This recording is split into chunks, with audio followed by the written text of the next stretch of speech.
All right, thank you all for your patience. I trust you had lots of opportunity to get to know community members even better than you knew before. We had to slip back out to actually revert to open session, which we had forgotten to do. So we are now back in open session.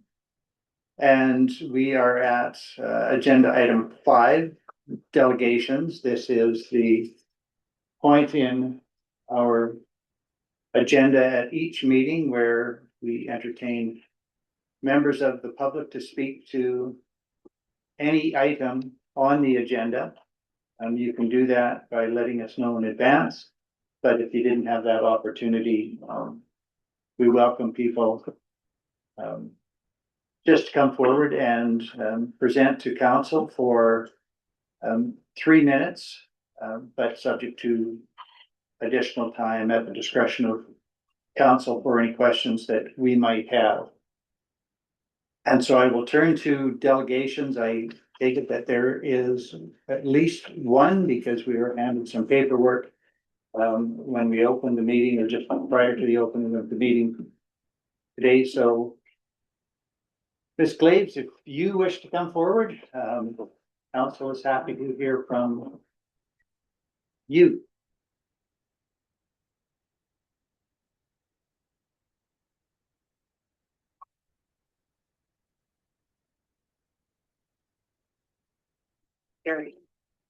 I'm Val Glaves, and I'm going to be addressing item 7.5 on the agenda today.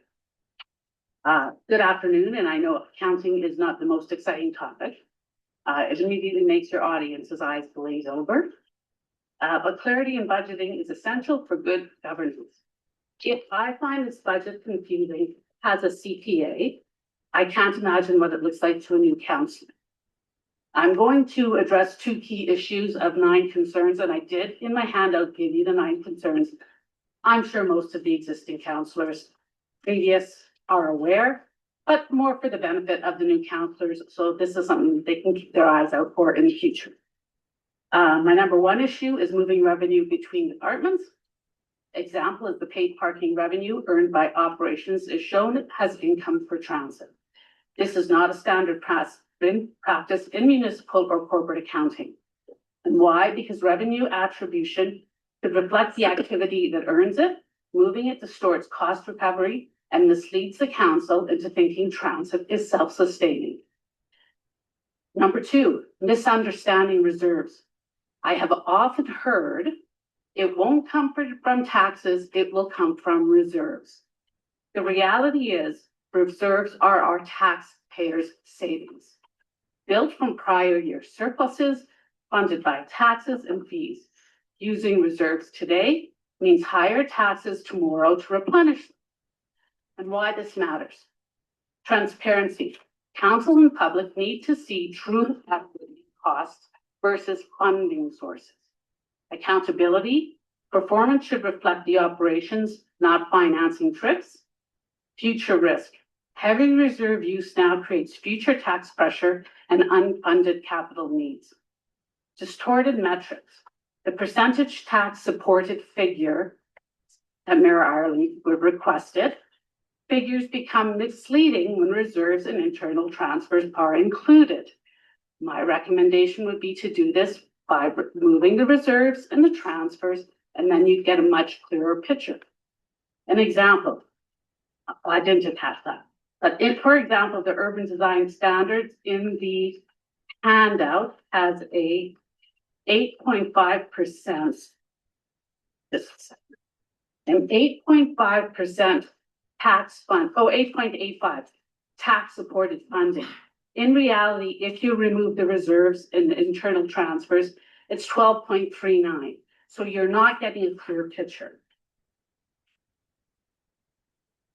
The impact on future budgets is that artificially lower, and it's not really low, at 4.9 with the Parks land forgiveness for 2025, tax requirements today will mean higher taxes later when reserves need to be replenished. Volatility. Year-to-year swings in reserves use making trends unreliable. Structural deficits. hidden subsidies like parking revenue moved to transit, mask real gaps. Now, there is an example of true internal transfers. True internal transfers is like today, the council is sitting in the library. Library wants revenue. You're going to have an internal transfer from admin to the library to pay for that. True transfer. Moving funds just to move them, not a true transfer. Where did I go? Capital risk.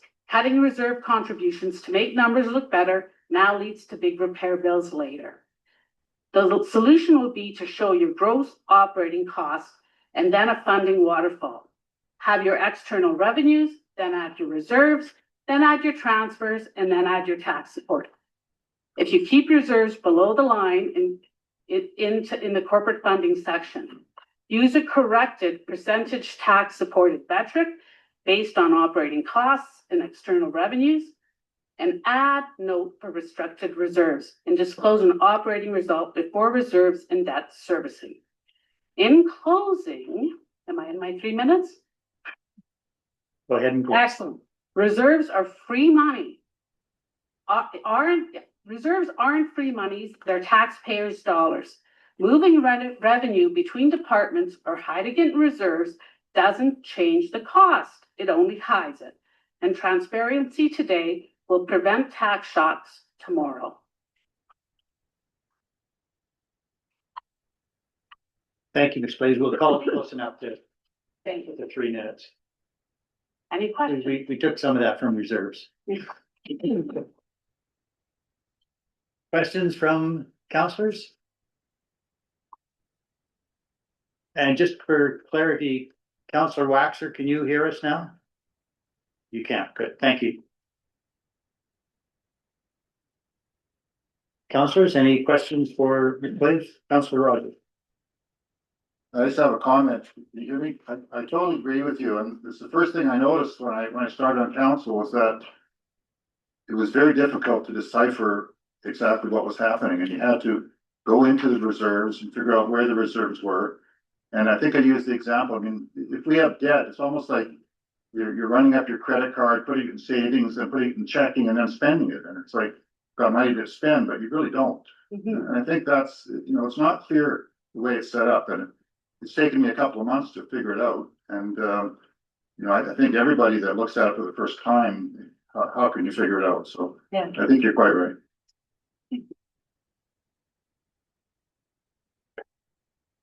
Thank you. Any other questions? Deputy Mayor Mellon.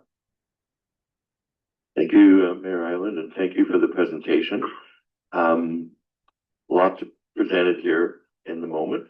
So obviously there's an opportunity to review this after the fact. There's other pages here to review. My understanding of reserves is that we put money in reserves to fund future repairs, maintenance. So it is not uncommon, I don't think, to put money in reserves. Not at all. In fact, some departments have to, for fleet replacement and that sort of thing. But it's really unclear. And I've gone back and read as much as I can. And when I see something like $325,000 going into reserves, I'm going, is it for capital? It's not clear, and it's counted as income. Reserves is not income. I'm following you there. I mean, that's the way it shows in the budget as income, as an income item. But then there's an opportunity when we need to make those expenditures, they have to come from reserves. And so that in and out is actually a reflection of us saving maybe over 2 years. Yes. And then in a third year, have the opportunity where a major repair would be paid for from reserves. Correct. It should be reflected in the same financial statement. But still, sorry. It should be reflected in the same financial statement, in my opinion, because if you are keeping that separate, you're actually almost like double bookkeeping and keeping two sets of books. Whereas when it's reflected in the department, how money is going in and out each year and can be accounted for, while it's confusing, it is transparent in my opinion. Yeah, where I think it would be clearer is if it wasn't included in income. You had your actual costs. Here's my costs. Here's my expenses. Here is the cost of that department. Okay, that's the top of the line statement. Under that, okay, we're going to take money from reserves. We're going to transfer money from paid parking to that in another line.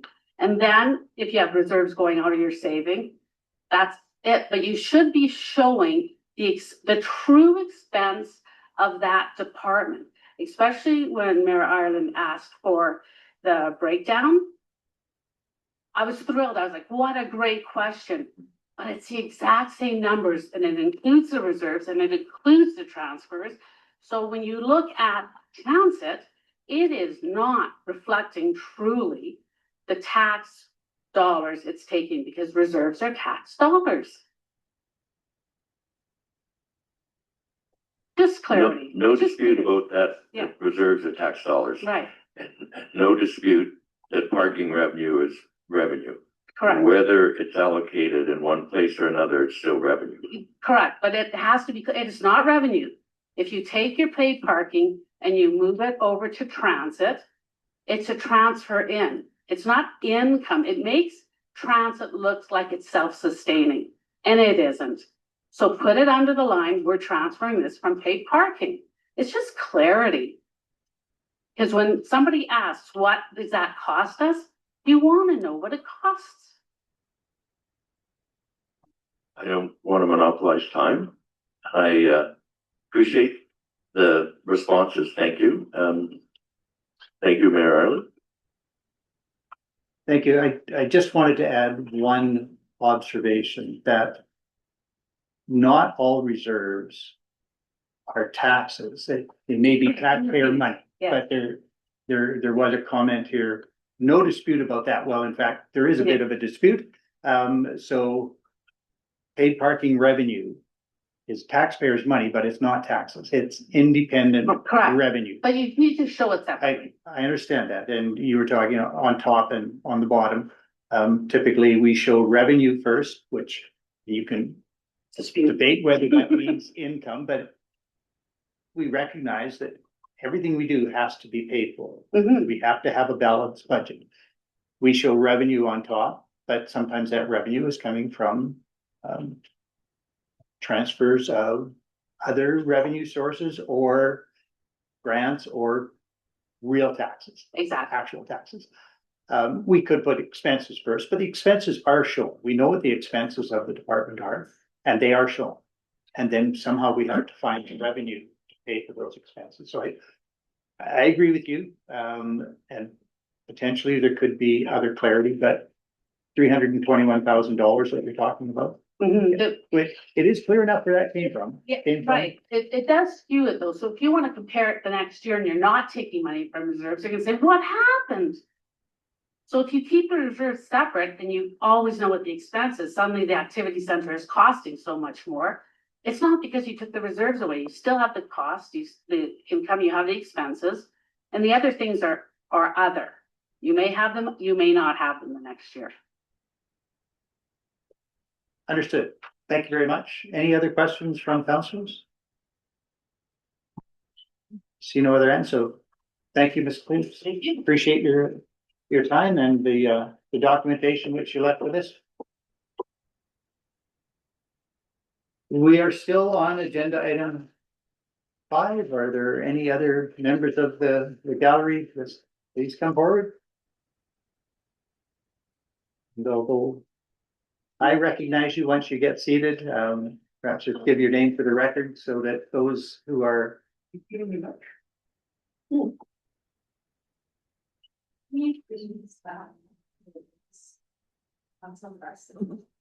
Excellent.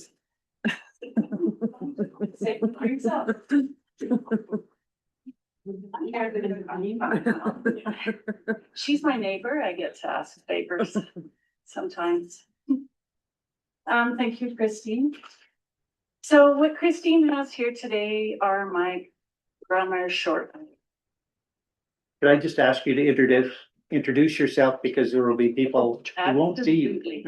I've got that in mind. Okay, Yeah. My name is Shelley Koebel, business owner and ratepayer. So today Christine is helping me out by delivering some of my grandma's shortbread.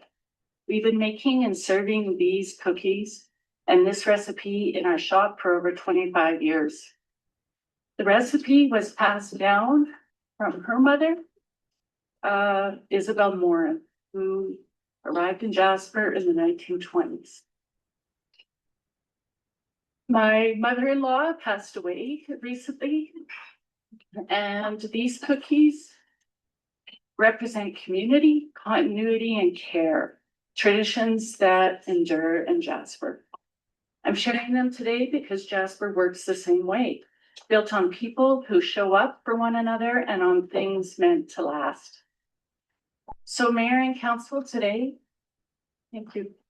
I'm here today as a ratepayer and a business owner who cares deeply about Jasper's future. Jasper is recovering in a turbulent and uncertain time.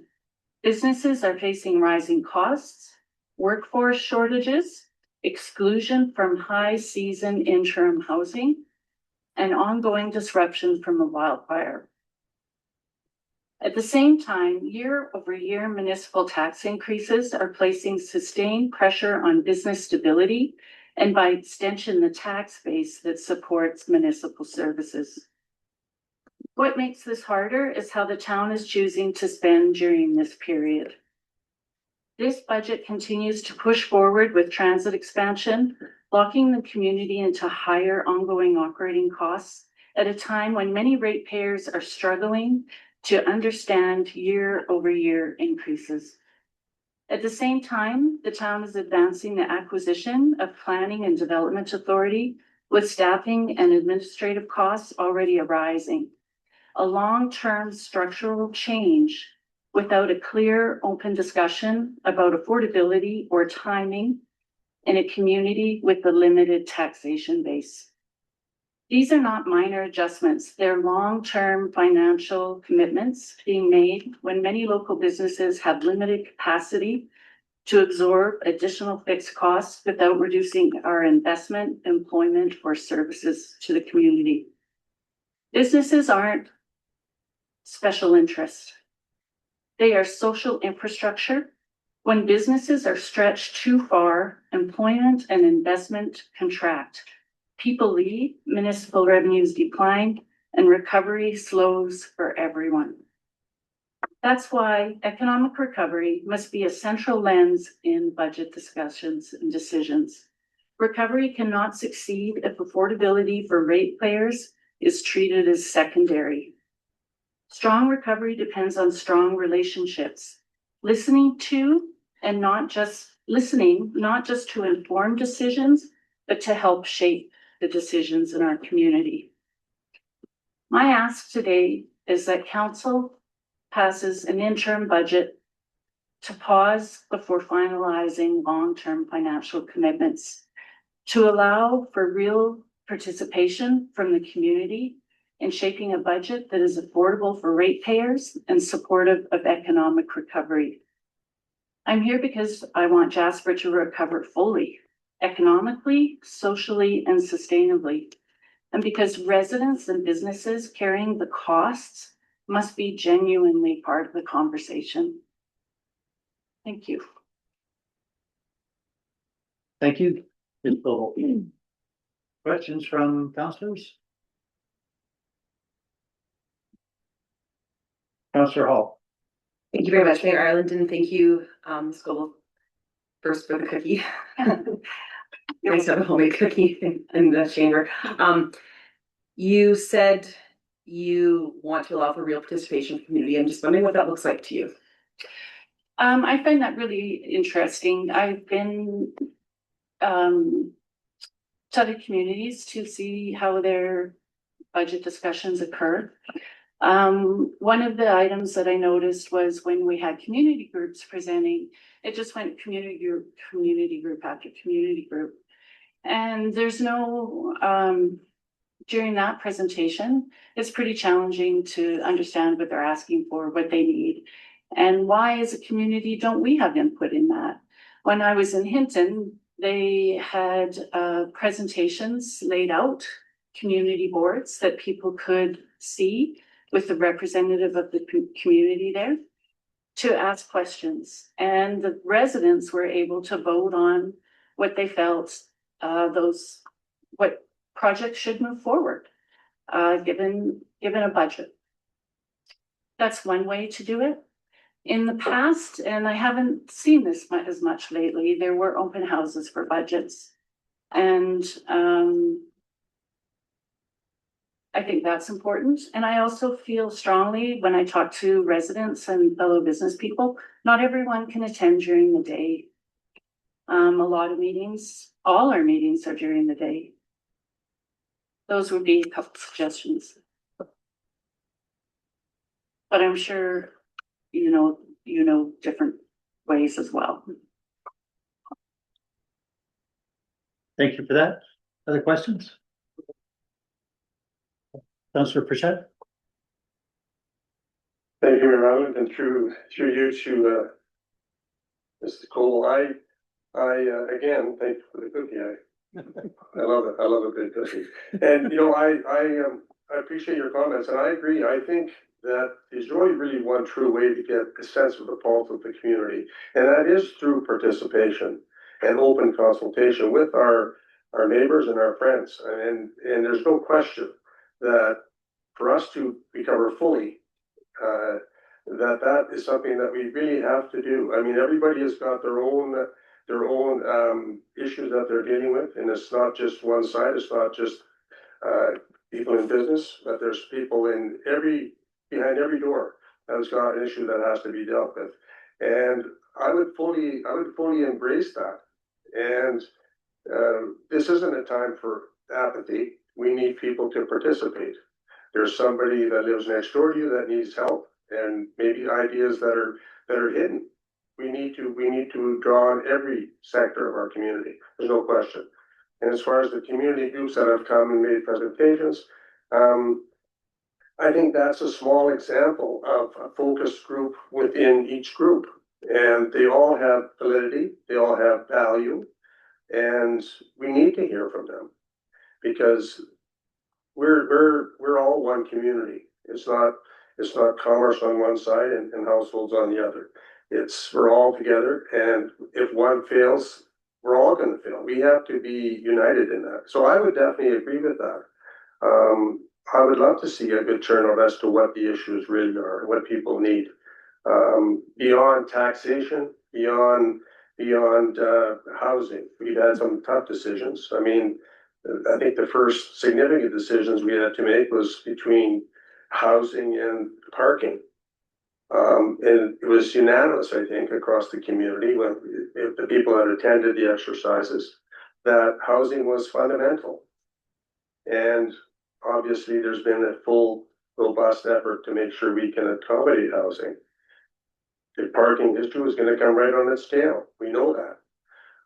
But you're right. I think that we need to unite as a community in all of those sectors. And I would hope that we can put together some open houses that will accommodate people's schedules.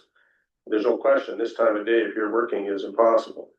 So perhaps an evening or two would be the way to do that. And it's incumbent upon all of us to get the word out to your friends, your neighbors, that they have to participate. Unfortunately, a lot of times apathy runs deep and people don't show up, and that won't work. Well, it's been challenging. It is. It has been To challenging. participate. It has. Then that leads to apathy. Yeah, you're right. The tail starts to wag the dog, if you will. And no question, that's the best mechanism. That's where the rubber hits the road. And Councillor Pritchett, also I mentioned that, I didn't mention that, since I've always been a very engaged member of the community, and this past year, there's been a lot of opportunity for myself as a resident and a business person to meet. I've met with all three levels of the government. I've had roundtables. I've been interviewed by Conference Board of Canada. I feel like I've given a lot of input, and what I'm feeling the most is that over time, and this leads to apathy, is you're not sure you're heard. Like you hear you're heard, you collect your information, you say we'll file it or record it as information. But what I'm asking for is to open up the engagement, because I know it's hard. I know it's hard to be a counselor. And what I'm asking for is that that the community helps everybody be better, that the community helps counselors be better, that we become better informed so we can all help make better decisions going forward. Because that's really what makes a strong community. Yeah, I couldn't say it any better. We're gonna pick ourselves up, and the strength's gonna come from inside of us. It's not gonna come from council, it's not gonna come from the businesses, it's gonna come from the people inside of us, all of us. So you have to bring your best game, and you have to show up, and we have to work with some synergy, if you will, as a community, every level. And a little loving kindness and understanding is important. I don't think anybody doesn't want to hear good ideas. We all want to hear them. And obviously we have to do a better job of getting people's ideas out there so that the people who are in charge of making the decisions can make informed decisions. And that's the goal, is we want to get up and running as quick as we can for everyone. Nobody can be left behind here, in my opinion. The people that are least able to get back on their feet are the ones that we have to look after the most. And that's where my position lies. Thank you.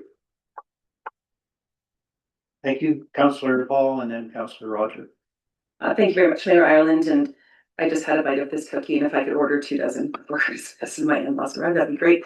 I do have a question for you. Within the JRCC, there is a position that's dedicated to economic recovery, and I'm just wondering if that's helped, or if you've noticed that's made a difference, or if you would support a position like that moving forward when the JRCC is wrapped up.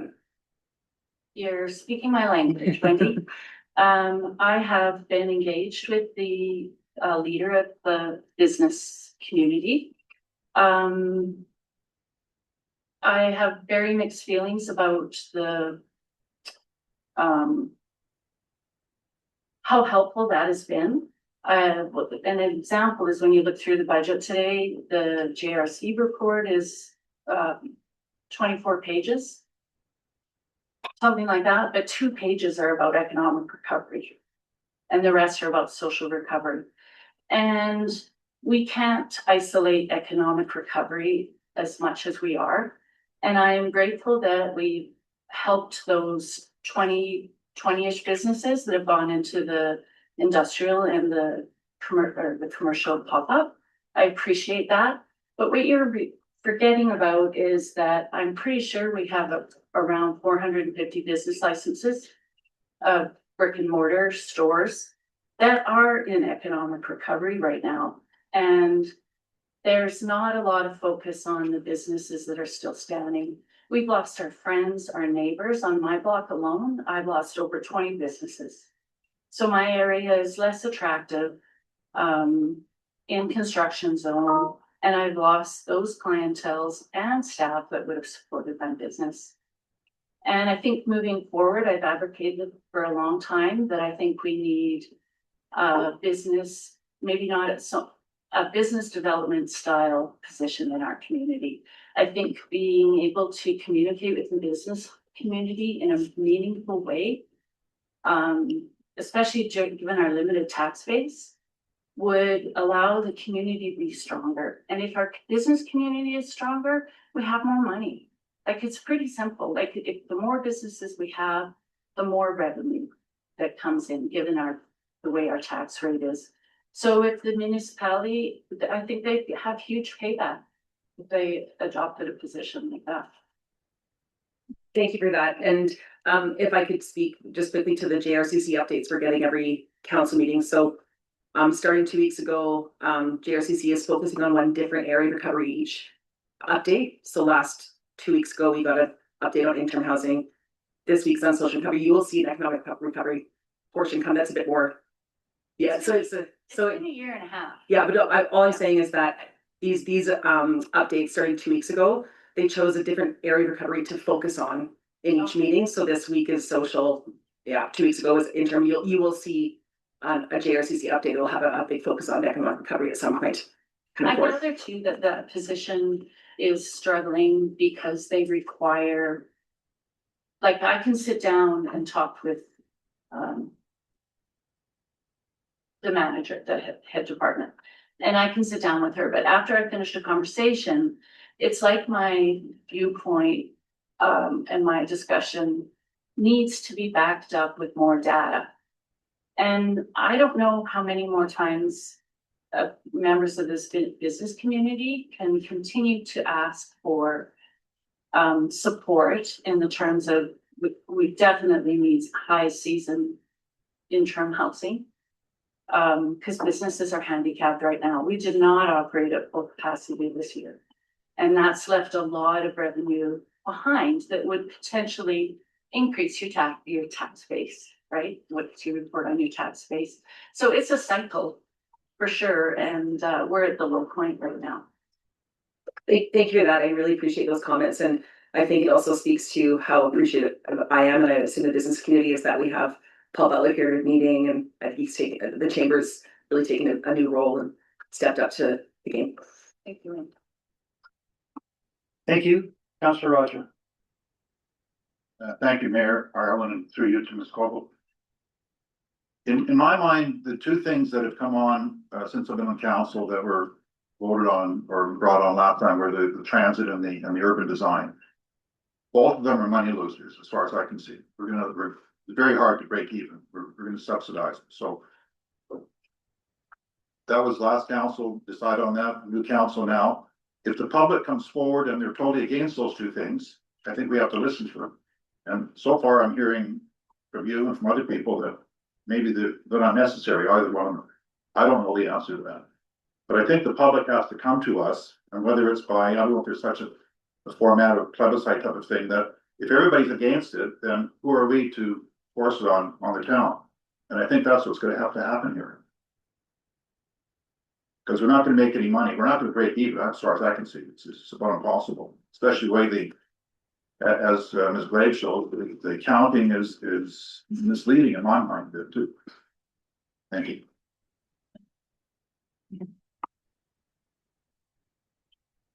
Deputy Mayor Milner. Thank you, Your Worship, and thank you, Ms. Koebel, for the presentation. I just want to get clarification on one statement, which referred to, because transit comes up a lot. You talked about transit expansion. Can you explain to me what you mean by transit expansion? We have our base service, So and then we have the regional service. And are you referring to the regional service?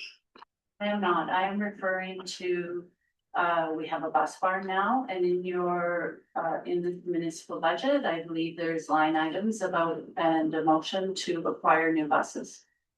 That's a substantial, increase in the transit budget. I'm not sure if that's what we need right now.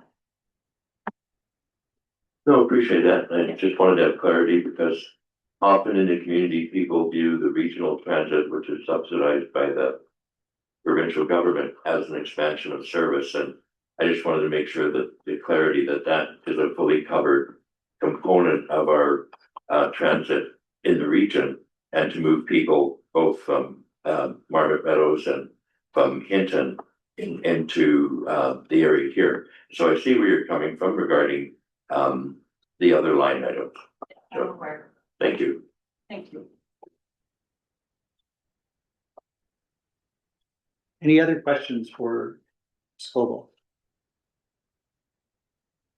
It appears not. Thank you. Thank you very much, Appreciate your thoughtful questions. And my thanks as well for the cookie.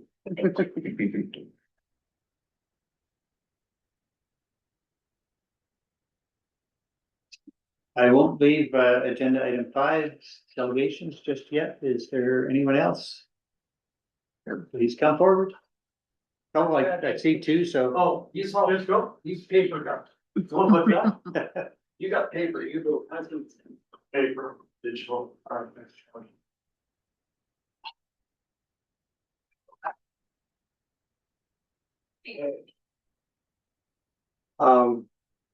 Shall I proceed? Absolutely. Okay, thank you. Well, my name is Gulevich. I'm born and raised here in Jasper. On the Mount Robson Inn, we're rebuilding the Mount Robson Inn, and we're homeowners. There's our home, my mother's home, so we've got a little bit of rebuilding. I didn't plan to speak today. I planned to come listen, but I guess I'd like to make some points. And the really, I'm trying to speak to sustainability of the budget, because what I'm feeling, and I believe what other people are feeling, I mean, that they're trying to now navigate their road ahead with their home rebuild or their business rebuild. They're having to make a lot of choices, and it's a hard road. So everyone has a different journey with insurance, and some of it's not going well for some people. Others are maybe having to incur some debt to rebuild in the way that they want. I think people are discovering that the price of insurance now has gone up considerably for various reasons. So they'll be faced with that. And something that has to concern people is obviously the amount of taxes that they pay. So, you know, I've looked through this budget. I've tried my best to, and I won't say it doesn't make sense, but there's a lot of cross dependencies, and you find yourself going back and forth. And at some point in time, I just sort of put it down. But really, some of the highlights are it's dependent on outside funding. There's a debt ceiling that is being, approached. I think there's 12 million left. I'm just going off the top of my head. Is it 12 million left now? By 2027, it's down to 5 or 4.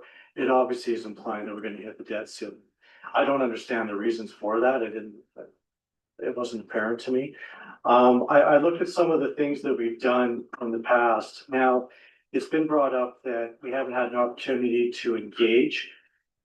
Well, I try to attend as many things as I can, and I feel like we have had some. So there was a few years back at the Saurage, now of course the Forest Park, there was a roundtable session about not self-guard, development authority, and do we want that?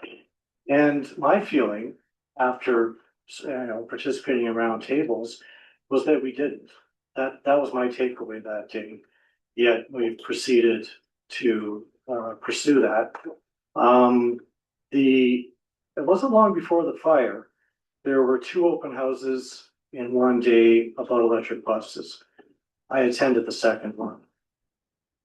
In my whole life being here, I don't think I've ever seen everybody as unified on anything as their opposition to electric buses. It felt like to me almost immediately the bus facility was constructed.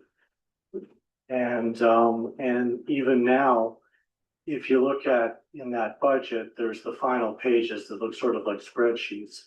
There are line items in there for electric buses. It's like 1.1 million maybe. So it's still there. And I really think, I felt it was very clear that the town was against that. And transit has been something that I've heard a lot of opposition to, but I haven't been part of a transit discussion necessarily. I'm sorry, I didn't have anything properly prepared because I said I came to listen. Last week, and the subject of the mill rate split gets brought up. Like it was brought up last week, and maybe Danny, I don't want to put words in your mouth. I think your question was, well, what would be a reasonable mill rate split?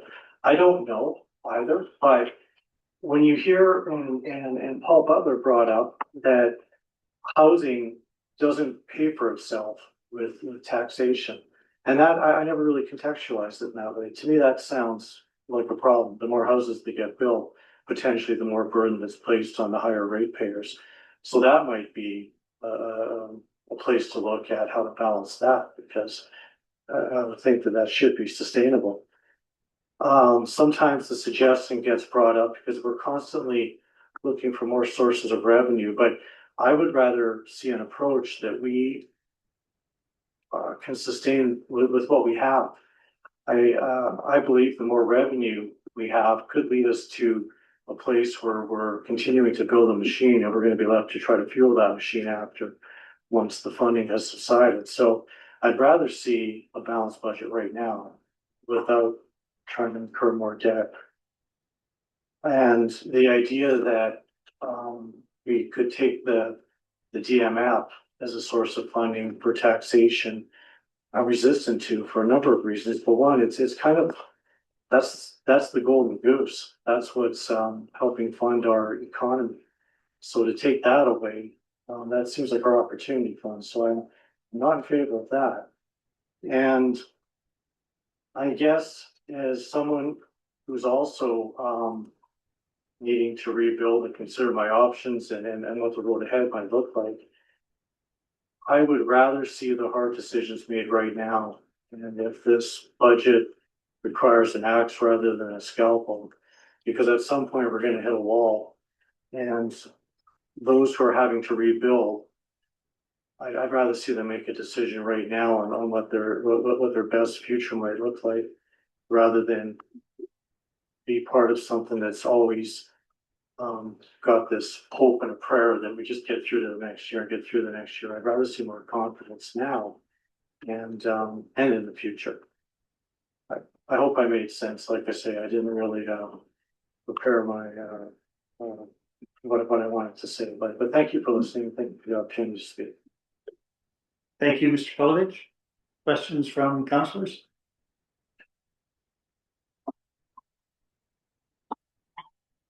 Councillor Hall? Thank you very much. Thank you very much, Mayor Ireland, and thank you for coming and speaking today, Mr. Gulevich. This is actually a question for administration. Just around the bus barn funding, and when you see an item in the capital budget that says unfunded, or like just maybe an explanation around those two.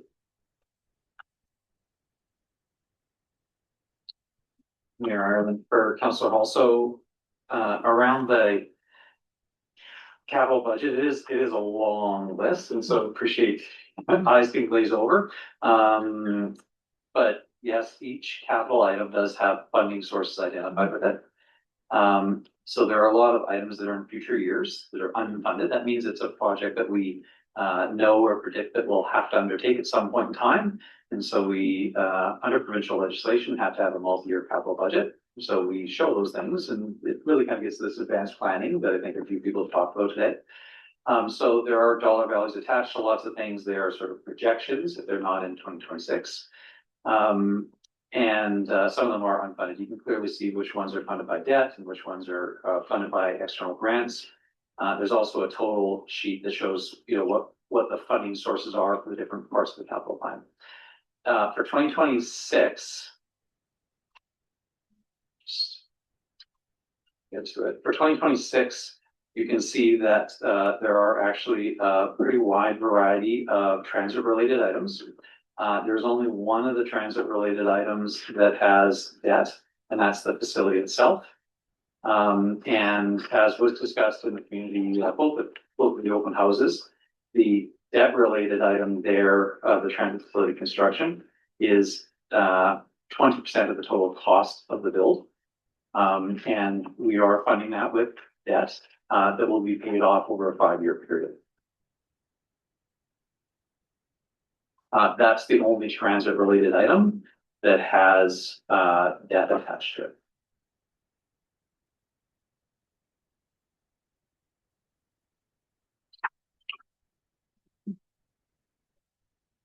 Thank you for that. Other questions from councillors?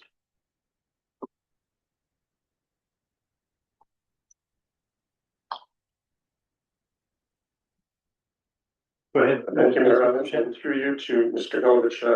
Thank you for your presentation, Chad. I appreciate it. I think there's a number of issues that there's a lot of balls in the air, as you say, right now. Transit has been brought up many times, the electric buses. and a few misnomers about the electric buses. We don't have electric buses, as yet. This is a discussion, of course, that's not just municipal, but it's federal, it's probably the way of the future at some juncture. And how to manage the transit piece is complicated right now, because we have a lot of our residents that really don't have any other way to get in and out of town with the bus system.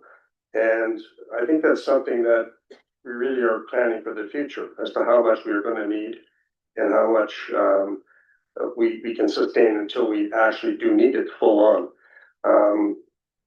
And in terms of the mill rate, I mean, the split has always been contentious as far as I know. I mean, I've only been on council a couple of months, but I've heard it bandied around for decades, really.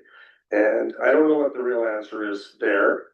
I know that it's very difficult for businesses and residents. It's I guess the only option that businesses have that residents don't have is they can adjust their prices as to how much they can charge. If you shuttle that over to straight residential, there is no place for them to go in terms of the mill rate. There has been other discussions as to revenue generating ideas in terms of the commercial side. Taxation or a line item on your bills that would have a tourism tax or whatever to generate more revenue for the community at large. I don't think that's been overly well received, as far as I know, from the business community. But I think all of these ideas and these issues they're complicated, and I don't know that there's any simple way to address all of them without impacting one either way. The ideas that are going to come from the business community are welcome. I mean, I think we're all looking for ways to generate revenue and to deal with the issues that are coming forward. You mentioned the housing and the density in housing.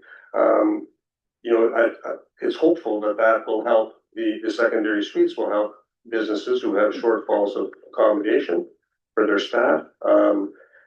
This is an unusual time. I don't know that this council has ever seen anything quite like it. So I think there's a lot of good ideas out there that I think we can get together from Commerce and from all of our residents and come up with something that is not going to drive the prices and taxation up to the point where it's unsustainable. I totally agree with you there.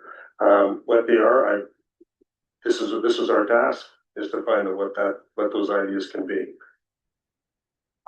If I could offer, if businesses could be charging more for their product or service, they already would be. So they're limited, especially if you're a retail store and maybe you could get that jacket in the city for the same price or less. I mean, people are, well, especially now they can look it up in a second. And so they're limited on that front. And the one thing I forgot to bring up that's actually quite an issue for me is the utilities. That changed in 21 or 22 to a different kind of charging, a different structure. And then it changed again in 2025. The rates within it went up. That also, in my view, shifted the burden of utilities, the sewer and the water to the business community because it was based on the line size. So you've got your capital connection and your capital. There's actually what you pay per meter cubed, and there's another consumption. Thank you. So, and that's based on below 1 inch hookup, 1.5 inch, and then above something like that. There's 3 levels. But that, like my storage building is actually, sadly, a funny example. It uses almost no water, and I think that it went up like 1,800% because of that new way of charging. So. Yeah, that's interesting. I can say there's a lot of that. I would have to defer to CEO Given to speak to that. I certainly don't have an understanding of that. there's a lot of things that are gonna change. I think you and I have had discussions before about this, Chad, about taxation, the extraordinarily high rebuild values that are going to have to shake out somewhere. We're seeing buildings replaced at 1.5 times what they were valued at before the fire. I don't know where all that's gonna land. It is a concern when you have people that are on fixed incomes, of course.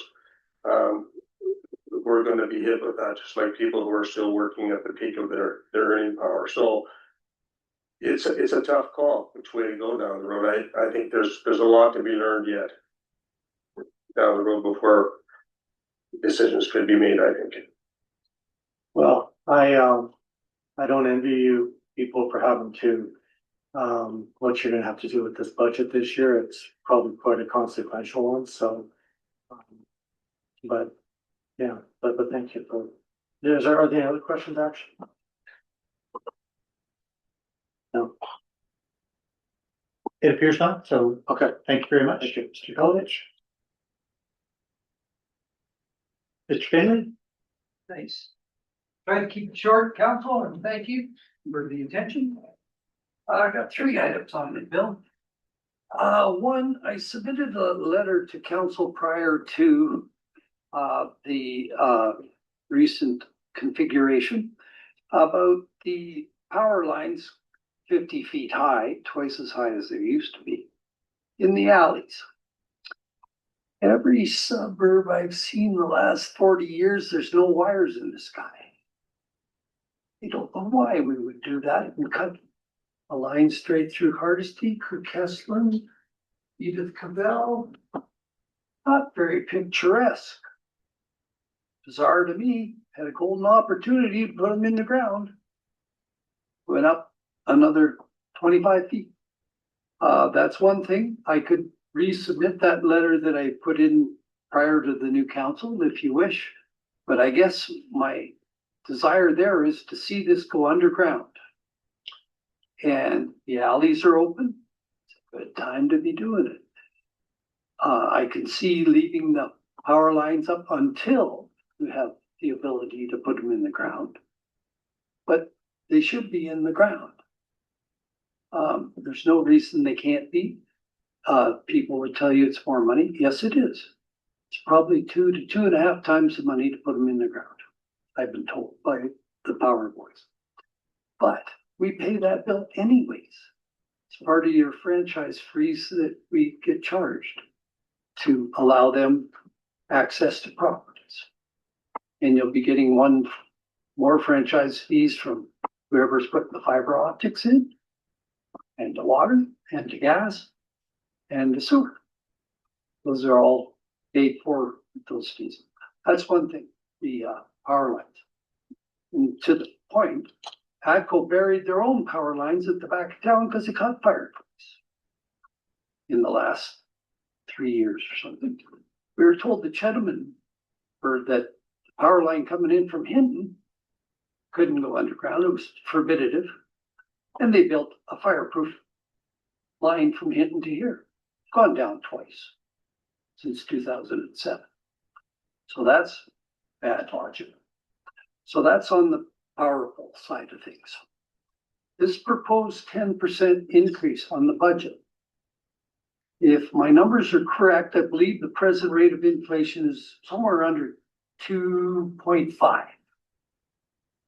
This budget's asking for 4 times that as an increase.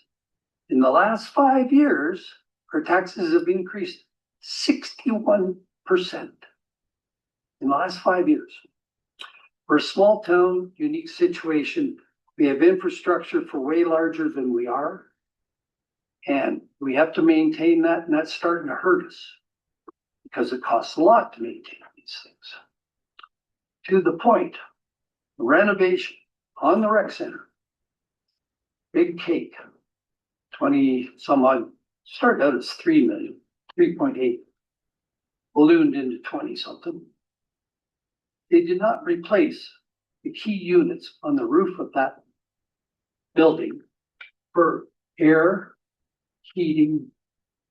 All the units that are up there are slated to get replaced but there wasn't money in this budget to do so, as far as I understand. Is that right, Mr. Gibb? We can ask Okay, questions. Thank you. Make your presentation if you would. that's it, basically. Okay. Is I can't afford to be paying 10% more on fixed income, and I'm getting hooped by the insurance companies, but isn't everybody? And so more is more. We need to be austerious to make this town sustainable. Because we cannot keep going like this, thinking that tourists are going to continually come, because they don't have any money either. It's getting very limited, your product can be sold to whom in the pockets. Anyways, I don't want to keep you too long, but I appreciate the fact that you let me speak. Thanks. Any questions? Thank you, Mr. Finley. Questions? Yeah, it made sense. If you choose to stick around, later in the agenda will be the report from the JRCC. And I think that it addresses the question of telephone poles and height. I got a letter back from them and from ATCO. They just don't want to do it. But then again, they don't have to look. It's bizarre. Like I say, 40 years, the last 40 years, you have not seen a subdivision with a wire in the sky.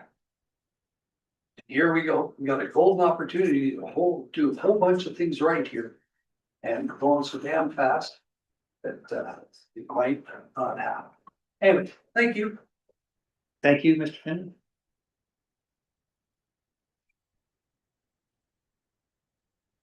We are still on agenda item 5, delegations. Is there anyone else in the gallery who wishes to speak?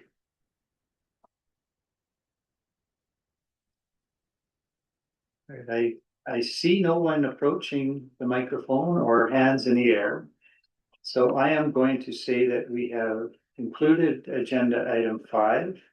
We can move to agenda item 6, correspondence, of which there is none and nothing to add.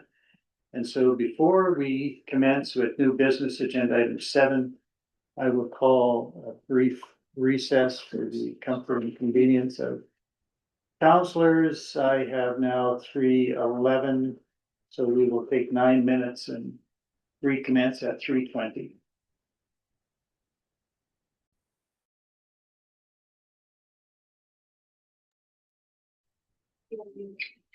Thank you all. We are now back in session and we are at agenda item 7, new business, 7.1, Jasper Recovery Coordination Center progress update. Director Park and Mr. Wolfhouse, welcome. When you get yourselves sorted out, floor is yours. Thank you very much, Mayor Ireland. I believe we are now sorted. So very happy to be providing you with the last JRCC update of 2025.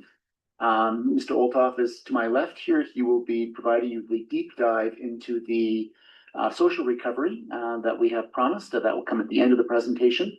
And as was mentioned earlier in the council session, we are in a process now where we're doing a deep dive in each of the recovery priority areas at each council meeting.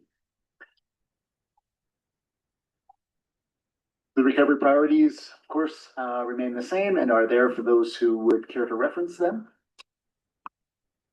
Some recovery notes for this week. The What We Heard summary from the JRCC public engagement that was conducted on the 18th and 19th is now available on the website and the Wildfire Recovery Information webpage. We got some very good feedback and some good sessions with leaseholders who had some questions to be asked, and hopefully got some answers that help them move through the process.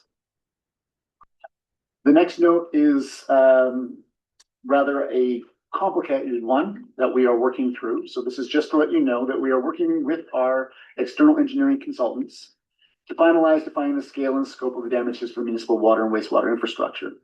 So earlier this year, we commissioned a external engineering firm. It was anticipated that there would have been damage to the water and wastewater infrastructure as a result of the fire and then the fire suppression efforts.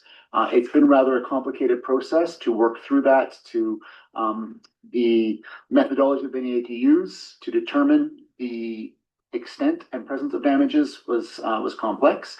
We are now reaching a conclusion of that process, and we are optimistic that we will have a report that will have the full details available for us very early in the new year.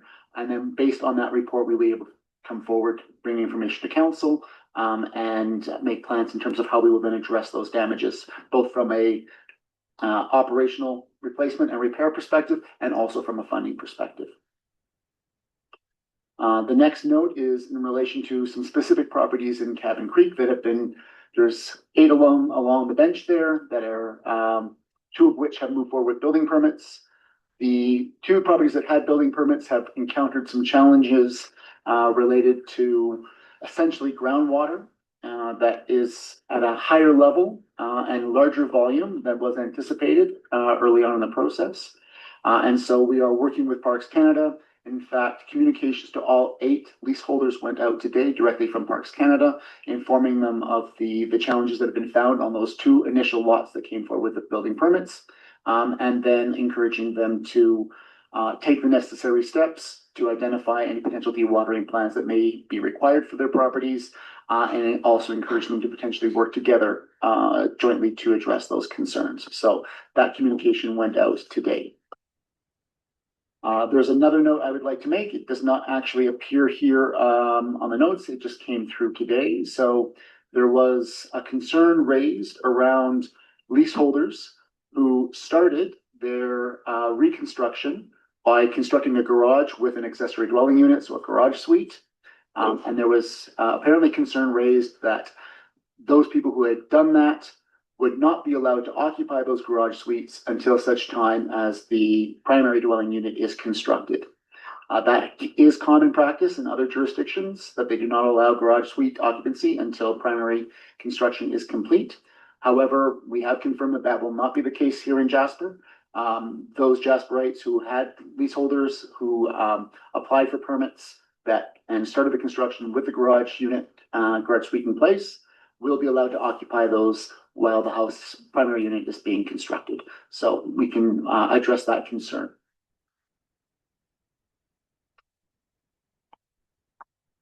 Not much to say in terms of debris removal. We remain more or less the same place we were at the last update. There are simply 2 properties left that still have some debris that needs to be addressed. And we are working directly with those property owners on a case management approach to try to help them to advance through that process.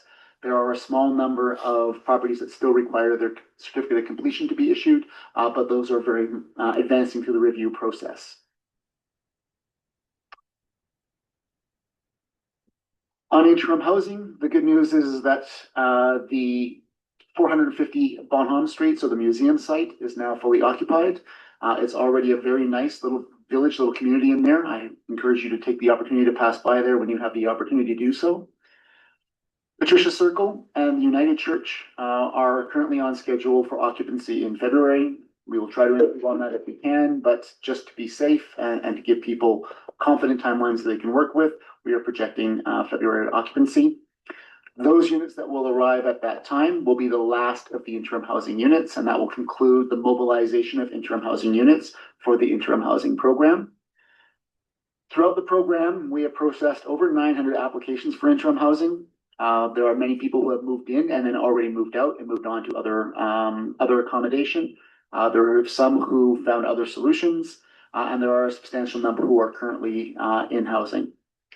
We have essentially made offers to all eligible households based on the inventory that we have.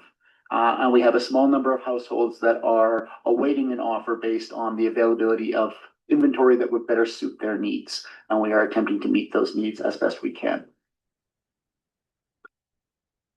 So as you can see on this graph, essentially there's that little orange bar at the bottom. That is the last 29 units that remain to be mobilized and occupied, and those will be the ones at Patricia Circle and United Church. So we have 404 units currently allocated, 357 households in place, and then 47 who are in the process of signing leases and making the transition currently. On the rebuild side of things, we did have the builders workshop on November 28th. We had 31 of the professional builders attend that session. I believe that Director Saunders will have more to say about that at a later point, and that there will be also what we heard, document that we will prepare for that. From what we understand, it was very well attended and very much appreciated. And a second workshop will take place in the new year. The interactive rebuild and site preparation map continues to be live on the municipality's website. And again, we encourage people to access that resource. And the other bit of good news is that the permit turnaround times for complete building applications has come down dramatically since this time last year, from an average of 50 business days to just an average of 20 business days. And I can tell you, as having run a busy development office in another municipality, 20 business days for a permit turnaround is actually very, very good.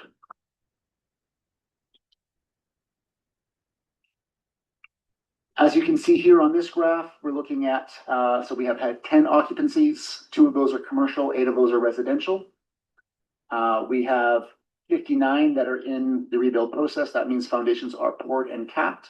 And we have another 32 on top of that who have their building permits issued. And the majority of those are in the excavation and preparation process. So all told, we are well on pace to get very, very close to that 100 reconstruction restarts this year that we had anticipated. And that puts us in a very good position in terms of our recovery trajectory. There have been 101 rebuild specific building permit issued, which is also very good news. And the majority of those, as I said, will be in the ground this year. On the economic recovery side of things, we are supporting and participating with the Chamber, Community Cruises West Yellowhead, and Tourism Jasper on they have done a questionnaire with their consultant out to the business community, looking to get additional information on essentially how the business recovery is moving forward. We are continuing to support with that, and we'll collect some data from that. We have launched a business recovery bulletin that has business-focused information on it that is sent and mailed out directly to businesses. And you can find that and get subscribed to that at theengagejasper.ca, and just click the follow button there. The pop-up village has essentially completed operations for the summer, with the exception of the artisan can, which is occupied once again.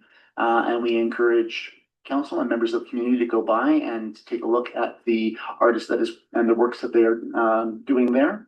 And there is still the business with the ice climbing wall. They're still navigating the permitting process, and they are looking to get their permits finalized and then be able to start operations at the earliest opportunity. We did do a survey and a questionnaire with the businesses that participated in the pop-up village, and the feedback we received was very positive. There were over 70 jobs that were maintained as a result of being able to allow for the pop-up village to take place.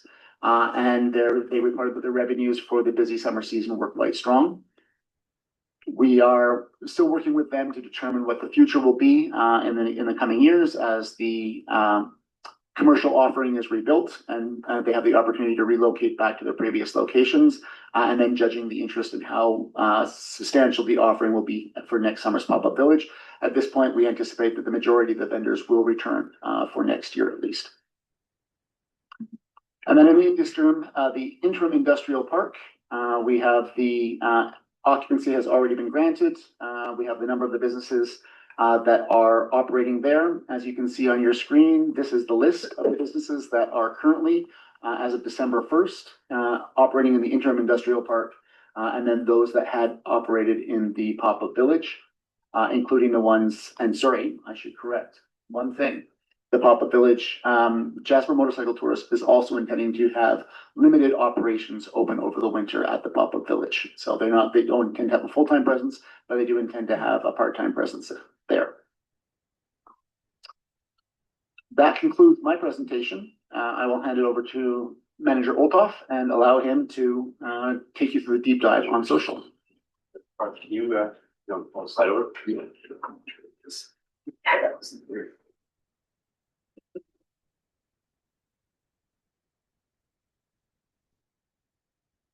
Hey, well, thank you very much, Director Fark, Mayor and Council. So 2 weeks ago, I appeared before Council to provide a deep dive on interim housing in my capacity as co-chair of the Interim Housing Working Group. Today, I'm appearing in my capacity as co-chair of the Social Recovery Working Group to present a deep dive on our progress against social recovery objectives. As a way of a preface, in all the work of the JRCC, the Jasper Recovery Coordination Center, our primary function is to coordinate. So we work with a multitude of partner agencies to coordinate and ensure alignment on recovery priorities, objectives, and actions.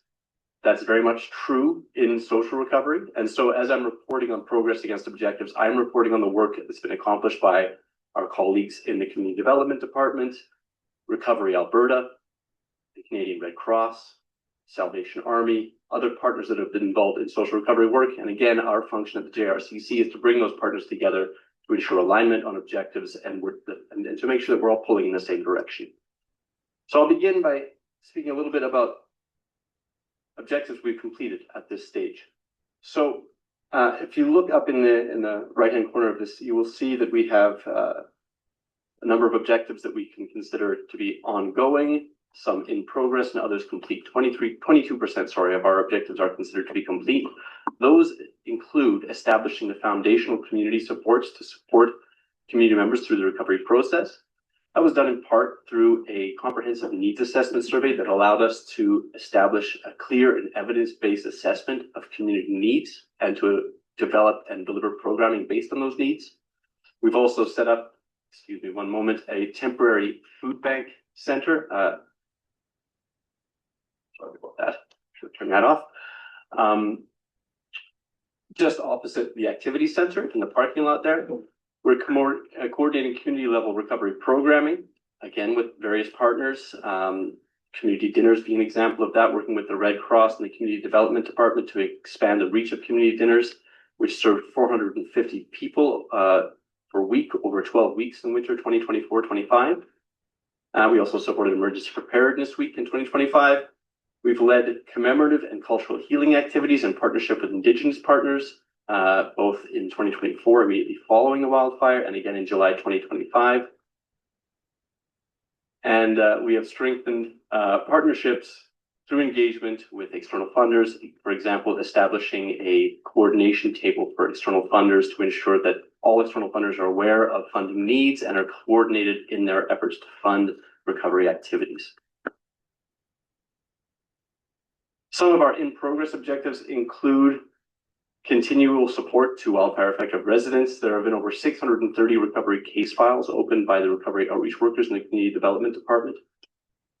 There's been consistent use of Recovery Alberta resources with more than 550 resident visits to Recovery Alberta clinicians.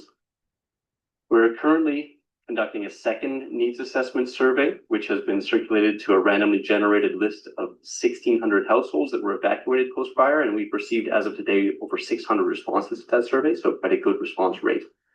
With respect to our ongoing objectives, we are continuing working with partners, both grantors and community organizations, to ensure that there's funding for granting programs throughout the community. We are supporting cultural, spiritual, and other wellness programming, including the Healing Through Fire program, which was developed in partnership with Parks Canada, the community spiritual circles, which have been operating since July 2025, and the Pathfinders program, which we've discussed in the chambers before, which has currently trained 72 participants throughout the community in core skills of peer-to-peer support. We intend to train an additional roughly 75 to 80 community members next year for a total of 150 Pathfinders trained through that program. We continue to hold communications and information sessions. Director Fark mentioned, for example, a What We Heard report resulting from a November 18th and 19th engagement sessions. We'll continue to hold those types of information sessions going forward. And we're working with all partners to ensure that we have trauma-informed communication as a foundational aspect of our approach to engaging the community. So when we're communicating, we're approaching that with a trauma-informed lens, and ensuring that all partners are collaborating and coordinated in that effort. We're also working very hard to increase our support to displaced Jasperites, and we've recently partnered with the Bridges Society in Hinton to ensure that we're connecting with Jasperites who are currently residing in Hinton and providing supports and service to them as well. We've been working with Indigenous partners, again, working closely with Parks Canada. The Jasper Indigenous Forum was held earlier this fall, and the municipality of Jasper was able to support a half-day session of engagement with Indigenous partners. One of the outcomes of that was to establish,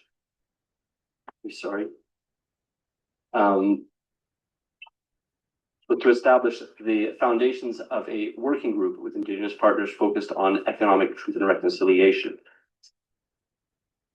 We continue to work with the Red Cross and all partners, providing support to residents who are struggling through insurance processes and contracting struggles. We've noted through our engagements that many residents are struggling with their insurance processes and having difficulty working with contractors. And so the Red Cross has stepped up to provide additional supports for those individuals. And we continue to monitor uptake of those supports and determine whether additional supports might be required. Uptake has been very good so far. We're also working very hard to support residents in interim housing. We did some programming around Halloween to have some community events at the interim housing sites. We've held 11 in-person engagement sessions at the interim housing sites to talk to residents there, to understand their concerns and their challenges. And even this afternoon, we'll be holding some holiday events there with Christmas trees we've installed at the interim housing sites, fire pits, communal gathering areas, and we'll be out there chatting with folks, drinking hot chocolate and mingling with residents later this afternoon and again tomorrow. We'll continue reviewing progress against social recovery objectives as a working group on a quarterly basis going forward, and we'll report back to council on those on that progress. And we'll continue engaging with funders to ensure that all the initiatives that are coming up through community groups, through our work with recovery partners, are finding the funding they need to provide the support that Jasperites need and deserve as they continue to recover from the wildfire. It's a very quick overview, and we will circulate an infographic summarizing many of these accomplishments. You can see that 72 Pathfinders have been trained. We've held 7 community spiritual circles with 60 participants. We've had very good engagement with 323,000 visits to our website related to recovery and over 1 million readers on Facebook posts related to recovery. Jasper Community Team Society has distributed more than $600,000 to residents, while the Banff Canmore Foundation has also distributed in excess of $600,000 to residents to support their recovery needs. Community Outreach Services has opened over 1,600 case files, and 631 of those case files specific to recovery outreach services. The Food Bank has distributed almost 4,000 food packages. Other partners continue to provide services, including the Salvation Army, Samaritan's Purse. We've held 7 recovery open houses. We've had now well in excess of 1,000 community members complete needs assessment surveys. We've held 9 Healing Through Fire programs for the summer in partnership with Parks Canada, and had 35 participants in 2 healing circles hosted by the Bighorn First Nation. So that concludes the overview of work in social recovery. I'm more than happy to take any questions you may have. Thank you very much. Thank you, Mr. Olthoff, and thank you, Director Park. Questions from councillors? Councillor Frechette? Thank you, Mayor Allen, and for you to start off. Interim housing around town, primarily the ones that are out of town. Is there any overreaching problems or issues that people are experiencing out there, whether it's transportation or quality of the environment they're living in, or is there anything that I appreciate? There's a lot of different types of people living out there, different structures of families and whatnot. Is there anything that seems to pop up more often than others? Through you, Mayor Ireland, to Councillor Frechette. Certainly there are a number of items that we hear about from residents. We continue to gather feedback from interim housing residents through our online recovery challenges forum and through in-person engagements. Some of those include transit, as you've mentioned, and so we've made some, in partnership with the transit coordinator, have made changes to the transit schedule to ensure that it better meets the needs of interim housing residents at Marmot Meadows. And I think quite recently we've achieved a very good and very comprehensive transit schedule. I don't think we could ever meet everyone's individual needs, but we have very good service from about 7 o'clock in the morning until 9 o'clock at night every day.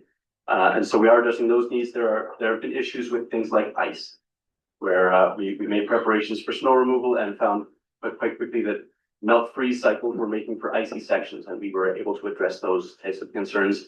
Internet is another issue that's been a long-standing concern, and we've got solutions in place, and they're working through the Red Cross with contractors to improve internet services.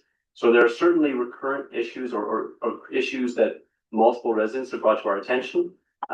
In every case, I think we've been able to affect workable solutions that might not address every resident's specific needs, but that do, I think, quite a good job of addressing the broad need. I'm glad you brought up the transit. So the transit, it's been a debate in this chamber, pretty much every meeting.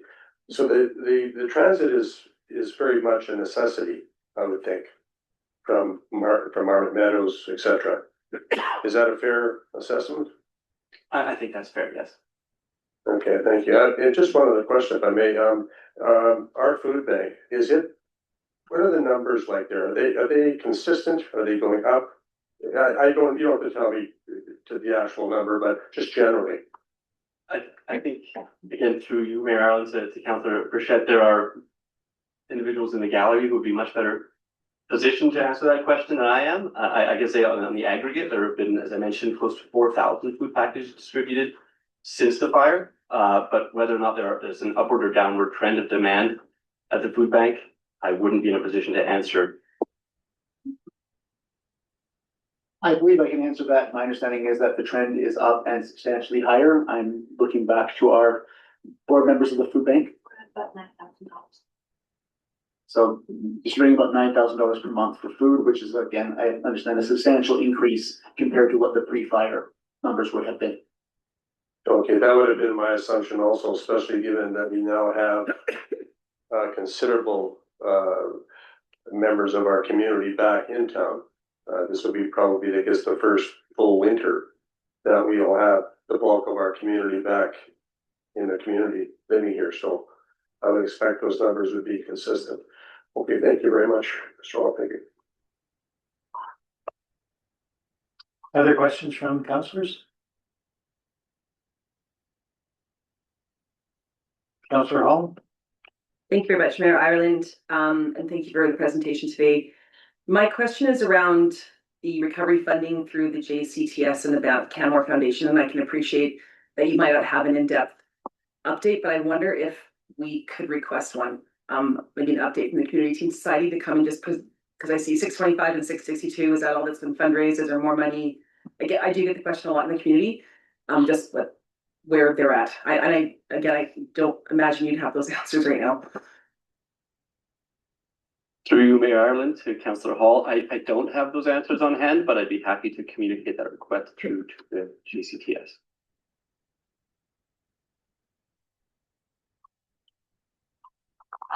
In the other hand, I have a question and a comment for Director Park. Firstly, thank you for that information regarding earlier occupancy of garage suites. That is earlier than the primary residence. And that is an important consideration and will be very welcome news for the people who have chosen that path intentionally. So thank you for that. I wonder if you could let us know the municipal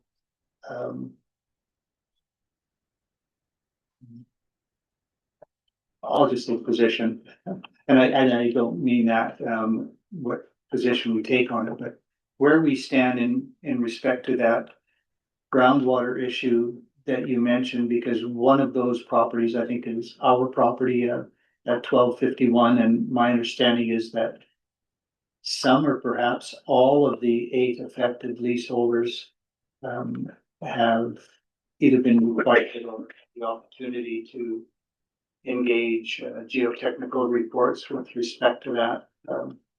And so where do we stand in respect to what may or may not occur there? Thank you for the question, Mayor Allen. I'm happy to answer that. So as you have indicated, the municipality is the leaseholder of 1251. So one of the affected properties and one of the two properties that had a building permit and was attempting to get into the ground this construction season. So we are very much involved as the municipality. The best way to explain it is that the 8 leaseholders had cooperated previously on a geotechnical report to assess the groundwater and other conditions there that was then submitted in support of the building permit application. As part of that geotechnical report, it did identify that there was a potential for more challenging groundwater conditions to emerge, and in that case, additional recommendations would be required. The path forward that we've charted currently is that the municipality of Jasper, as the municipality of Jasper, is not taking a formal lead in the coordination of additional efforts in this case, because we're in a bit of an awkward position. So if we were not in the park, the municipality would be the regulator, and it's difficult to be both regulator and advocate. It's also why Parks Canada has taken a very clear position in terms of providing information, but not being able to lead or facilitate the solution. However, recognizing that this is a challenge that affects the multiple properties of which the municipality is one, we will, as the leaseholder of 1251, work with the other leaseholders to try to use our resources to assist ourselves and them to come up with a joint solution. So it is as the leaseholder, as opposed to as the municipality, is the function that we will play there. Thank you for that. Other questions from councillors or our Director of Recovery or Mr. Alcott? It appears not, so thank you very much for your report. For your next in-depth dive, deep dive, whatever you, what will be the focus of that? I believe the next one is planned to be rebuilt. Yes. Yes, it is the rebuild that will be planned, and that is for the January 6th meeting. Thank you.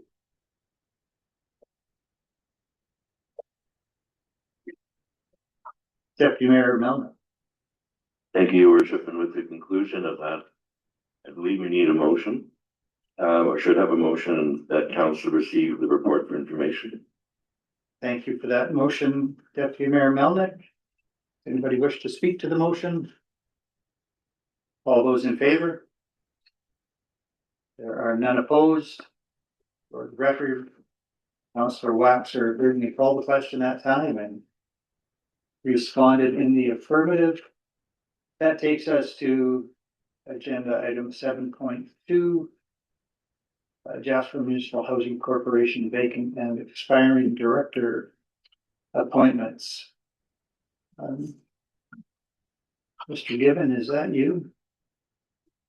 Mayor Ireland, I'm happy to speak to any of that that are here. They're all coming by way of committee of the whole last week. But certainly I can provide a brief overview. The Jasper Municipal Housing Corporation had one public director at large position become vacant by the virtue of Councillor Roger now being there as a council member appointee rather than a public member representative. So that left the seat open.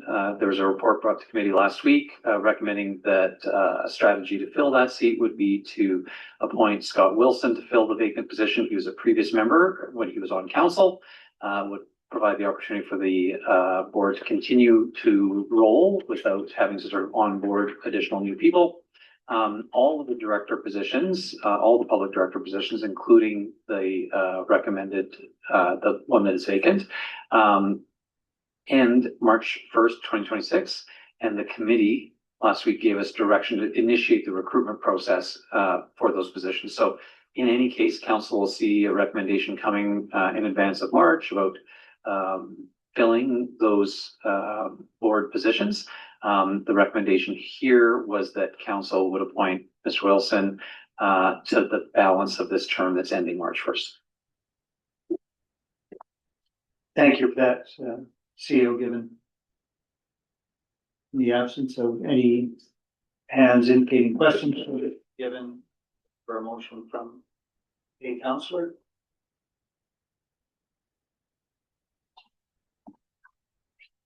Deputy Mayor Melnick. Thank you, Worship. I would make the motion that council appoint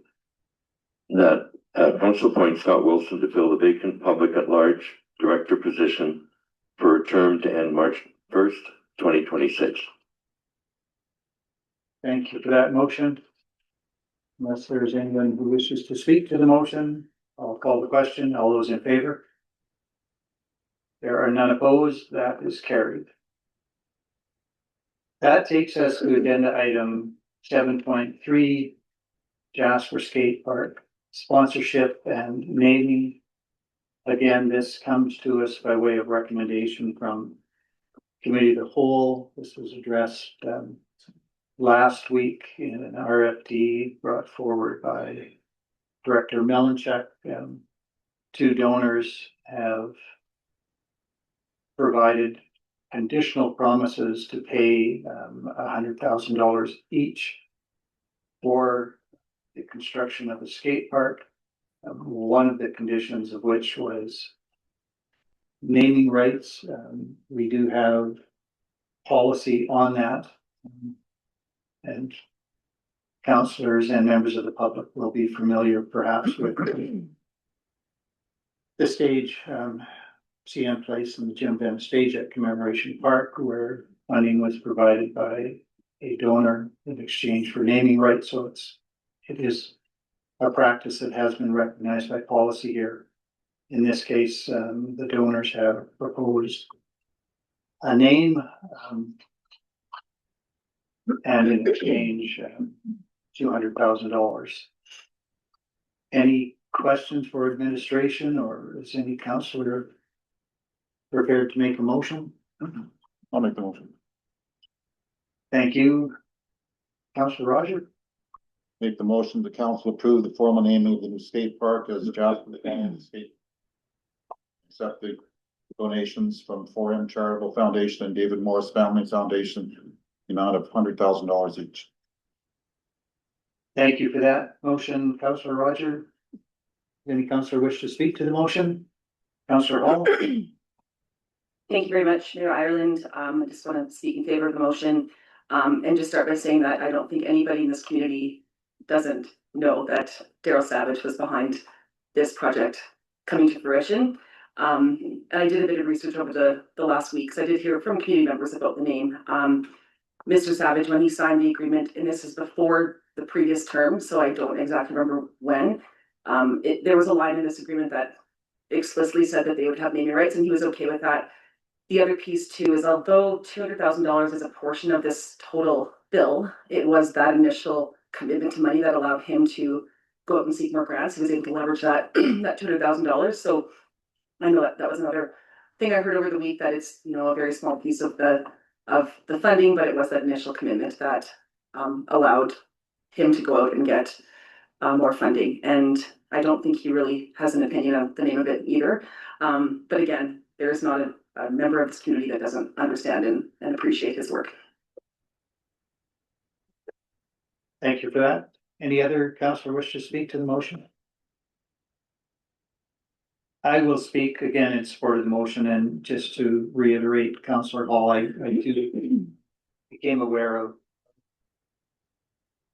indirectly became aware of discussion on Facebook about the matter, and I had a conversation with Mr. Savage and his wife on the weekend, and indeed because of the timing of the funds and the amount of them, they were able to leverage those funds to get a CFAP grant and to bring other donors on board as well. So it wasn't just the amount, it was the timing of the amount.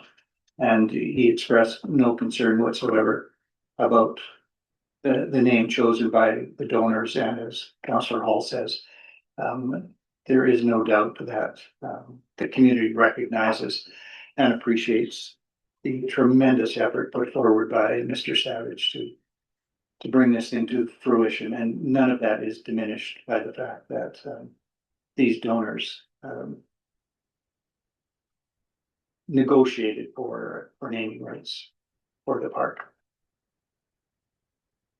If there are no other councillors wishing to speak to the motion, I'll call the question. All those in favor? There are none opposed. That is carried. That takes us to agenda item 7.4, Provincial Electoral Boundary Commission. This comes again by way of recommendation from committee of the whole, where it was raised a week ago. I had asked that it be added to the agenda because the time for written submissions closes on Friday of this week, and if council was to take a position, it would have to get in, and if I'm going to write on behalf of council, we need to know. It's not essential that we take any position, but the recommendation from council last week was that we are in support of the proposed change to a Canmore Jasper electoral boundary. If there are no questions about the matter, is there a councillor prepared to make a motion to that effect? Councillor Roger? That council direct the mayor to provide a written submission to the Provincial Electoral Boundaries Commission indicating council support for the proposed change to a Canmore Jasper electoral boundary. Thank you, Councillor Roger. Does any councillor wish to speak to the motion? I will call the question. All those in favor? There are none opposed. That is carried. And that takes us to agenda item 7.5, the 2026-2028 operating budget and the 2026-2030 capital budget. Could be a lengthy discussion. Does any councillor require a break before we begin? Not to say that we couldn't take one in the middle of discussions as well. Well, I don't see any hands signifying need for a break, so off we go. There is revised material now before council. There are a number of briefing notes that have been provided by council and information provided by administration based on motions from council last week. Mr. Gibbon, would you like to start with perhaps the request for decision and then work through the briefing notes? Sure, absolutely, Mayor Ireland. So council, what you have in front of you is a culmination of a process that started for council on the public side on November 18th, where there were presentations from external community groups with their requests for the 2026 year. And then from there, it went into 2 full days of budget discussions with council, receiving information from administration. Over those 3 days, those 3 opportunities, council made amendments such as including all external community group requests and increasing paid parking revenue. Those changes have been consolidated into the attached budget document that was attached to this RFD.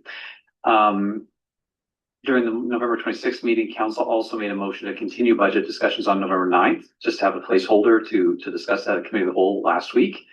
And administration published the draft budget that is here in your package today that incorporates all the council directed changes. We published that to the public on December 5th.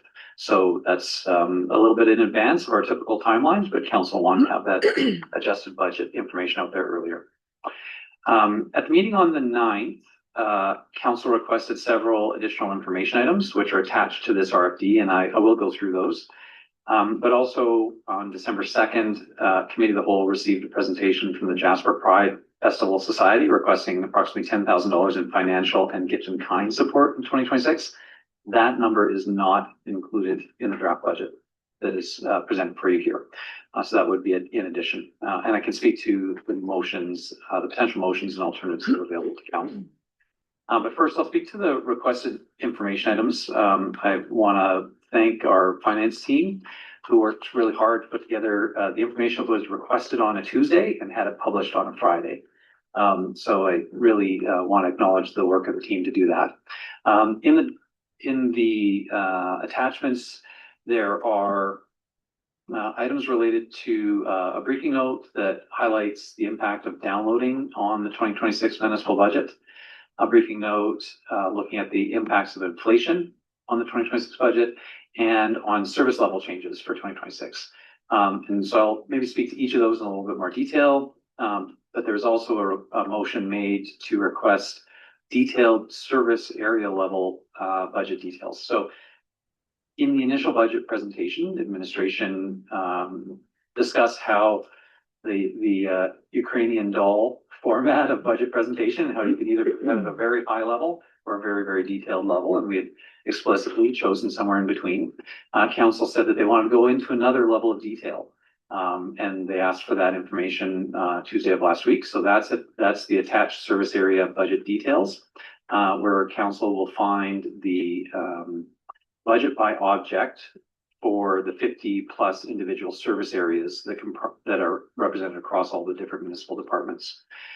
There was also a request for the level of tax support by service area. So again, for those 50+ individual service areas, the level of tax support required for the 2026 year in the proposed budget, that's also provided.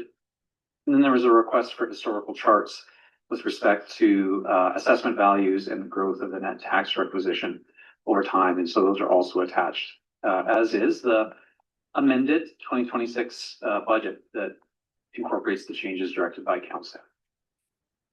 Some of the highlights of the budget, again, recognizing that it incorporates all the amendments up to the 26th, the budget does show a total expenditure increase of just over $9 million, $9.1 million. The significant expenditure increase is reflective of ongoing recovery efforts from the wildfire, and these expenses are largely funded by external sources. So it is a very substantial increase in total municipal expenditure, but that total increase in municipal expenditure is largely offset by a correspondingly significant increase in external funding sources, DRP funding, transit grant for regional service, and a number of other sources. The real focus, obviously, and the real area of interest for council and the community is the net tax requisition. How much needs to be collected from local taxpayers to support that $9 million increase? And for 2026, the net tax requisition is forecast to increase by just over $1.1 million, or 9.4%. Again, this is slightly down from the original budget that was presented, and that's a reflection of council's direction to increase paid parking revenue in 2026. The capital budget includes approximately $18.5 million in projects. There would be carryover projects from 2025 as well that would carry across, but that'll be discussed in the new year once we are able to close out the year end for some of those in progress projects. And broadly, the 2026 budget reflects continued financial pressures from rising inflation, reduced external provincial government support, and the increased costs associated with delivering core municipal services. And this gets into some of the questions that were asked of administration and the briefing notes that were prepared. The first of those is around downloading impacts. So the first one that's attached to your package is downloading impacts. And actually downloading impacts in 2026 are relatively modest. There's about $35,000 that administration was able to identify that is a direct result of provincial government legislation change in 2025. Earlier this year, the provincial government took what people would know as FOIP, or the Freedom of Information and Protection of Privacy Act. They split it into two new acts, and there are additional costs associated with municipality complying with those new legislative requirements. And the administration identifies that being approximately $35,000. So that's one example of a provincial legislation change that drives cost for the municipality. And that's the key one that we could identify as a change between 2025 and 2026. That said, there were a number of other recent changes over the last few years that are already incorporated into the 2025 budget. Specifically, we've seen the addition of policing costs to the municipal expenditures. Prior to 2020, the municipality paid $0 for policing. And so over the period of the last 5 years where we saw a substantial increase in the municipal requisition, that also saw us assuming this added cost for policing to the point where now we're paying about $370,000, $380,000 in policing costs that we didn't exist for us prior to 2025. Prior to 2020. That is not a new cost in 2026, so we don't see administration identifying that as an impact on the 2026 budget, but it is an impact that has been felt by taxpayers recently. Additionally, we've seen reduced provincial government grant support, and this is over a longer arc. The provincial government has regularly funded municipalities through a grant that used to be called MSI, or the Municipal Sustainability Initiative. And it's really focused on providing funding to help municipalities with capital infrastructure, buildings, sidewalks, pipes, and the like. The funding that the municipality expects to receive in 2026 of about $870,000 is about 35% lower than it was in 2010. So again, this is not the 2025 to 2026 contribution from the provincial government is stable, but it does not account for inflation. Between 2025 and 2026 hasn't grown at all. And in fact, it is 35% lower than it was in 2010. And overall, because of that flatlining, if we account for the cost of inflation, that grant has really lost about 45% of its effective value since 2010. So the municipality and multiple municipal budgets have had to deal with that issue over time. But largely, provincial downloading wasn't a significant driver in the 2026 budget. The next item that council asked us to explore was the impact of inflation on the 2026 budget, and this is directly where we can see the largest impacts. Salary and benefit costs are up $446,000 in 2026 compared to 2025. A major driver of municipality salary cost is obviously the collective agreement that we have with our union. That's negotiated in advance, and those numbers need to be incorporated into the budget. 2026 is a negotiation year between the municipality and our QB union local. And so the salary impacts for future years are to be seen, to be determined as a result of that negotiation. But through COVID, there was at least 1 year where the municipality saw a 0% increase in salary and benefits, which was positive.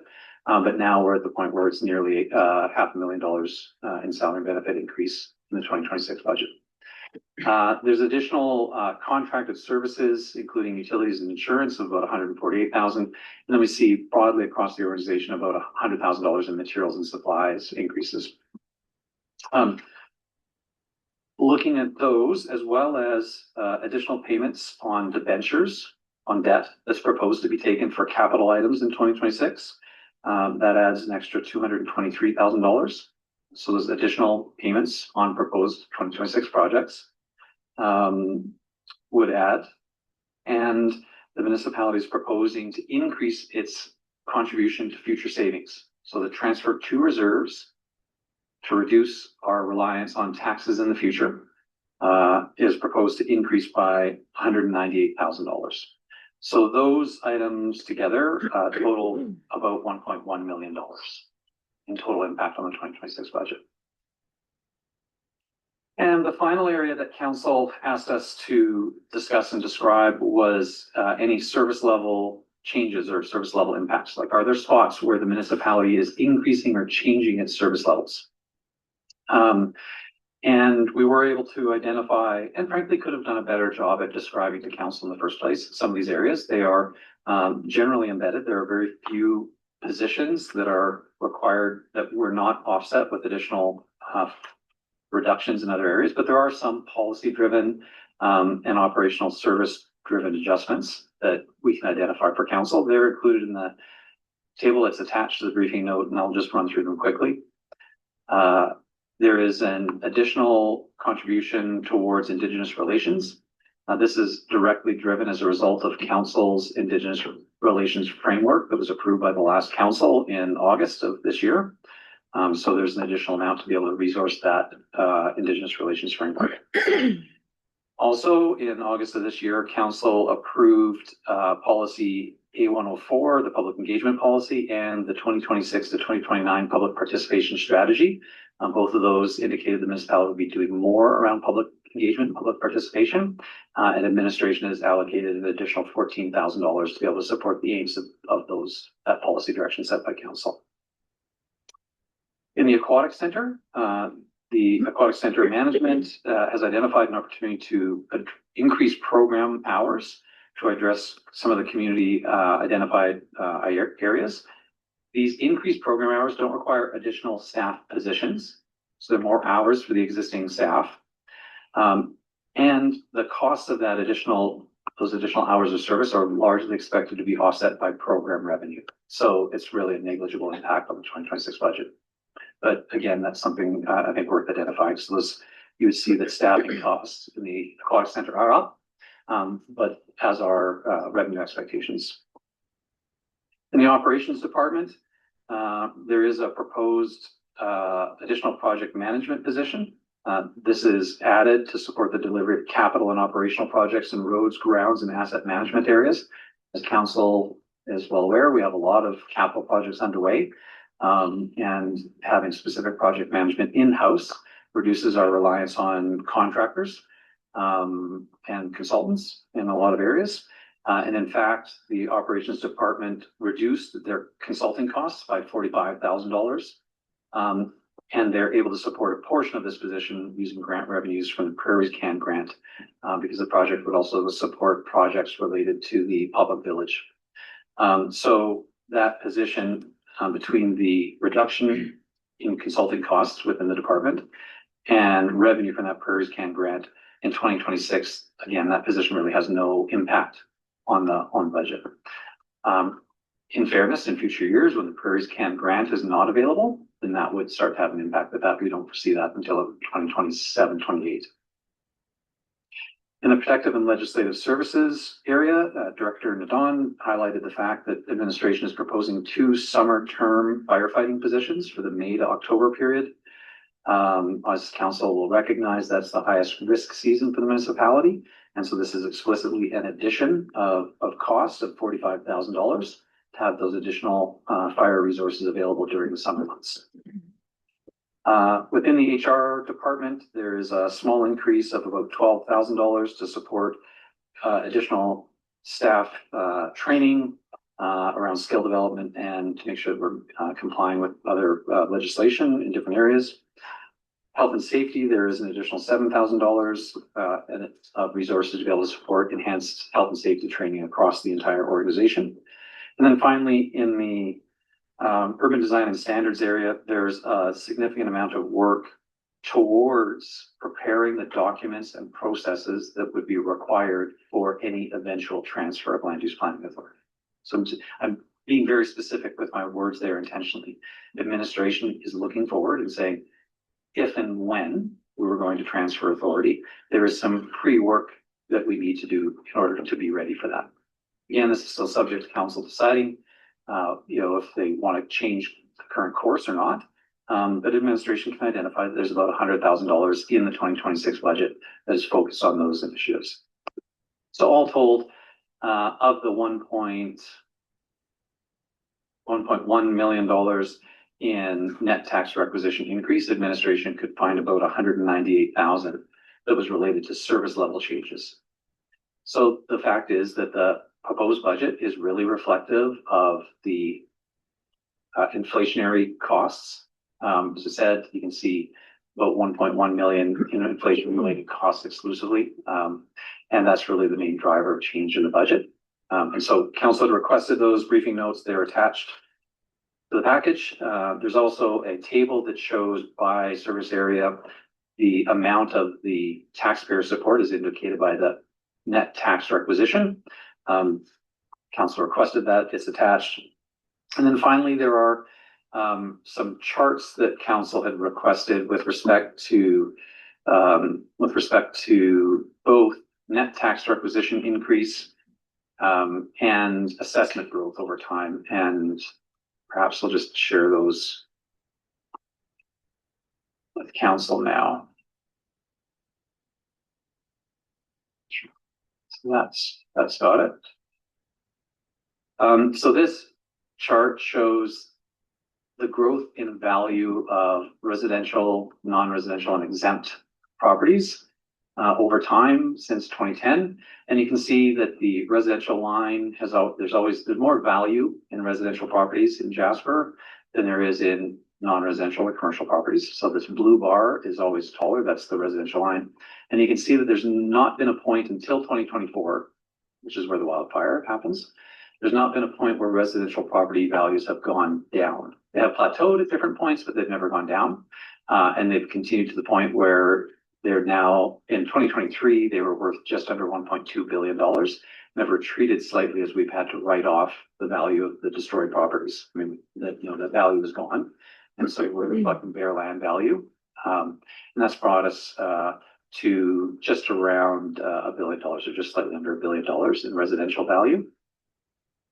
Non-residential properties, the smaller of the two, that green bar there, does show a little bit more variation. There are some times where in 2012, you can see there was a slight softening in values, followed by an increase, a bit of a plateau, a bit more of an increase. And then getting into 2020 and 2021 during the COVID years, decreases in value, followed by pretty strong increases in value until we get to 2024, where again, they were reduced, recognizing that there were properties that were destroyed. And now the municipality can only assess to their land value. So that's historic assessment change over time. Council also asked for the net tax requisition change and growth over time. And so this goes back to 2010. You can see over that longer history, there was essentially slow and steady growth between 2010 and 2019. In 2020, there was a significant drop. That's reflective of about $1 million of council-directed reduction in net tax requisition. And then the following year in 2021, there was a return to essentially about the same level as 2019, and then the growth that's been observed by others over the last 5 years. So there was a discussion about sort of which time period you choose to represent. And this one gives a time period that covers that 15-year view rather than just the most recent 5 years. Council might notice that between these trends in growth and assessment and the trend of growth in net tax requisition, there's some correlation or some similarity. So administration undertook to notice that correlation as well and thought it would be interesting to explore what that looked like together. So this chart here shows the percent increase in value of the total value of all of the taxable assessment in Jasper. That's the blue line. And it plots it along with the percentage increase in the net tax requisition by year. And so you can see that in 2011, the total value of all the stuff in Jasper went up by about 2.4%. And that year, the net tax requisition went up by about 3.6%. The following year, and this goes down, but it's not a drop, it's a reduced increase. In 2012, the total value of everything in Jasper went up by only 0.4%. So very modest growth.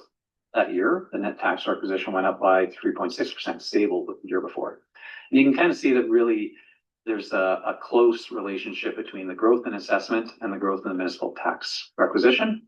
Other than a few outliers like the 2012 year and the 2017 year, where the growth in assessment was much higher than the growth in municipal taxes. Then we get to 2020, where the value of properties dropped by 1.4%. So the value of properties in Jasper went down 1.4%, obviously largely driven by a drop in values in the non-residential sector.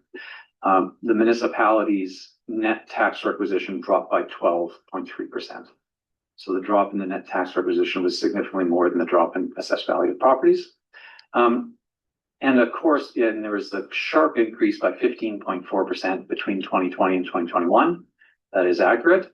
But you can see at the same time, the value of properties increased by 4.2%, and then 10.3%.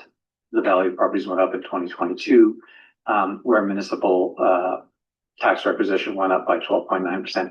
So we start to see a little bit closer correlation between the two, starting in 2022 until we get to 2024 again, where we have this, the impact of the wildfire, where assessment drops by 8.9%, and the municipalities increase is moderating, but is still, moderating more towards what had been normal levels, but not to the extreme level of the drop in assessment. The drop in assessment is offset by the fact that the provincial government is providing financial stabilization support for the municipality. So for all intents and purposes, assessment is flat with the previous year. It would be a 0% increase because the provincial government is covering for that loss of assessed value. So the municipality can levy taxes without shifting the burden to remaining taxpayers. And that's what that sort of red undershade is there to show that difference. In Mayor Ireland, I did have to explore the counter factual of what actually, there's what happened, and this represents exactly what happened. There's been some question about, how a decline forces a larger rebound. And so I also plotted a what if scenario, which is this final chart where had the municipality in 2020, rather than reducing taxes, simply maintained the taxation. And so again, not increasing the net tax requisition or not reducing it in 2020, what would have happened in terms of percentage increases? And you'd see that rather than the 2021 year being an increase of 15.4%, it would have been a very, very modest 1.2%. This is based on actuals. The actual amount of money that the municipality collected in 2021 was only 1.2% greater than what it collected in 2019. And then you can see that quite close correlation with assessment values. So the municipality going up by 12.9% and assessed values going up by 10.3%. So again, sort of returning to that close correlation. So those items were the additional items that have been requested by council and some additional analysis conducted by administration. So I'm happy to answer any questions that council has about the budget or about the additional information that was provided. I'll maybe just first speak to the process that lays ahead and the alternatives that are available to council today. In terms of final budget approval, whenever that might occur, there are a number of items that administration still needs to undertake following an approved budget by council. The first is setting the 2026 utility fee bylaw. So once council approves the budget, the utility side of that budget needs to be translated into the utility rates and fees. We need to bring that to council in a bylaw form, which requires 3 readings. And then after 3 readings, we want to inform utility rate payers about what the coming changes are. So there's some steps that follow that follow the approval of the budget. Then the 2026 tax rate bylaw would return to council in April or May of the year because we have a provincial requirement to send out assessment notices to property owners by May 15th. And we're required to send out tax notices, so to actually tell people how much their taxes are going to be no later than June 15th of 2026. So you can see that whenever council approves the final budget, all of those timelines still need to be met. So any time into the new year with the budget reduces the amount of space available to meet these other legislated and required timelines. That said, it is absolutely within council's ability to pass an interim budget if you felt that was necessary and more discussion was needed. So administration has provided recommendations for you in the RFD. The first recommendation is that council approve the 2026 operating budget as presented, and that council approve the 2026 to 2030 capital budget as presented. Administration also attempted to identify any alternatives so the council would have motions ready if there's some other course of action you wanted to take.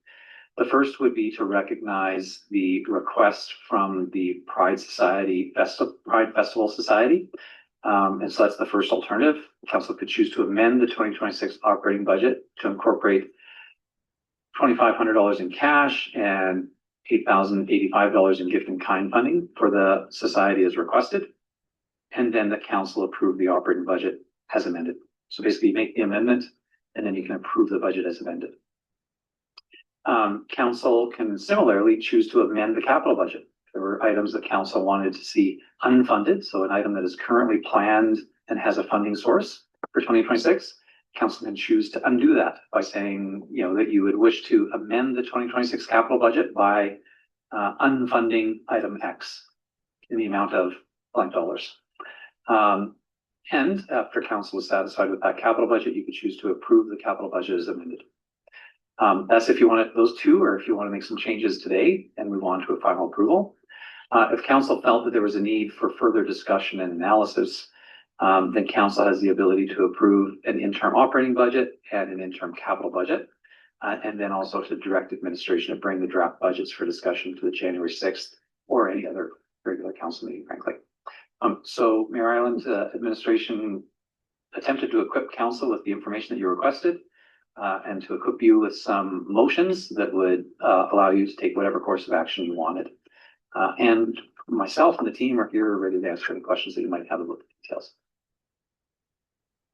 Thank you very much, CAO Given, and let me commence by thanking you and the team for getting us all of this information. We asked for it last Tuesday, and it was in our printed agenda on Friday of the same week. A substantial amount of work done to make that happen, and it did not pass observation that our agenda was delivered last Friday by Miss Acorn at 4:26 in the afternoon, which is later than is normally the case. And that was because everybody was working so hard to get this information out on a Friday that happened to also be the Friday of our community holiday party. So really do appreciate the hard work by administration to get this. And the additional graphs that you put together are, at least for me, very helpful. So thank you. Questions from councillors? Councillor Roger. Yes, thank you, Mayor Ireland. I have a question for Beth Sanders. I think would be the best person to answer it, the urban design manager.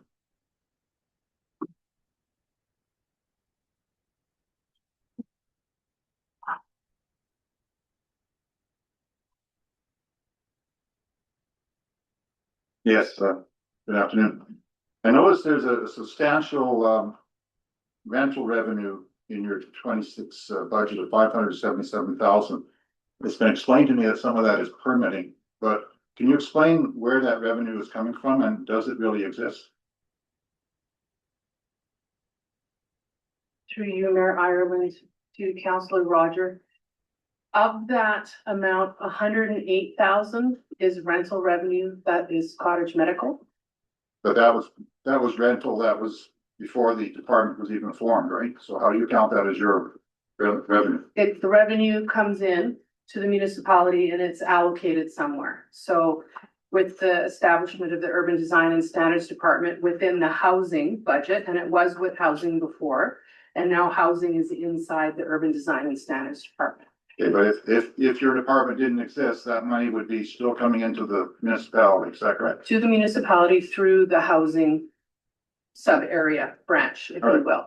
Yeah. And the rest of the money then? There's 78,000 that is street and public space use permitting.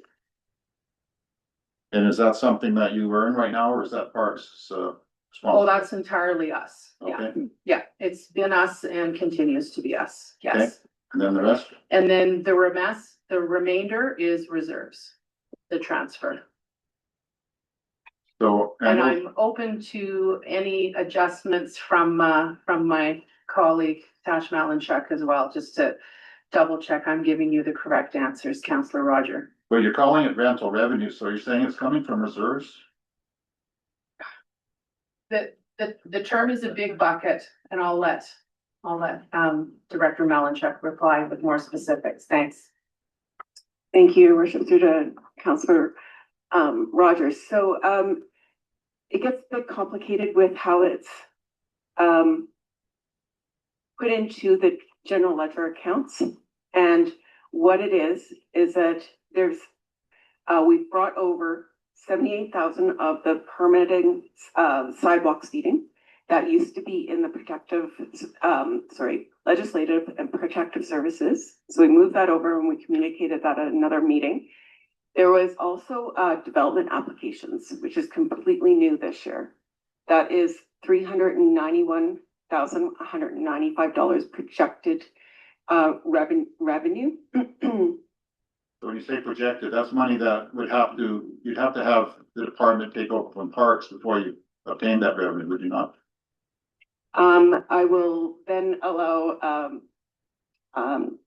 Director Sanders to speak more about the development applications and how that works on her end. I'm just speaking to the numbers. Then there's also, as alluded to also by Director Sanders before, is the rental revenue that was to the Cottage Medical Clinic, as well as the rent of side A and B on Bonhomme Street as well. So that's in there as well. And it was initially labeled as just rental revenue. This department is a bit of an oddity this year in that we are recognizing that it's permitting revenue as well. So we changed that to update it in how it's presented within the context of the budget. So, Your Worship, I believe the outstanding question is about the 391 in the row that says development applications. Yes. We're anticipating that over time, that money, we will have funds coming in from development applications. We don't have that right now because we are not issuing development permit, building permit applications. Parks Canada is doing that. So right now it is coming from reserves. Okay, so what you're saying to me, I think, is that until Parks Canada transfers the development authorization to the town, none of this revenue is going to come in. That's correct, isn't it? For that particular line, Yeah. yes. Okay. And you're also telling me that the rental revenue that we received from Cottage Clinic and the other property that was going into the town is being taken from wherever it was going and put into your urban design department now. Before the urban design and development department was in place, Yes. there was a housing unit in the municipality. Yes. It is now inside the urban design and standards department. So No, I understand that. What I'm getting at is that the urban design and standards department is not bringing in that revenue. That revenue already existed. So if it didn't go to you, it could have gone to somewhere else, for example, to the overrun that we're running this year. Is that not correct? it is, sure. The simple answer is yes. It's rental revenue that comes into the municipality. Yeah. Yes. So if the urban design, and I don't want to, attack your position here, but to be fair to say, if this department did not exist, there'd be another $577,000 plus the money that you got from reserves that would be available to the town, and that total would be $900,000. Is that fair to say? I don't calculate the math entirely the same, which is okay. When it comes to the 391, yes. When it comes to the funds that are coming in for rental revenue, keep in mind that on the flip side of that are capital improvements to maintain those properties.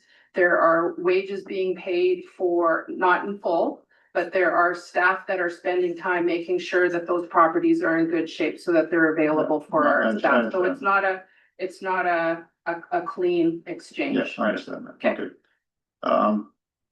The second part of my question, and again, I don't want to attack your department, but I think we should know, what are you going to be able to provide us that Parks does not already provide us? What advantage is there to having your department? Because if it's costing us this much money, we would hope that there'd be a substantial difference, and I just don't know if there is one or not.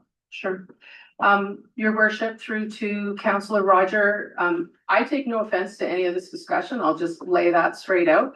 All municipalities in the province, except for the municipality of Jasper, has a version of a planning and development department, which means that council, elected officials, has the ability to set policy and make decisions on what it costs, make decisions on service standards for how long permits turn around and what the rules are that regulate development.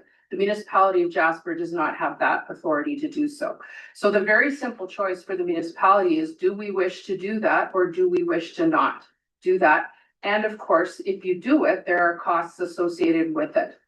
And the balance for council to decide is, if you choose to have a planning and development department, in our case, we're calling it urban design and standards, you also have the choice then, should you choose to take the authority to set the fees, for example, for development permits and building permits. So then that cost recovery, you're getting some of that. Right now, you're not getting it because we're not taking in development permits. In the extraordinary circumstances that we find ourselves in, you are, as a municipality, through some of my team and I, are contributing directly to Park's ability to respond to the municipality's needs while rebuilding after the wildfire. If we weren't here, it would be a very different scenario that Jasper, like the municipality and the Parks partnership. It would just be different. I'm not saying it would be better, it would be worse, but our sleeves are rolled up on your behalf as council and elected officials to support Parks and fully participate in the GRCC, et cetera, to help out. That's the short term thing. In the longer term, when rebuild is complete, and we're doing, not necessarily complete, but well underway, and if you so choose as council to have planning and development authority, then it's just a different game. It's a different game in town, where when there are development challenges, you folks as council will be the ones making the decisions, and that will be different. And the choice is yours. And whatever you choose, I'm not going to be offended, just to be clear. No, I understand this year, of course, it's a special year, and that your department is certainly working with Parks and helping out. But what I guess I'm trying to figure out is that in the long term, I understand that there's going to be a reduction in what we pay Park land rent or whatever, and there's also going to be some revenue. And if we can break even with what your costs are and what you're going to bring in, then that's great. But if we're going to be losing substantially every year, then we have to decide whether there's an advantage to us to do that. That's the basic question, I guess. Mayor Ireland, maybe I would just jump in to say, previous council did receive a present, so it supported administration with funds to hire an external consultant to build a business plan for what it prospects. So before the development of the department and before the hiring of Director Sanders or the establishment of her position, last council received a report from administration identifying what the expected potential income and revenue could be for a planning and development function if the municipality was to do it, and what the revenues and expenses would look like. That is old now. It was a couple of years ago, I think 2022, maybe 2023 when it was completed. And so it would be worth administration bringing maybe that information to council so that you could see it, as well as renewing that information with all the new information about, that we've learned since the fire. That was obviously all pre-fire. And so it'd be reasonable for council to say, well, before advancing anything, let's have a look at these fundamental questions of what would we expect for future revenue and what would we expect for future expense. That's a pretty reasonable discussion and question. And if council wanted us to bring that forward, that's absolutely something we could do. In the near term, the vast majority of the planning and development function of the Urban Design and Standards Department, I make that distinction because Urban Design and Standards also houses energy and environment and housing. So the planning and development function or service area within there is largely supported through DRP funding. And so the costs are supported right now by provincial grants. And that's given us a lot of horsepower to assist homeowners with pre-development application consultations. So before you go, I think many people would have had the experience of showing up to the authority having jurisdiction, which in our case is Parks, but in some other municipality, showing up and saying, I want to apply, here's my stuff. And then the authority would take your stuff, review it, and come back and say, oh, by the way, you're missing these 10 things. And then you go and get those 10 things and you show up and submit again. And the development authority says, oh, there's another 3 things that you need to do. like, Councillor Roger, over your years in business in town, you may have consulted with clients that were facing these challenges and interacting with parks. I think that's the same between municipalities and parks. One of the functions that the UDS team has been able to do right now is offer pre-development application consultation. And so while Parks is approving development permits most development permits, I think our team is actually integrated into signing off on some of them now. The team has also been able to support people in rebuild by doing these pre-consultations to ensure that when they submit something to Parks for approval for their rebuild, that it's full and complete, so they don't get bounced back and forth. So that's an example of the current value, sort of asked about what it's doing currently. It is not approving permits. It is not the authority that has jurisdiction, but it is providing significant value. And that value that it's providing to the community is recognized by the fact that cost is largely offset by DRP funding for now. And the department would look different in the future under business as usual post-fire. And that's a reasonable discussion, like the analysis, if council wants to do that analysis, pretty reasonable question. But just to get back to the dollars, if Parks Canada does not transfer their permitting function to you this year or 2026, then you won't get that 391,000. So that means that our budget is going to be off by that much, 391,000. Is that fair? Through you, Councillor, through you, Mayor Ireland, to Councillor Roger, the assumption for 2026 is it's coming from reserve. It would be lovely, and let me back up just a moment. CEO Gibbon was highlighting the fact that right now, for example, we're helping with pre-application meetings. So when someone has an application, what we're doing is taking some of that volume of work away from Parks so development officers can get permits through the door, in addition to other services we're providing. Parks is set up to be issuing permits like crazy in 2026. And I don't recommend doing anything to interfere with that. So my assumption in 2026 is, like, over the heavy construction season, we're not all of a sudden going to start issuing development permits because it's functionally not going to be supportive to rebuild. So my assumption in 2026 is it's reserve. And this is part of our contribution to CAO Gibbons' comment. Most of the positions are DRP funded that are helping with rebuild. So it's a bit complicated, but it's part of our way of contributing also to a wise rebuild where Parks colleagues, just as an example, don't have experience rebuilding a town or doing a whole bunch of simultaneous redevelopment. My team does. So we're very complementary in that way. But just on a dollar and cents. Okay. You're showing there's a deficit of 440,000 in your department this year, expected into 26. That includes that you received that 391,000 from Parks. So if you don't get that 391,000 because Parks hasn't transferred you the system, our 1.1 deficit that we're expecting is going to go up by 391,000. Is that correct? That sounds correct to me. Yes. Mayor Ireland, to Councillor Rogers' question, if revenue doesn't materialize, then that's exactly correct. Well, Ms. Sanders just told us that it's not going to, that she doesn't expect Parks, and she doesn't want it to have a transfer over in 26. So it's pretty much that's going to happen, isn't it? Maybe the case, but the revenue doesn't materialize, and the municipality would have to offset that at the year end. Yeah. Or reduce costs and expenditures in other areas. Yeah, okay. All right, thank you. Thank you. Other questions arising from the presentation, the briefing notes, or the RFP? Deputy Mayor Melnick. Thank you, Mayor Ireland, and through you to Director Sanders. Earlier in the meeting here, we had a report about the turnaround times for permitting.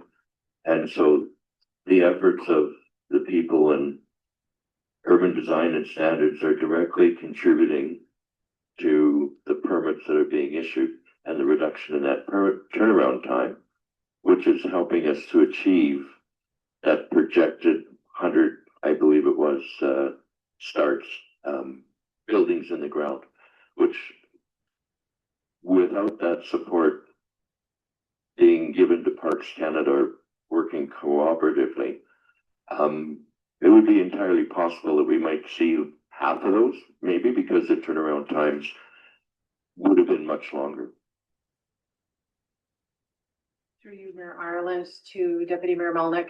I'm not in a position to say what it would have been. What I can say is, like, clearly, we're working really well with our parks colleagues and making contributions in ways that are not that tangible issuance of the permits so that they can do that. And helping even think through policy changes, you know, like my staff can write some policy changes so that they can do things to streamline the process, but then they're not spending time doing that very same task. So again, it's very complimentary, but there's no way for me to say like what the turnaround time would be if we weren't involved. That would be disingenuous. Thank you for that clarification.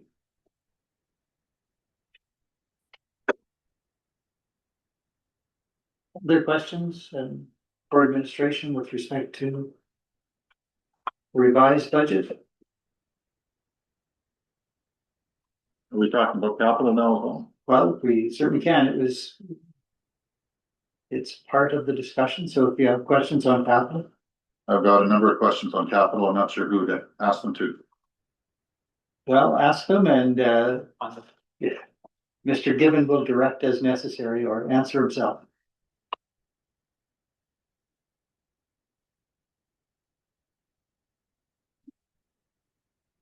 Well, start with the activity center on the tennis court resurfacing and pickleball development. You've got donation debt, $250,000. Do we know what the proportion of that is, either way?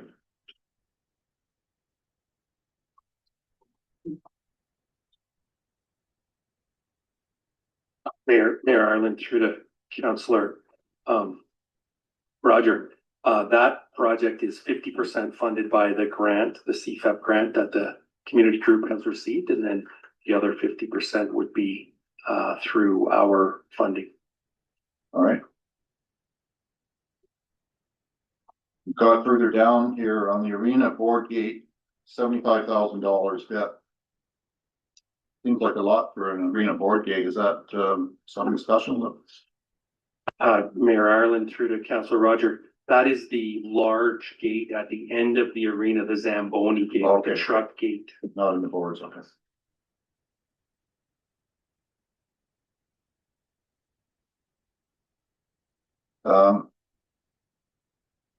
As you know, Mr. Reed, I was with you this morning at the swimming pool, and there is the cathodic protection of the pool deck, $250,000, and upgrade all mechanical systems to the entire aquatic center, $250,000.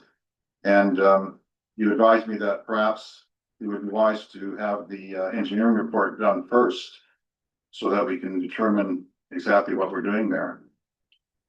Mayor Ireland, through to Councillor Roger.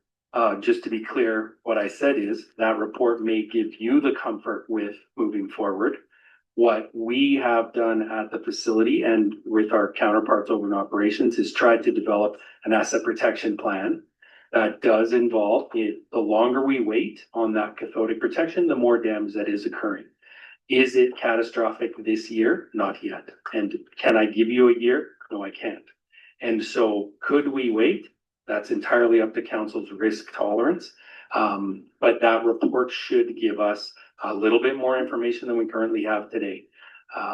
Administration is satisfied with the idea that we know this problem is going to need to be addressed.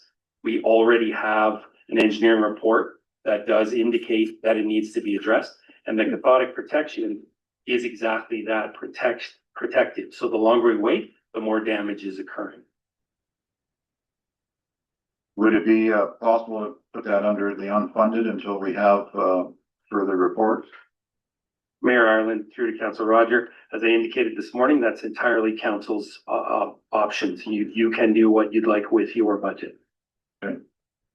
Next question is about the daycare yard drainage. You've got the local funding and debt. Again, what is the split there between?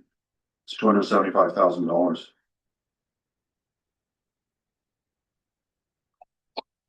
That project is entirely funded through municipal sources. So part of it we have in reserve and part of it we have in debt, I believe. You know what the split is between the two?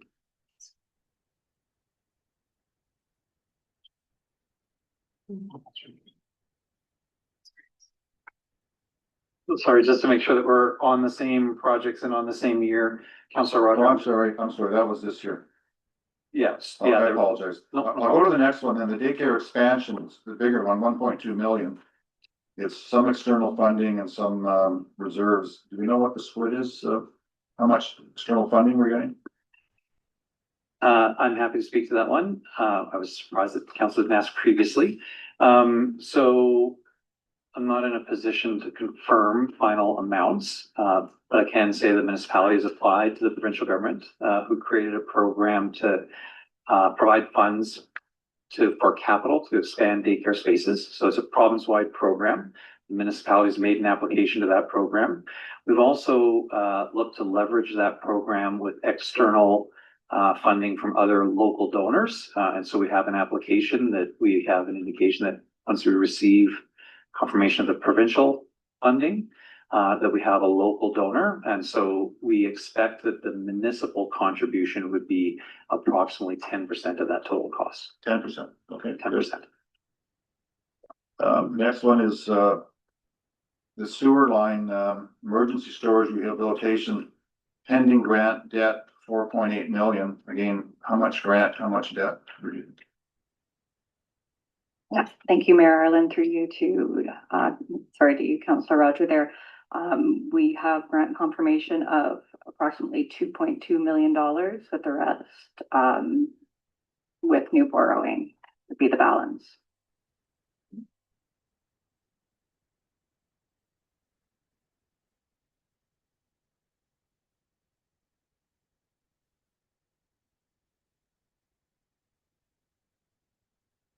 Just so I'm clear, the LGFF, is that money that's town money, right? Municipal money? LGFF of Mayor Ireland is provincial money. So I referenced before the MSI grant.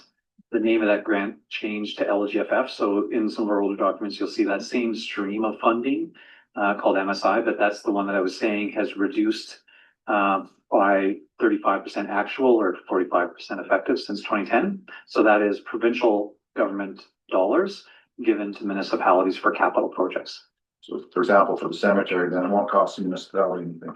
Anywhere that you see LGFF as a funding source exclusively. So there's somewhere we combine two different funding sources to fund a total capital project. But if you see something that's itemized as LGFFC, that is provincial funding. Okay, thank you. Okay, well, those are the questions I had about capital. Thank you.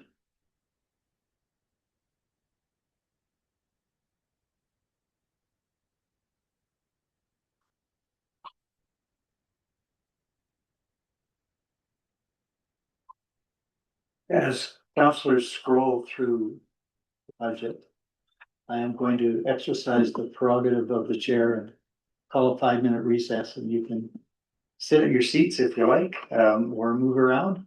But give everybody an opportunity to focus in on the questions that they have. So we will be back at 5 o'clock.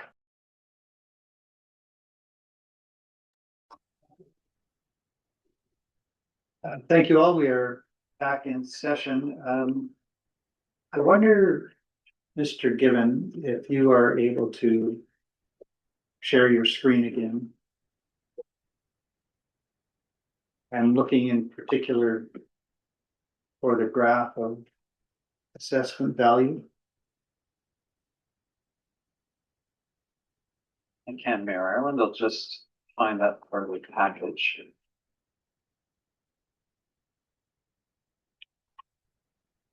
Page 98 of the electronic version. Absolutely, Mayor Ireland, I've got that up. I'll just pull it up on the share here.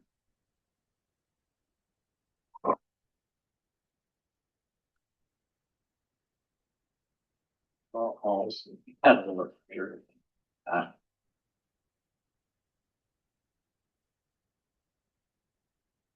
Thank you for that. I asked you to call that up specifically to correct an erroneous statement that I made last week in discussing with Mr. Butler, who was making a presentation on behalf of Jasper Chamber of Commerce. I'm quite sure that I indicated that I had a recollection of residential and non-residential assessments being roughly equal. And I was misremembering, in fact, it is residential is equal to the combination of non-residential and exempt, and has been since about 2020 or 2021. But I remember contemplating at some point that those two items were roughly equal, but I misspoke a week ago and I wanted to correct that.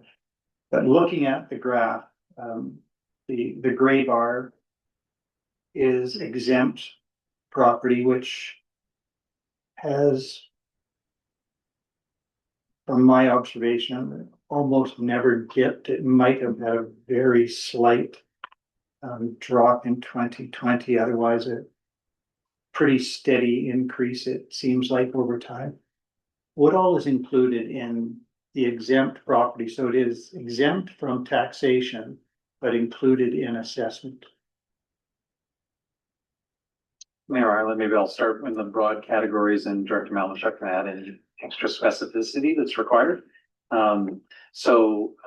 This would be items that are provincial or federal government owned. So the schools, for example, don't pay property taxes. Federal government assets, so Parks Canada buildings don't pay property taxes. The provincial building doesn't pay property taxes. So those would be the broad categories of assets. There may be some other ones that council has chosen to make non-taxable. The Legion is an example of that. I thought that it might be. And so it's a pretty small number of things. Obviously, federal government assets are probably the largest of that category, and the two schools. There's a lot of value in those buildings, but they don't pay property tax. In the case of the federal government, they have a system called payment in lieu of tax, or PILT. And so the federal government does pay an amount that is equivalent to what property taxes would be. And that sounds a little bit convoluted, but the basic principle here is that one order of government can't tax another order of government. So the municipality can't levy a tax on an upper order of government. And so the federal government has a longstanding practice of recognizing that municipal services like street clearing and road maintenance and everything else benefit their properties just as much as it does the hotel down the street. And so across Canada, the federal government pays this payment in lieu of taxes that basically equals what property tax would be. The provincial government had a system called grants in place of taxes. And that's been up and down over the years. For a long time, the province paid an equivalent amount to what property tax would be. And then about 5 years ago, they decided that they were only going to pay 50% of that amount. That's the subject of quite a bit of advocacy from councils across the province. And more recently, the province has identified that they will transition back to paying 100% of the amount of an equivalent to what property taxes would be. Thank you for that. And on the same graph, typically assessment day is July 1st of every year. And so for last year, the assessment was taken post fire to be reflective of what was almost half a year of loss, but not quite. Is that correct? That's right, Mayor Ireland. So council took an explicit decision to write off the amount of assessment that was lost in the same tax year. That's not necessarily required, but council decided it was the appropriate thing to do. And so that's why you see the drop in the 2024 year. Another possibility would have been for council to allow that to remain on the books. Then we would have seen the drop in 2025. Again, council decided that the most appropriate thing to do was to make that reduction in the same year that it happened. But typically, yes, assessed values trail behind the change to a property is reflected the next year. Thank you for that. And my final comment, and not a question for you, but again, just to express my appreciation for the table that appears at page 97 of the electronic version of the agenda. So the previous page to this, that was something that I had asked for. So the percentage of tax support for our various services throughout the municipality. And I thank you for the detailed work so that everybody can see what it costs to, or at least the proportion of services that we provide to the community, what portion is paid by taxpayers. I think it is a really useful bit of information, and it doesn't change things for now. It simply reflects the fact, but it could lead to further discussion with council if we wanted to try and pick targets for tax support, for example. But in the worst case scenario, I think operations as a department are only funded at 54%, and everything else is better than that, in the sense that it takes less on the taxpayer dollar to provide the services that we provide. So I very much appreciate that information. Whether others see it as beneficial or not, I don't know, but I wanted to thank you for it. Councillors, I again turn to you for questions for administration or any motions that might be forthcoming.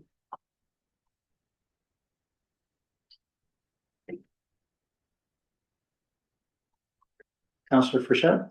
Thank you, Mayor Allen. Through you to Director Givens, CEO Givens, pardon me. So the values, the net values of our properties going forward, I mean, I appreciate right now we're in a very gray area, if you will. So going forward, I think the discussion about mill rates and values and taxation, etc. Looking at this graph, it's fair to say that the residential properties obviously have gone up exponentially compared to commercial properties. And down the road, would it not be fair to say that this graph will be even exaggerated more than that, given again the extraordinary difference in cost of rebuilding these properties? I think before the fire, we probably had a handful of houses in the $1 million+ range, and now, if you know, go along to the future, we're gonna have many in that category.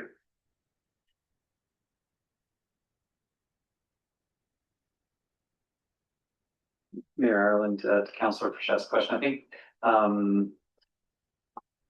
the answer to that is it's going to be interesting to see. And I, you know, that's really not very satisfying, and I'm sorry, it's not very direct, but you know, we are in a bit of uncharted territory here in terms of how reconstruction will happen. Director Park talked about, you know, that there is significant progress being made. So each one of those houses that now, or sorry, each one of those properties that now has a structure on it, when it comes to municipal assessment, the value of stuff in Jasper, it is going to be up. You know, the 2025 bars that are not yet on this chart, because the assessor will undertake that work and will report to council in the spring. But the 2025 bars will be higher than the 2024 bars were, because there were properties in 2024 where there was just bare land value, and there will be some amount of a house. It may not be a finished house, but there will be some amount of a house or a commercial building that has been completed. So we'll see recoveries in those numbers. One of the things that has been a regular topic of conversation in the community is about what the value of properties will be. And I think that there's an assumption that as the values of properties increase, the municipality gets more money. And that's not true, actually. It's change in municipal tax requisition that delivers more money for the municipality. So just to put people's minds at ease, increased assessment doesn't necessarily mean more money for the municipality. If we increase our net tax requisition, that means more money for the municipality. So that's the discussion that's in front of us. The other part of the conversation is just because insurance paid $1.6 million to rebuild a property, you know, there's lots of discussion about that type of thing right now. It doesn't necessarily mean that the market value of that property is $1.6 million. Doesn't mean that somebody would necessarily buy it for $1.6 million. And I'm using that number just as an example. The values that are shown here are contracted tax assessor is required to use market value, which is what a willing buyer and seller might agree on for a given property, not what the property cost to construct, or not what insurance paid to construct that property. So you can imagine that that's where there's a fair degree of uncertainty. But the public should know that, well, if they were taxed on a bare land value in 2025, they hadn't started reconstruction, there was no value of a structure incorporated in their taxes. And in 2025, through the course of the year, they have now built something on that, and they now, their home is in progress. They will start to be taxed on that, so their tax bill will go up. But that's a reflection of the fact that they've added assessment. The assessor's job, though, is to go through and say, now, when that's complete, what might somebody pay for that? And there are a bunch of technical rules and regulations that have to do it. So there's a fair degree of uncertainty about how much reconstructed properties will be worth on the market. That remains to be seen. It was interesting to see when the first reconstructed house sells. Then we'll start to have an idea of what the market value of these properties is and how it compares to what the reconstruction cost was. But the thing that drives the overall tax burden for residents and businesses is the municipal net tax requisition, which is a bit independent from the assessment. So that was a bit of a long-winded answer on a really complicated topic. So I hope that I maybe got to a little bit of what you were questioning.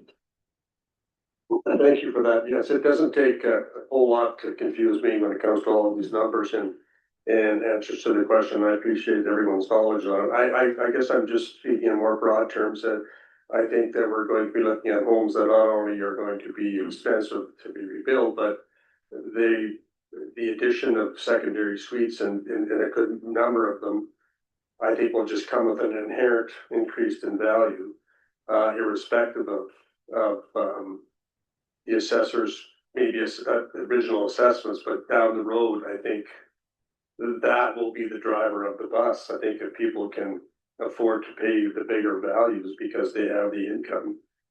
I guess what I'm saying is a lot of these projections and numbers are really a moving target. I don't see how you could put a period behind just about any of them because of all the different issues that are going to happen going forward. Anyway, just an option. I appreciate the answer. Thank you so much.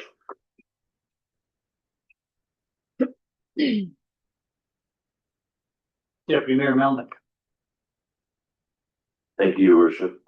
And for the benefit of those with the electronic copy of the agenda, if I could go to page 73, which is admin, general admin and other.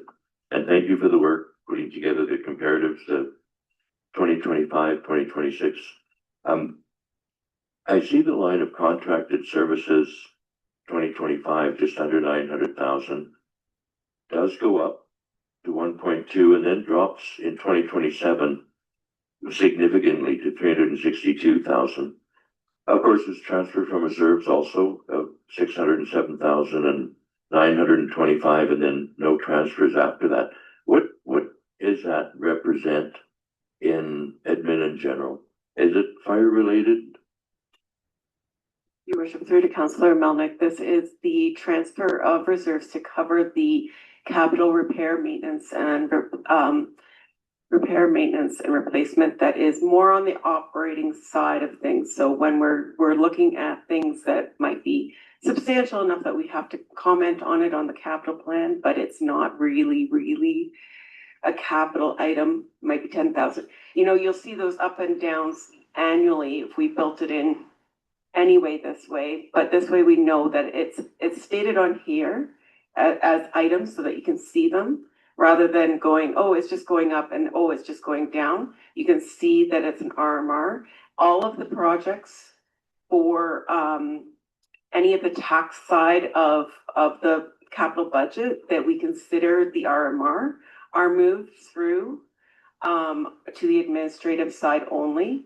And for capital, we just move all of those into the water side of things. So you'll see that it happen in the contracted servicing as well as the reserve transfers in water as well when you're looking at the utility side. Thank you for that. I appreciate that. And similarly, you know, with this year, and I'll just go a couple more pages down to page 75, where we have the Jasper Recovery Coordination Center expenses and revenues. And of course, that is estimated to wind down in 2027 after approximately 3 years of funding. Yes, your worship, through to Councillor Melnick. So this is the fire related portion, and yes, you'll see that wire or come down over the years. We're planning that to amp down. And you will see that the funding also comes down to support that as well. Thank you. We're at, if I may, your worship, we're at 5:20, and in our procedural bylaw, we have a requirement if we are going to be meeting for over 4 hours, which it appears we would be at this point. So in order for us to extend the meeting beyond 4 hours, I would like to make the motion that council vote in favor of extending the meeting beyond 4 hours. Thank you for that motion, Deputy Mayor Melnick. I think we've had that before this particular council since the election, but just as a reminder, particularly for new councillors, this is a vote that has to be unanimous, otherwise the meeting comes to an end in about 10 minutes. And so we will have to move quickly if that's the case. In any event, I will call the question on the motion to extend the meeting beyond 4 hours. All those in favor? Oh, there are none opposed. We get to keep at it.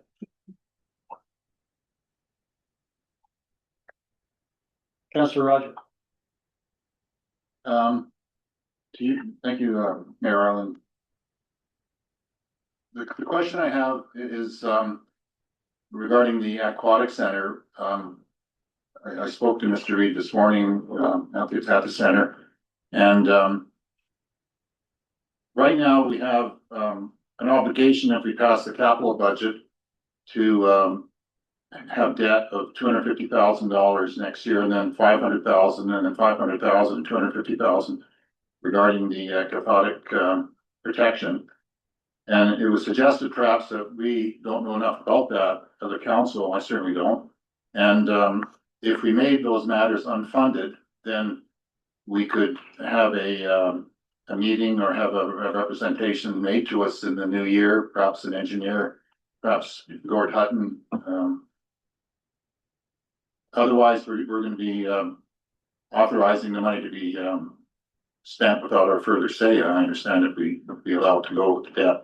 So, and I think it applies to all the matters that the Aquatic Center has, except perhaps for the engineering report. Even the matters that are in 229, it appears to be listed as debt instead of being unfunded. So I would like to make a motion that we change all the Aquatic Center capital expenditures from 26 to the 2030 to become unfunded, on the basis that we would perhaps change it to funded once we know more and more comfortable with it. Okay, thank you for that motion. Just for clarity, the motion is to amend the capital budget to change the source of funding for all matters related to the Aquatic Center from debt to unfunded. Yes. And that is for all the years represented in the capital budget. So that's clear enough to administration. councillors wish to speak to the motion? Go ahead, Councillor Frechette. Thank you, Mayor Allen, to Councillor Roger. I think that's sound judgment. I think if we do have a comprehensive list of things that are going to have to be addressed there, I think it would be prudent to have an overall look at the issues as they're presented. I think that there's a big overall has to be done. I think it would be wise to find out what that is, rather than piecemeal it.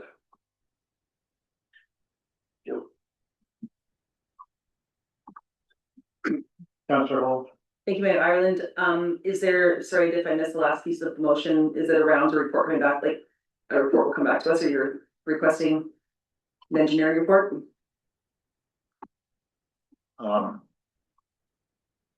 I didn't request it specifically, but I thought the idea would be we would agree perhaps in January to convene a meeting or invite other people like Mr. Hutton and Mr. Reed to explain it to us in more detail. And perhaps get an engineering report too. Thank you for that. I appreciate that there's a motion on the floor, and so it's awkward to engage administration when there's debate. I would like to know though, whether this sort of a motion, changing it from debt to unfunded, has practical implications in terms of a workflow. I ask because although I'm not opposed to the motion, if it remains as debt, no money gets spent unless it comes back to council for a borrowing bylaw. We can't spend money we wouldn't have. But I don't really care if it changes to unfunded unless there are practical consequences in terms of engaging an engineer or anything like that. So can you speak to that at all? Mayor Allen, so I would say that one, council continues to have authority over the capital budget even after it's been approved. So if there was a situation where council received new information and decided to amend the capital budget to sort of reintroduce funding, for example, for any part of these projects, you would have that authority. So practically speaking, I think the change to unfunding doesn't have a near-term impact operationally. Administration understanding there's a desire for additional information. It might be helpful, just for the record, if there was a follow-up motion or attached to this motion that was specified. We want to make sure that when council, as it was with all the additional items that showed up as briefing notes, council made motions on each of those. It allows administration to ensure that we're capturing council's desires and that we're tracking them and reporting back to on follow-up. So I think the motion around the budget change is clear. Maybe it would be beneficial to everybody involved to have that sort of follow-up action as a motion as well. And that could be after this main motion is discussed. Thank you, Mr. Gibbon. Deputy Mayor Melnick. Thank you, Worship. And so we would have 5 line items that we would be moving into unfunded, of which one of the line items is an engineering report. And I'm wondering if that engineering report, if it was funded, would provide the necessary information that we need to make decisions on the other 4. Mayor Ireland, I'll maybe hand that over to Director Reed. Thank you, Mayor Ireland, through to Deputy Mayor Melnick. So yes, that engineering report is intended to create a more clarity on the prioritization and scheduling of the work we know needs to get done. And so the report that is public, that does describe all of this work that you've all read, is very good in describing work that needs to get done. It does not lay out an engineering timeline for that work. And that's the intention of that report. is to give us that foothold to show, okay, so in the next 10 years, it would look like this, given those timeframes that could assist council in understanding the budgeting. We, operations and aquatics, there's no question the work needs to be done. So getting it done is what we've proposed in this budget plan.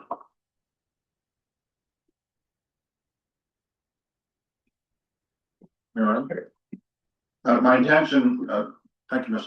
Mayor Allen, to you to Krista Reed. I guess you can do it two ways. We could either have a meeting with the local people, and then once we decide, yes, we want to get an engineering report, we can get it. Or we could just ask for it right now and authorize it right now. So as a practical matter, I'm not sure which you would prefer.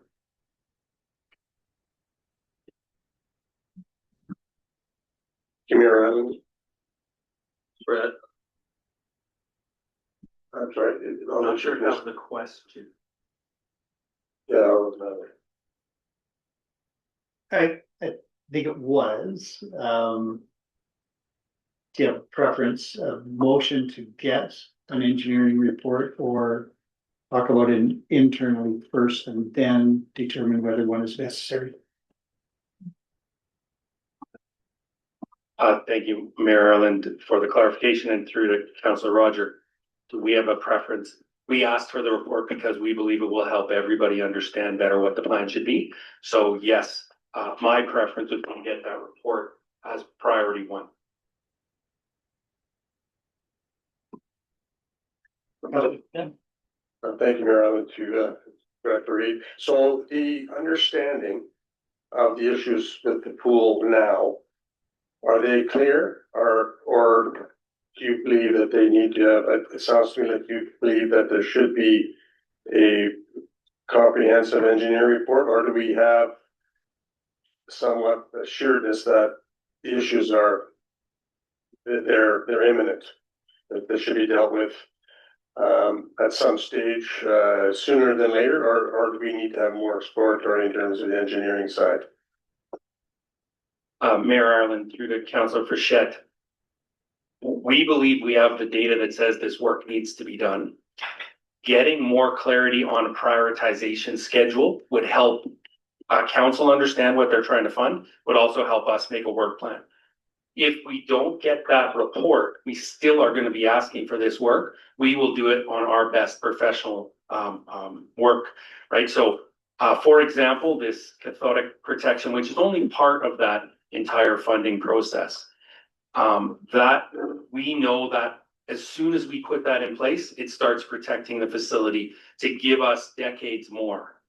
If every year we wait, we don't know if that's just 1 year less of life. So we would put that high priority. That's why that item's named out.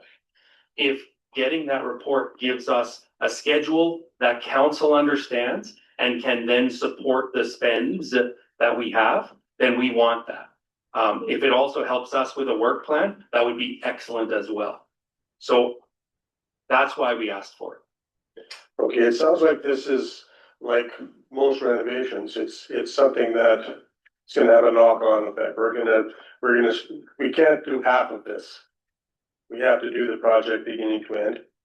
So the inherent value of this engineer's report will just be to give we councillors a clear understanding of what they're doing, or is it just something that's going to be a benefit that's going to be gained by the community at large or the directorship at large, or is it something that is not necessary?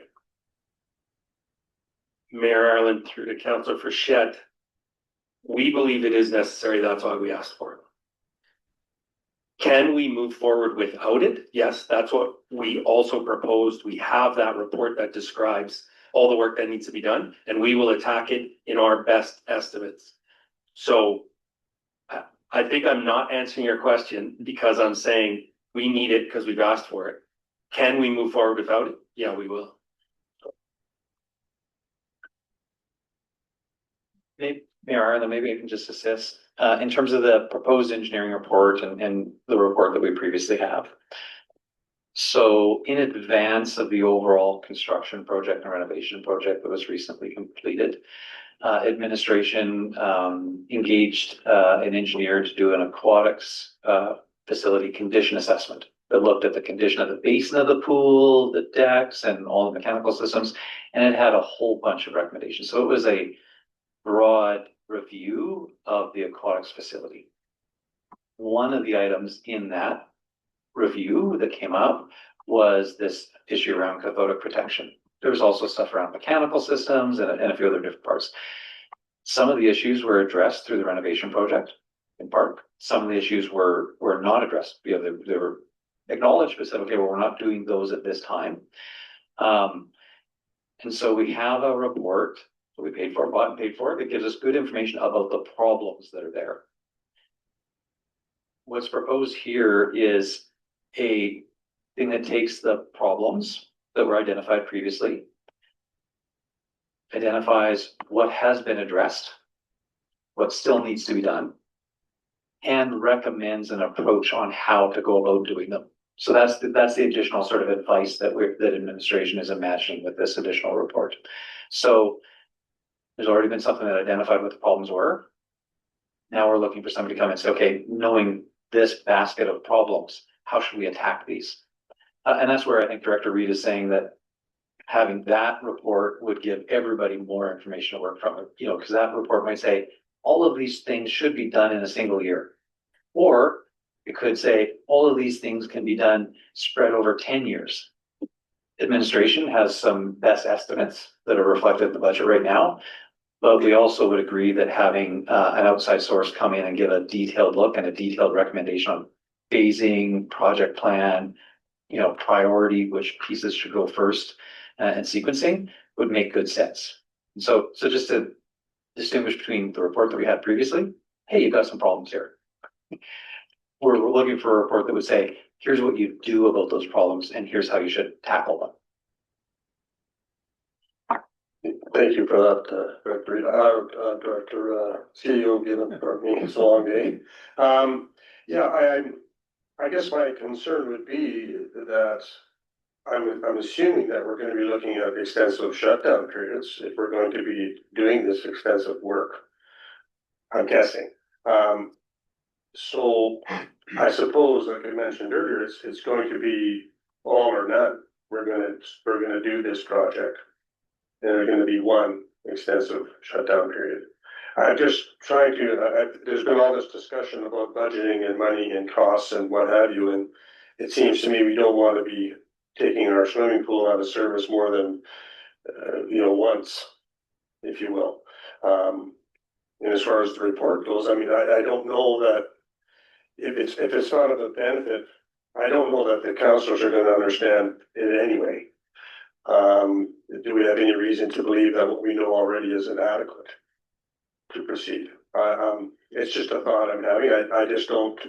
We've lost our swimming pool for periods of time. We've lost our rink for periods of time. So I'm kind of the all or nothing. Do it and get it done.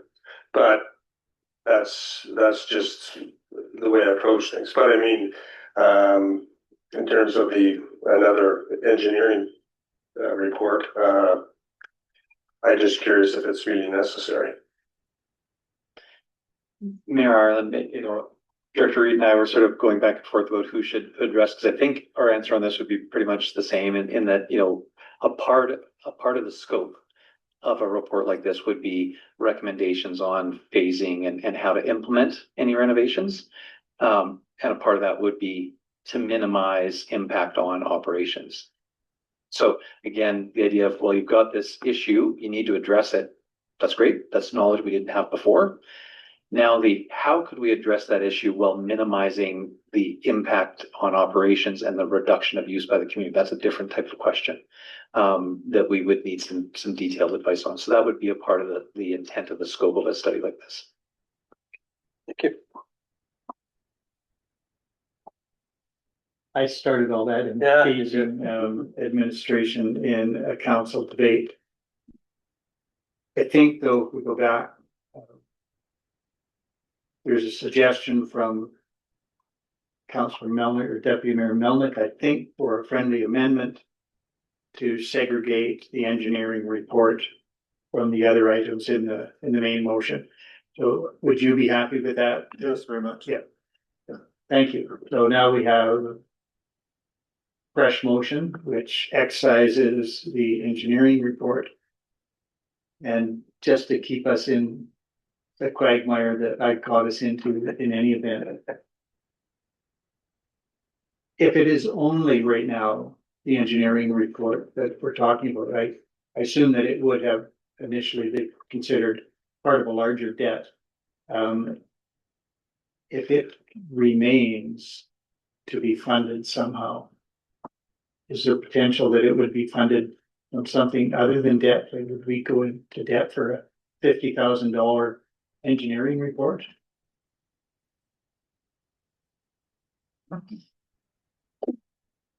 Your worship, no, we would not keep that as part of the debt. We could fund it through other sources, and it wouldn't completely remove all of the debt though, because we also have other projects for the rec center.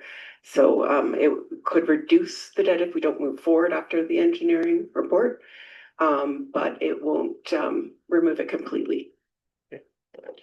All right, I'm content to leave that with administration. And so the motion that we have now is a motion to amend the capital budget by changing the line item for anti-entrapment, mechanical room, fire stopping, impressed current cathodic protection to the pool deck, and upgrade all mechanical system for the entire aquatic center, changing those from debt to unfunded. Anybody wish to speak to the motion? I will call the question. All those in favor? There are none opposed. That is carried. So the capital budget has been amended to some extent.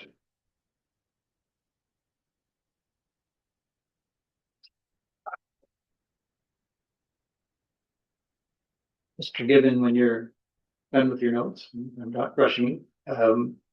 I would like to go back to the operating budget, and in particular, the briefing note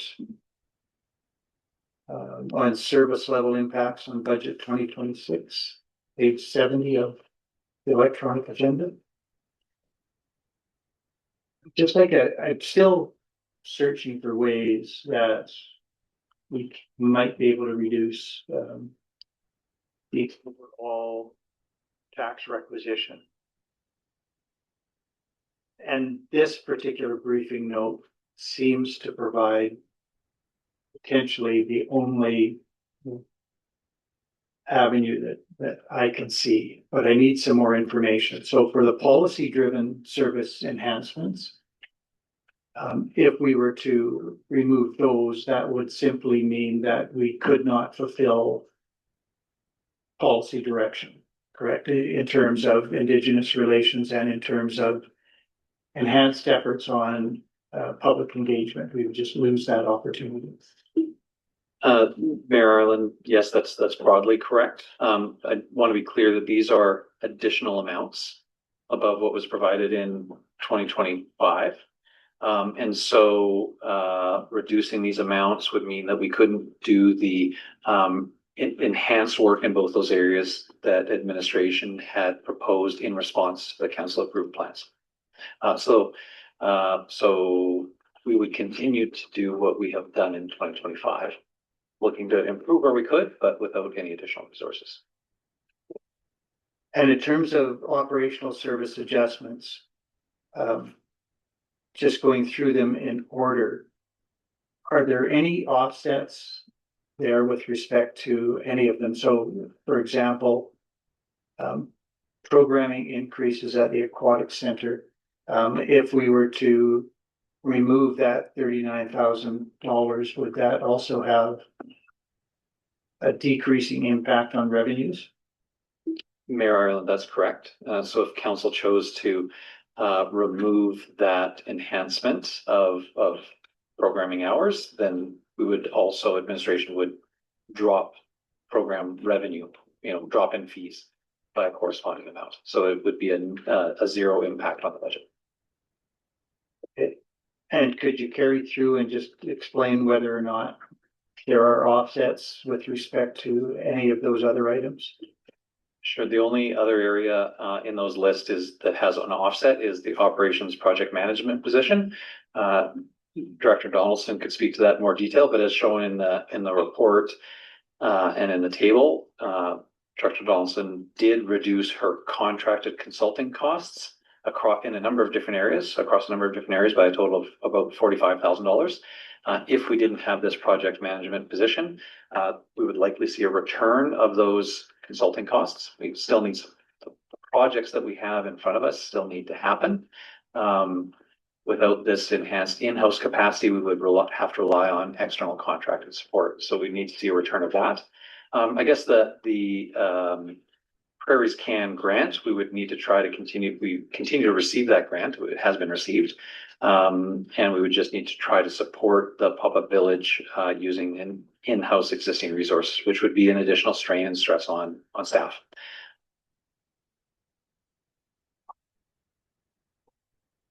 Thank you for that. And perhaps Director Didon could speak again to the summer term fire protection positions. Would these be paid on-call fire response positions? Is that what's intended? I know that sometime in this process you spoke to us about that, but I don't recall the details. I sure can. Thank you for the question, Mayor Ireland. So those are proposed to be 2 summer term positions, so they would be full-time while they're employed, so not paid on call. And they would support 2 different areas, mainly of our programs, which would be operational response, so to our regular service calls, which are a bit harder to fulfill during the day. So during the day, during business hours, is when we have a harder time getting volunteers to leave their jobs and come for response to a call. So they would fulfill all of the duties that a regular firefighter would do around the station and going the calls. And also, of course, operationally, they would supplement our ability to do some structural protection. So set up sprinklers and just have extra staff around the station would be what they would do. So that's the operational part of our program, but then they would also play a pretty big role in our prevention program. So we now have a captain of prevention in place. We're doing a lot of fire smart education initiatives and programs, and namely these 2 summer positions would perform home assessments for homeowners. So educating people on how to better fire smart their properties, and with the number of requests we've been seeing with the launch of that program this summer, a residential sprinkler program, those would be good resources to help support the prevention aspects. So both operationally and from a prevention perspective would be how we would keep them busy on a full-time basis, but summer term only, so from May to October. And in a nutshell, they are work experience program positions. They exist in a number of other fire departments, and they are a lot of times student positions. So they're the level of compensation, as you can see, the request is for $45,000 for 2 positions. So the wage is not extremely high by any means. Thank you for that. And then I will ask a similar question again with respect to the final item, the development planning contracted services, and whichever department that lands in. It looks like Director Donaldson is going to take that. Yeah, thank you, Mayor Ireland. So yeah, much as CEO Given alluded to, we did make the necessary budget adjustments, which included that reduction in contracted services. And additionally, we do have that CCI grant. So the purpose of that was to provide additional operational support to the pop-up villages. We're already doing that. So it would just mean that we put that money into that position.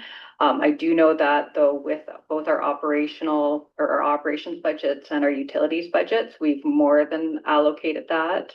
And even if we were to look at, let's say, a 1% savings on $5 million worth of projects because we actually have that in-house capacity. I think the opportunity for cost savings is there to justify the position. We just don't want to go off of the promise of it. So initially, we're looking at accounting for those costs, but I do think that will be able to demonstrate a cost savings year over year with that position internally as we further refine project management framework and the processes. So that one pays for itself, presumably. Where would those savings show up?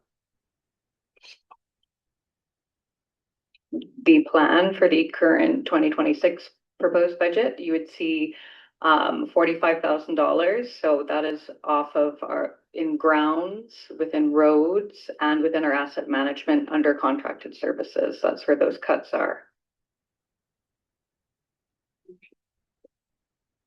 Thank you.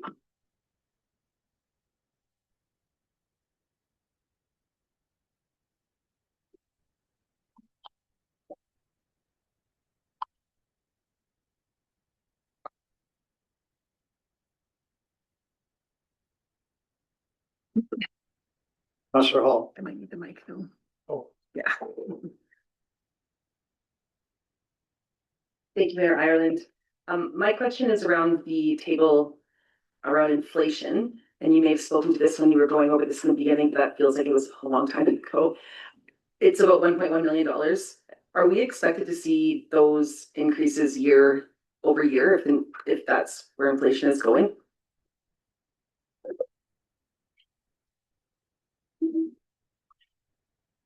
I think that the challenge really is around salary and benefits. You know, so that's the largest expense category for the municipality. We have a unionized environment for the vast majority of our staff, and collective bargaining means that there's a negotiation, and the employer is obligated to pay whatever the outcome of the collective bargaining is. The municipality in recent years has been on a sort of a positive side of that. We're not certain what that will look like in future years, but I think we can say that wages probably will grow, and we've seen a lot of collective bargaining actions across the province recently, which suggests to me that it's not likely that we'll be in line for a 0% increase in 2027 or 2028. So I would expect that salary expense, which is the largest expense for the municipality, will continue to grow. We also have different than private businesses, and this is the difference between private sector and public sector. The municipality does have a wage grid, and there we do budget for the expectation that employees will move through the wage grid on an annual basis. And so, as people progress in their careers, that they would move up to the next step. And so that's something that we also have to budget for.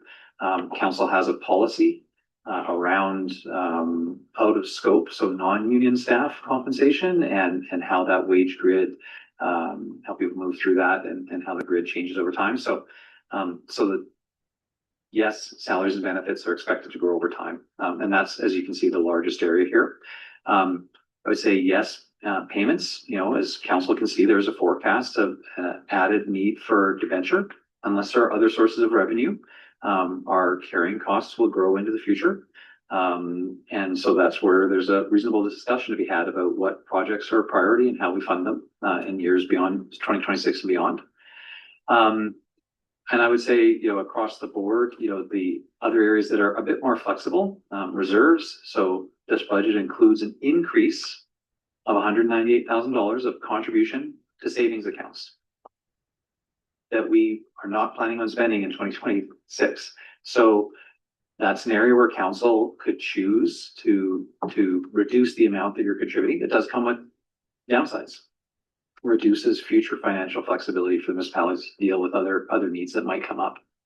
And then broadly across materials, during the main budget presentation, we talked about how everybody recognizes that inflation is something that impacts businesses, government, and households alike. We do need to make a distinction between what municipalities buy and what households and businesses buy. Municipalities buy things like asphalt, and we have engineering consultants to do fancy reports for us. those don't necessarily move at the same rate of inflation as the things that households see.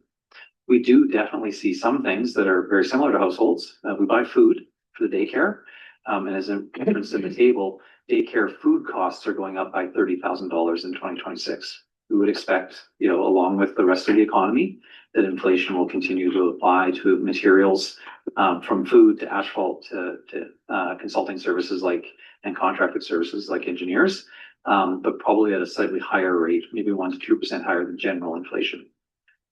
So the difficult answer is yes.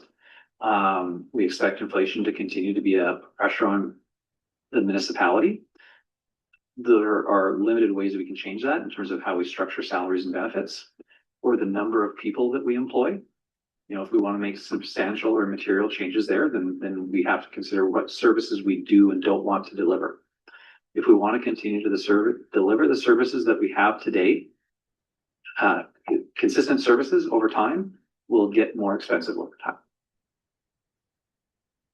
We can choose to have different or less services, and that would reduce costs, or we can try to identify external funding sources or other funding sources other than taxes that would reduce the burden on taxpayers even as the cost of services went up. But that's a challenging thing. And I think the administration has tried to identify, the aquatic center service level change. That's an area where administration said, well, the public would like additional service in other programming areas. And we can identify a way to do that. And the public that want it are going to have to pay for it rather than the general taxpayer. So that's a strategy where we're looking for non-tax revenue to support an enhanced service. We can try to do that on some things, but other internal facing services like HR, for example, there's no other alternatives. Thank you for that. So really the only opportunity to cut anything out of the budget would be in that enhanced service chart. And it's about $198,000. And I just wonder what the impact would be. I guess less enhanced services, but services are, in my opinion, quite good. I do have a question about reserves. The fixed asset reserve, I just want an explanation what that is. There's not a lot of movement in there, and I just wonder what that's for.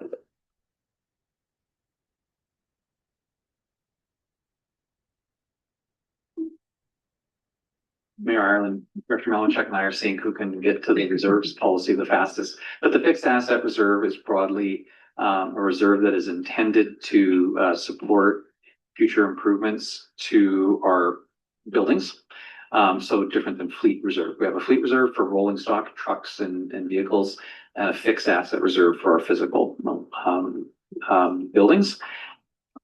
It also has a contribution formula, which I believe we've never actually met.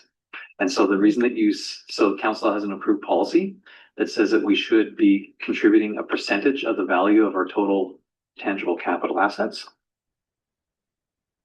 Yeah, we both don't have the details of the policy up in front, but what you're seeing is that we have never really contributed to that savings account to the level that would be desirable because the contributions would be coming direct from taxes, and there's been a lot of pressure to keep tax increases low. So we've never started putting more money away into that savings account. Director Malinchuk can enhance that answer. Thank you. Your worship, through to Councillor Hall. That one also has seen the minimal impact because it is tied to the annual surplus transaction. So that formula is attached to there. So that's why you don't see anything happening in 24, 25. There wasn't anything to transfer to that area, but there was the 1 year when we made the policies. So we won't see anything going in or out of that for some time. Thank you for that. So is it safe to assume that 149,035 sitting in there is from surplus? Correct. Okay.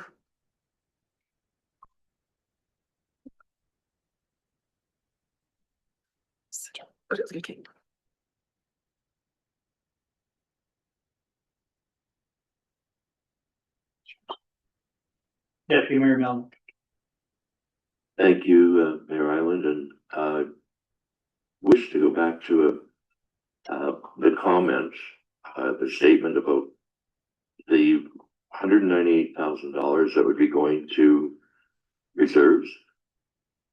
If that was to be reduced by $100,000, we would then have to select which reserve we would be looking at removing it or not contributing to, I guess is the best way of putting it. In other words, we'd be deferring future savings by not putting additional money in the bank. Mayor Ireland, Deputy Mayor Melnick's exactly correct. I'm going to give Director Melnichuk just a second to identify what the effect would be. I'm not sure that we had identified it to us. I don't know off the top of my head if it was to a specific reserve, that 198,000, or if that was sort of across a couple. But we could isolate that if council wanted to know what that was. Director Melnichuk's telling me that 198,000 is across a couple of different smaller reserves.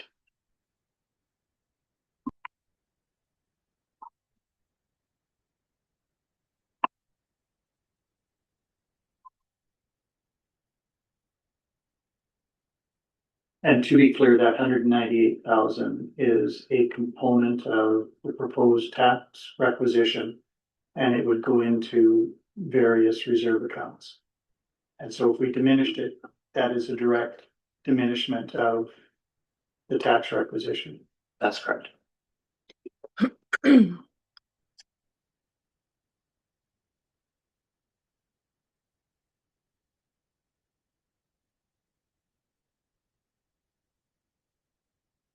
Deputy Mayor Melnick.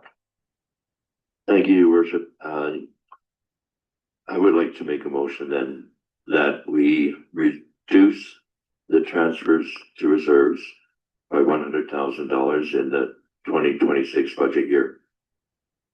And administration will find the appropriate reserve accounts for that to be allocated to.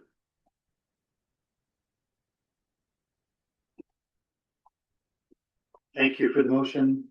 Deputy Mayor Mellon, do you wish to speak to the motion? Well, we've had an opportunity to go through the budget here quite extensively by a lot of departments, looking at a variety of things. This particular year, we're still in the recovery stage, and we're trying to get the community rebuilt. There are a lot of operational challenges, I think, within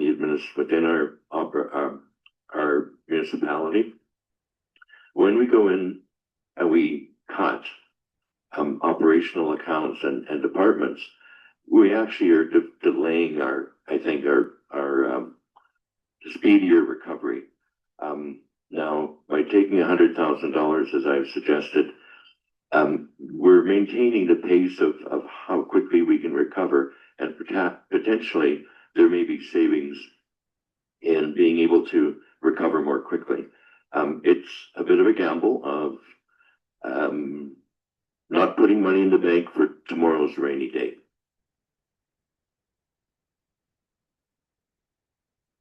Thank you, Deputy Mayor Mellon. Any other councillor wish to speak to the motion? Councillor Roger. Thank you, Mayor Ireland, and to Mr. Melnick. I agree with doing that, but I think like you say, it's just postponing things. I mean, I think that our problem is we've got too many services. And I know I won't repeat them again, which services we've taken on in the last couple of years, but maybe we have to decide something more drastic than moving money out of not in going to reserves. I mean, this year is an unusual year, and we're still recovering. And I think that, for example, the transit and the urban design are very useful for this year. But long term, we will have to make some decisions as to whether we can afford these things. And just putting 100,000 away, it's not going to solve them. But I agree with Ship.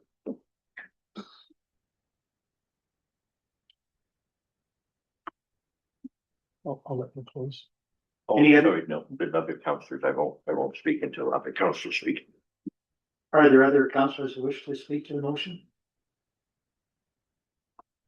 If not, I will turn to Deputy Mayor Melnick to close.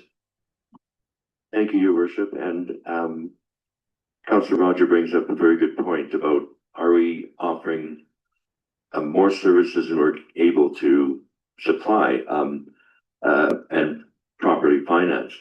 Might be a question for the next budget year. I know that transit was brought up.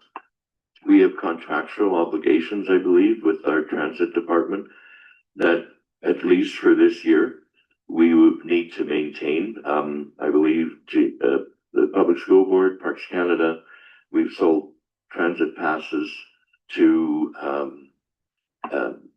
businesses for their employees.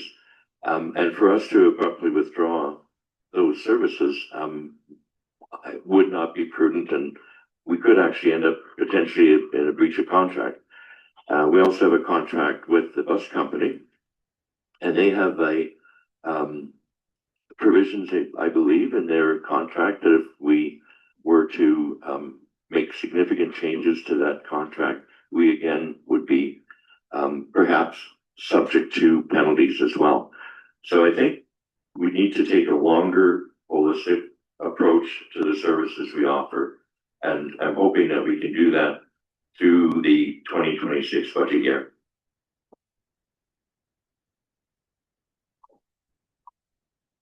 I didn't suggest that we would cut them for 26. My suggestion is we keep them for 26 while we're recovering, but certainly for the future, for 27, 28, et cetera. I think there's some decisions we have to make, but we don't have to make them now. Sorry, I won't belabor the point. Thank you, Mayor Allen. I agree. I think that we have a lot of backstops in place for our citizens right now with the transit piece.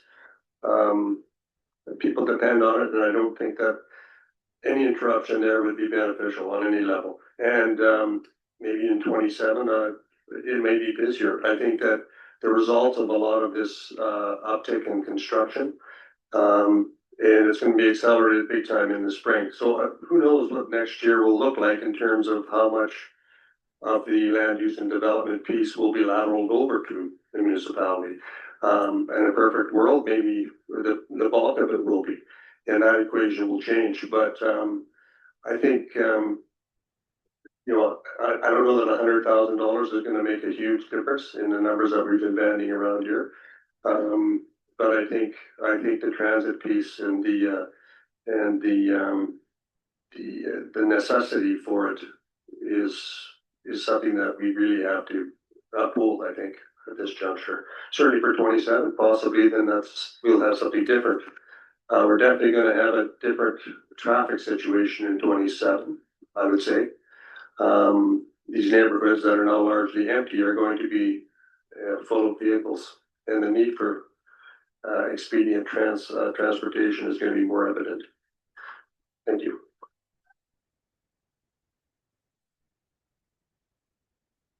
If I can remember the motion, it was to reduce transfers to reserves by $100,000, correct? Everybody has had a chance to speak, that wishes to speak. I will call the question. All those in favor? There are none opposed. That is carried. So there is a $100,000 reduction to the operating budget. Councillor Hall. Thank you very much, Mayor Ireland.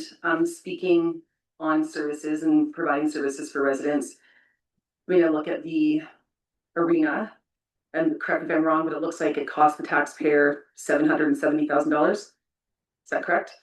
And then the fitness and aquatic center, it cost the taxpayer almost $1.3 million. That's also correct. So maybe if we're looking at cutting services, I wonder what a 30% reduction in the arena would be, or the aquatic center would be.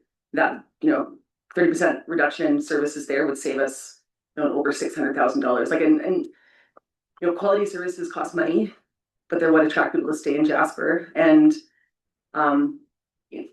recreation is important. I think quality childcare is important. Transit being accessible for people is important. And this is where it really gets hard for us to decide what is more important. But if we're looking at talking about services that lose money. The pool and the arena lose money.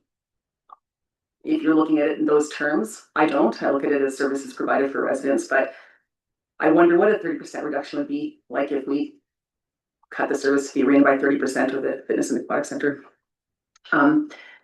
If I may move on to another question, just a comment I wanted to make, but the fixed asset reserve, I want to go back to that one, comes out of surplus. Is that again, that's correct? So if we were to apply all of that to this budget as well, it's not money we budget. Is it money we budgeted for, or just was a surplus from, it looks like maybe 2024 or 2023? Mayor Ireland, I'm glad Councillor Hall came back to that because we have had time to call it the council policy, council approved policy on this.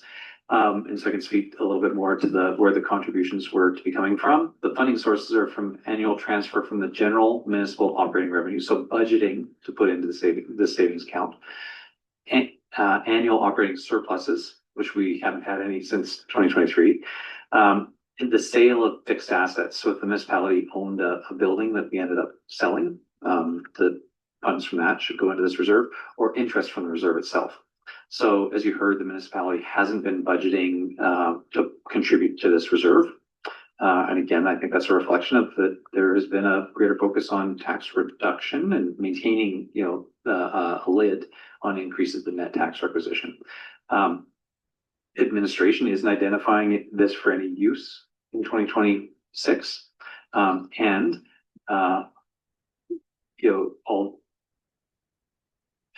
Council has full authority to operate as closely as you wish to your approved policies. Administration can't act contrary to a council approved policy, but council can choose to do with the municipality's money what you wish.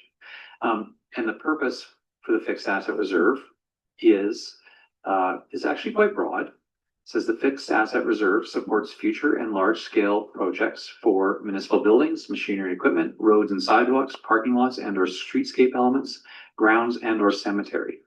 The fixed asset reserve shall not fund water, wastewater, garbage or recycling projects. So utility project can't be funded by it. But what it can fund is quite broad. So if council directed administration to apply the fixed asset reserve to fund appropriate tax funded projects in 2026, that would have an impact on, basically what we'd be doing is taking from that savings account and applying it to appropriate tax funded projects that fall within those categories. That might be possible and would have an impact on the 2026 net tax requisition. Thank you for that. I'm not prepared to take a motion right now. I just wonder what the appetite around the table would be with that reserve.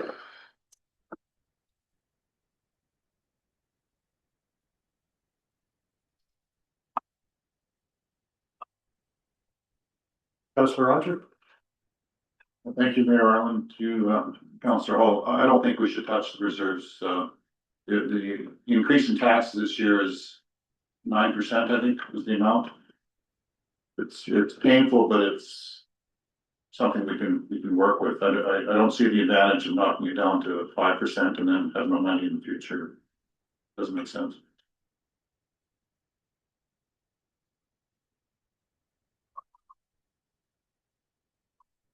Councillor Fischette? Thank you, Mayor. I guess it's just a comment to Councillor Hall's query about the activity center and the swimming pool or the rink. To me, I mean, the ice is there, the water's there. To drop any kind of usage to me would be counterintuitive, to say the least. Especially given the sociological enhancement of those two facilities. Yeah, I can't see any kind of adjustments made there. And in terms of the reserves, I agree. I think to not touch them is probably prudent. Okay. Councillor Hall? Thank you very much. And I do agree with you, Councillor Fischette, on cutting services. It just was a point I was trying to make, because I also believe the same with transit and the benefit of transit to our residents, and it's only growing. That's my comment on that. And a question around, if I may, around service level changes, and I apologize, Mayor Island, if you already asked about that development planning, $100,000. Did you ask about that bottom line? You did. Can somebody explain that to me? I forget what that one is all about. I'm sorry. Sure, and I think this is actually Director Sanders. Okay. Speaking about the items that we would do, and it really, well, Director Sanders is kind of, I think it's a collection of communications, contracted services, staff time, and consultant work to build some of the documentation that would be required prior to any transition of authority to the municipality. Director Sanders can speak in the report with that. Through you, your worship, to Councillor Hall, CEO Given has pretty much identified the bulk of our budget is either committed funds to deliver programs like the Housing Accelerator Fund, or it's salaries. So what's left after that are a variety of little pockets of things that are gonna help us do the work that we're gonna do, and we'll just have to dial some of those supports back. So it would hinder our ability to serve, and we would just do what we can with the means that we have. Okay, thank you for that. That was gonna be my next question as well. What would it look like if that wasn't there?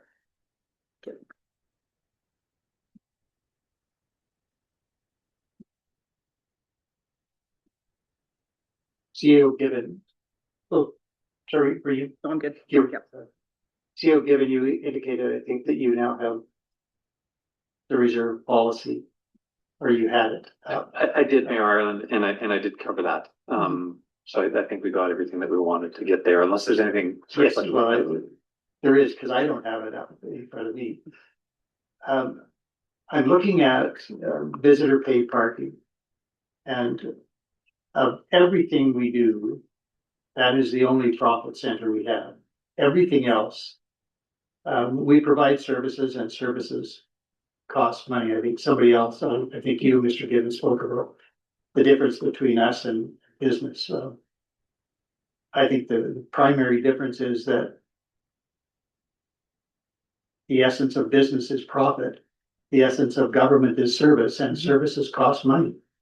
So we have one profit center, which is visitor paid parking. We decided, I think, by policy, and it might be in the reserve policy, that we would take 10% of the revenue, the net revenue, or no, maybe the gross revenue from paid parking, and put it into reserves. And so that shows for 2026 is $180,000 going into reserves. Is that going into a specific reserve, and particularly the rate stabilization reserve? No, Mayor Ireland. So Council, so now that I have the reserves policy up, I'm happy to share it and up on screen for everyone.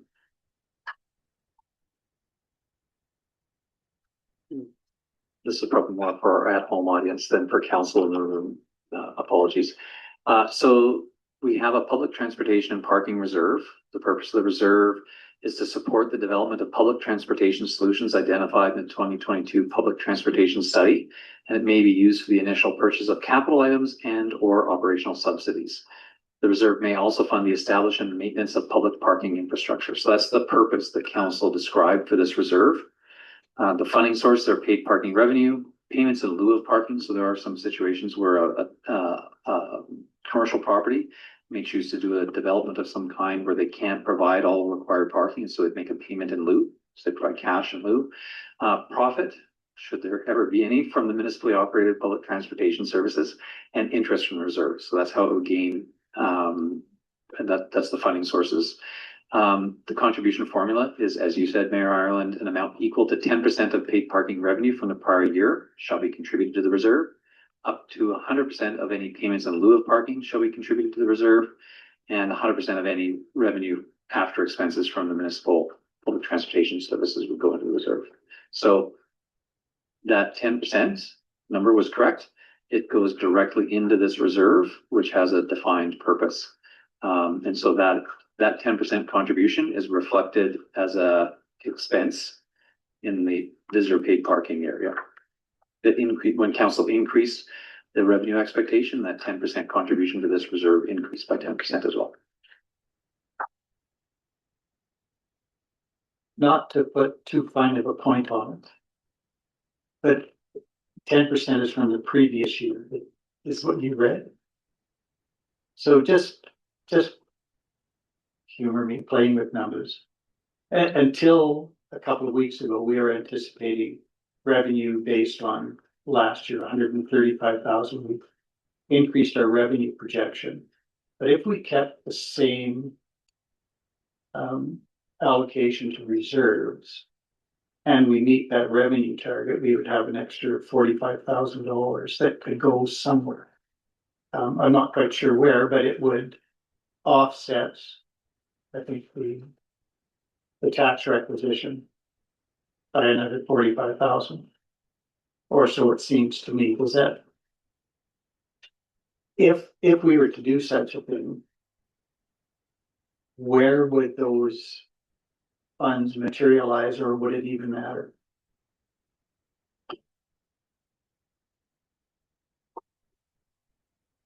I think, in both of these cases, Director Malinchuk was saying, in either of these cases, really what council is doing is, the transfer, using an existing reserve is essentially acting as financial stabilization.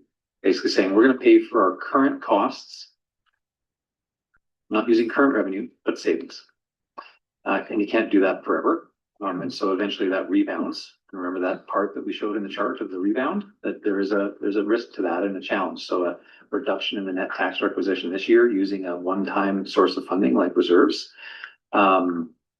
eventually rebounds. And Mayor Ireland, yours would be somewhat similar in terms of where that would get applied is a little bit irrelevant if the goal is to reduce the overall net tax requisition.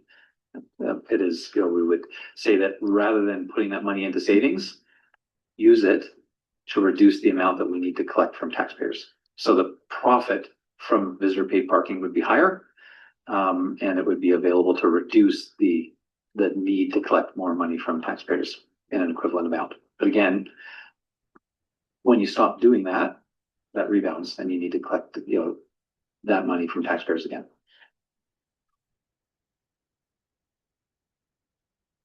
Well, maybe not. Because this is not money from taxpayers. This is money from people who pay for parking.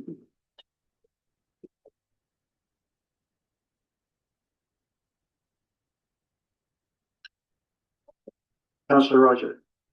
Thank you, Mayor Ireland, through you to Mr. Given. The money that goes to the transit comes from paid parking. Is that roughly offset by the amount that is going into reserves or coming out of reserves as well? Sorry, Councillor Rogers, can you maybe reset? I want to hear that question again. So we're putting money into a reserve from transit. Does the money that comes into transit from paid parking basically pay for that? So in other words, the money flows through the transit system from the paid parking into reserves. Well, so the reserve itself, so yes, transit makes some contributions to reserves as an expense item. Yeah. Those contributions to reserves, though, are really, in 2026, we have budgeted towards reserves, reflecting a portion of the value of the building that exists now. And so starting to put away for future maintenance and so just good practice to say about a portion of the value of that asset. We also have in future years, actually nothing else for 2026 in that area. That's the only contribution to reserves that we have is that $60,000. Okay, so that's small. Yeah, but the use of reserves, so the from transit to reserves is that 60,000.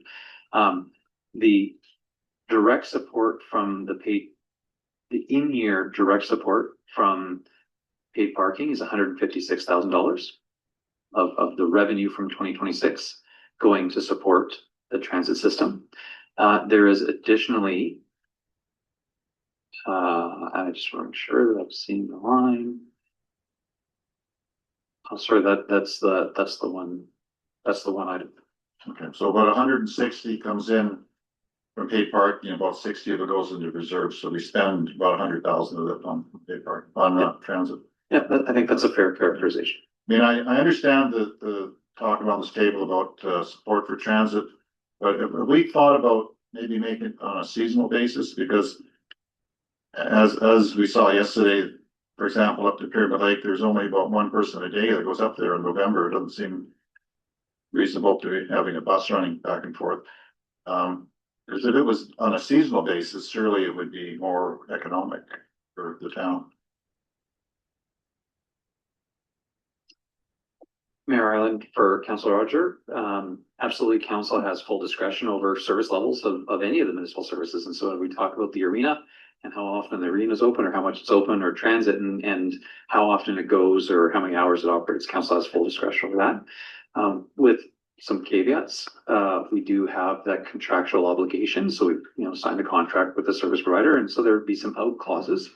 There is also the broad idea, which I think will resonate with council, that your cost per hour of service may be higher if you're doing fewer hours of service. There's some economies of scale, or there's some base costs that you face even if you only run 2 hours of service in a year, like insurance or whatever other things that contractor would have to account for. So there's probably the savings might not be exactly what council would expect, right? But council does have the authority, like all the other services, to decide to turn it up, turn it down, or turn it off. And there are probably better and worse times to do that, and implications to any of those decisions. Turn it up probably means more cost and more subsidy. Turn it off means a loss of service to the community and potentially some costs associated with turning off a service. And somewhere in between, about dialing it in to just the right amount is, that's the real challenge of governance and service delivery. And probably takes a bit more time to have some discussion about, with the community and the users of that service. I think council would recognize that turning off any service, and again, we're talking about transit. That's a good example. So is the arena. In any of those, if you said we're closing it starting Thursday, probably we would hear about that from the impacted users. And I know, Councillor Roger, that's not what you're proposing, but just to affirm that yes, council has full authority to make those decisions. The how you make those decisions is probably a discussion as well.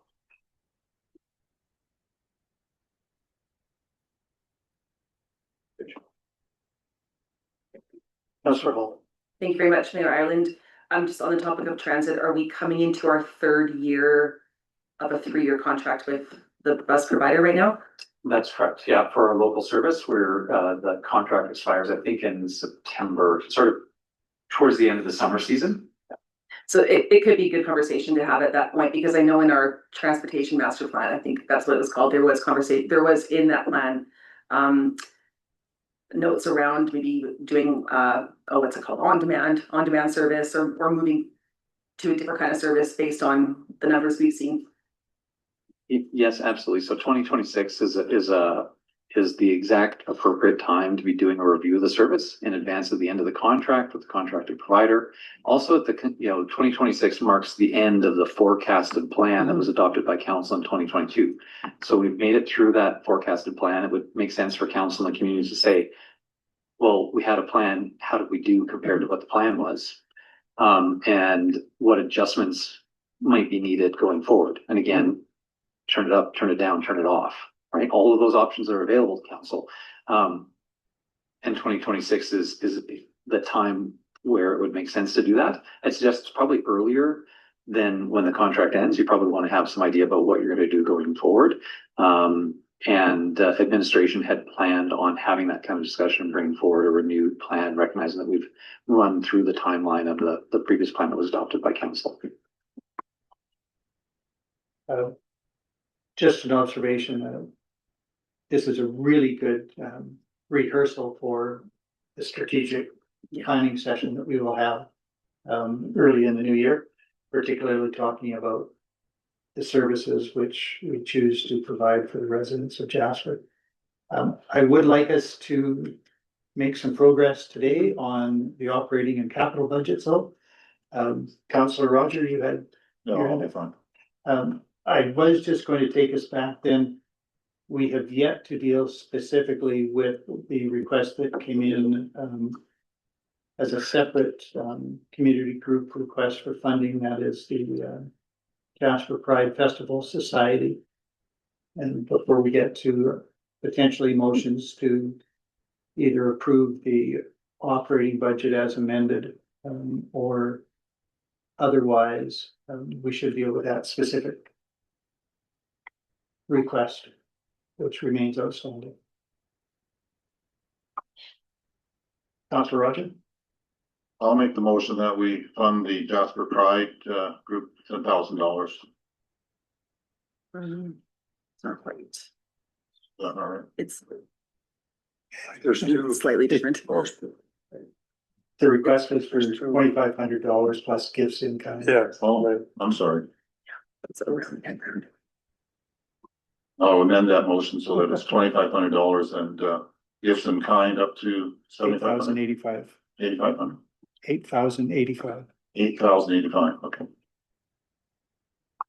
Thank you for that motion, Councillor Roger. Any discussion with respect to the motion? I'll call the question. All those in favor? There are none opposed. That is carried. And thank you, Councillor Waxer. I thought you'd had to leave us by now, but there you are, still hanging in. Thank you.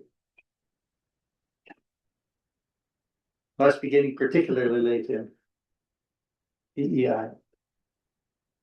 Councillor Hall. Thank you very much, Mayor Ireland. I want to go back to the $100,000 ask from the Development Planning Department. And what would be the negative, like what would be the impact? Can you do without it for 1 year? Is it imperative to have it this year?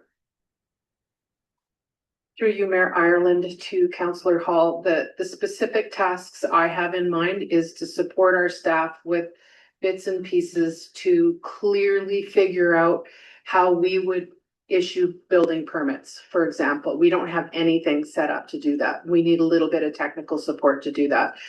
We also need to think through there's processes under the Municipal Government Act, like a subdivision and development appeal board, or you may choose to set up a municipal planning commission.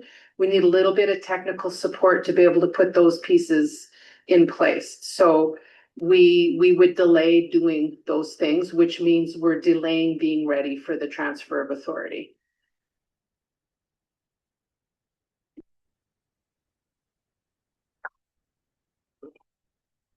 Councillor Roger.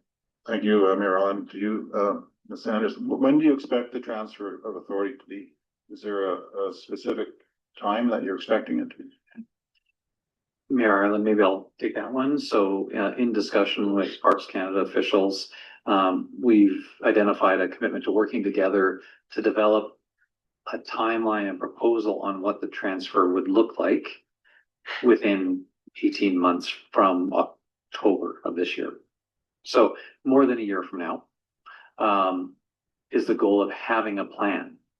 So I just want to make that distinction. That's not the goal of transferring within that timeline. It's that within that timeline, we would have a plan of what the transfer would look like.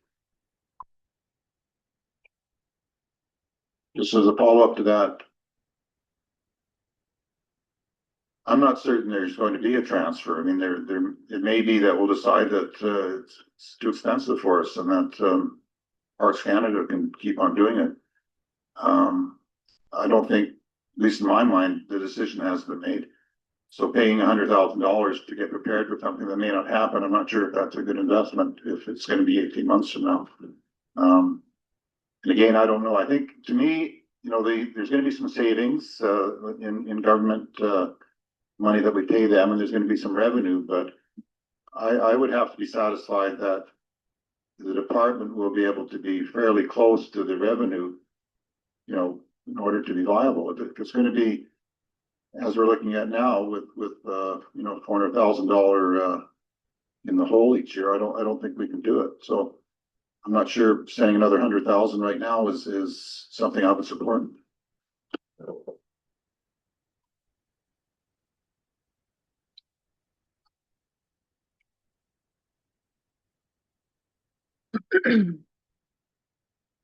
Councillor Hall? Thank you very much, Mayor Ireland.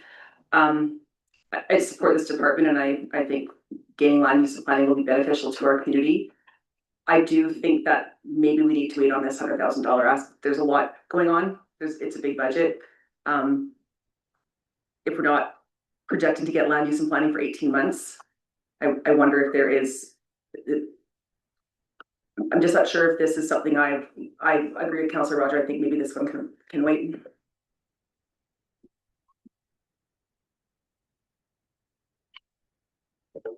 Deputy Mayor Melnick? Thank you, Mayor Ireland, and through you to Director Sanders. There's been other positions that we've delayed appointing or having. With this particular position, would it be possible to do a significant amount of work if it was half that contract? In other words, instead of hiring somebody quickly, seeing as how we're potentially 12 months away from taking over or transferring land use and planning, would a compressed period of time with a contracted person, would that be able to facilitate moving us along? For clarity, your worship, the $100,000 is not for a position. It's a pool of resources to assist with a variety of different projects.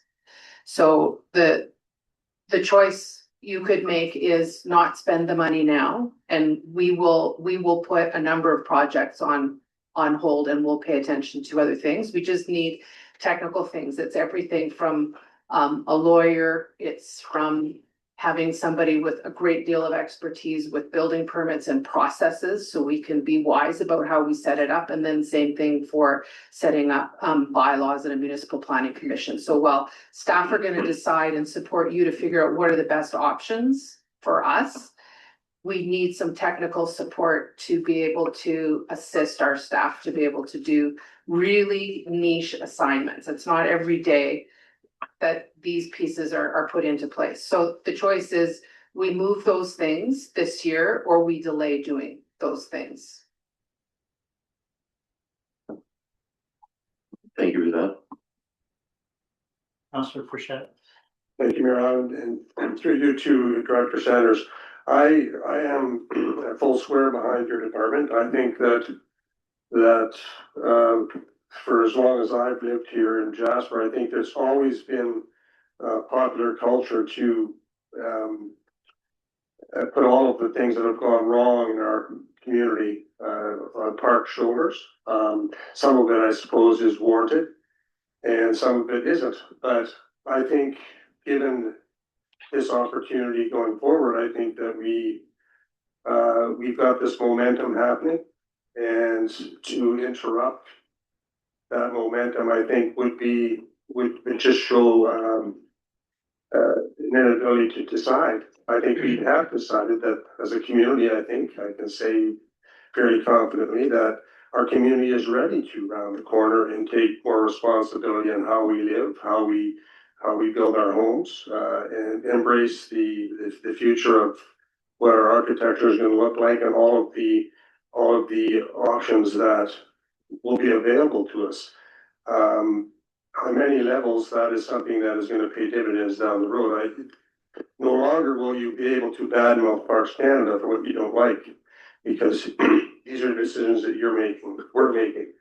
So I think, personally, to interrupt the pieces, as you call them, to put together the expertise to take over this department would just delay everything, the recoveries. And there's much more to this than just buildings. I mean, this is how we're going to use our community. This is how people are going to be able to embrace the choices that they've made. I would speak wholeheartedly against interrupting the land use and development exercise. And if it's a matter of $100,000 and it adds 6 more months to the exercise, that to me isn't wise. Thank you. Councillor Roger. Thank you, Mayor Arlen, and to you, Ms. Sanders.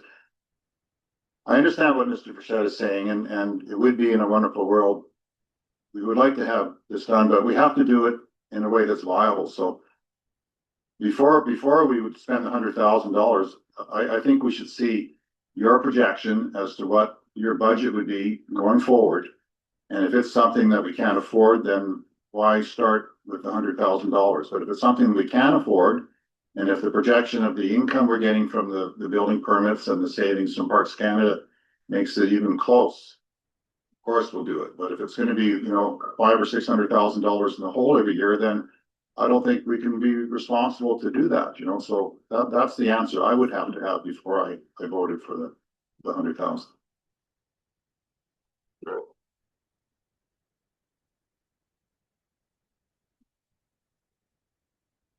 Director Sanders, given that the projection, and that's all it is right now, is 18 months from 2 months ago, so late spring of 2027, and given all of the existing capacity issues, is it conceivable from your perspective, if we were to go ahead with these contracted services to begin past mid-year of 2026 and extend it over 2 years, so that would give an opportunity, say between now and summertime, for your staff to remain focused on the immediacy of what's happening. And if council is comfortable, there could be 50,000 in the budget potentially for 2026 to begin the preparatory work later this year and carry it on into the spring of 2027 with the next budget. And just it would delay but not necessarily derail. And I'm just wondering whether that fits with all the other circumstances, and appreciating that everybody in the organization has capacity issues right now, and it's going to be a challenge just to find the time to work on some of this stuff, it seems to me. Yes, Mayor Ireland, you are right. There are capacity constraints for sure. I think the decision on progress and when you want to make the progress is yours. Happy to do whatever you decide.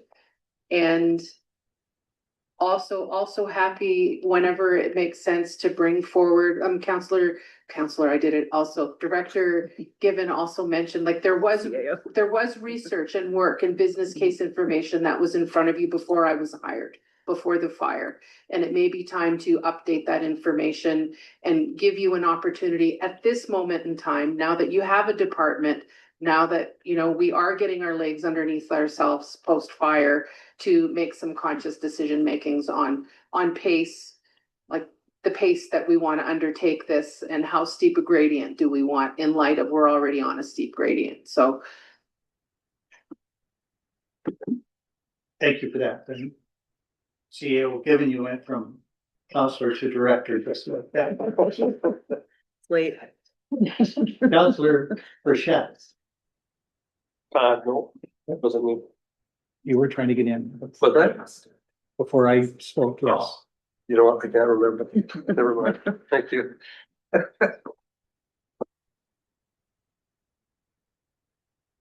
Deputy Mayor Melnick.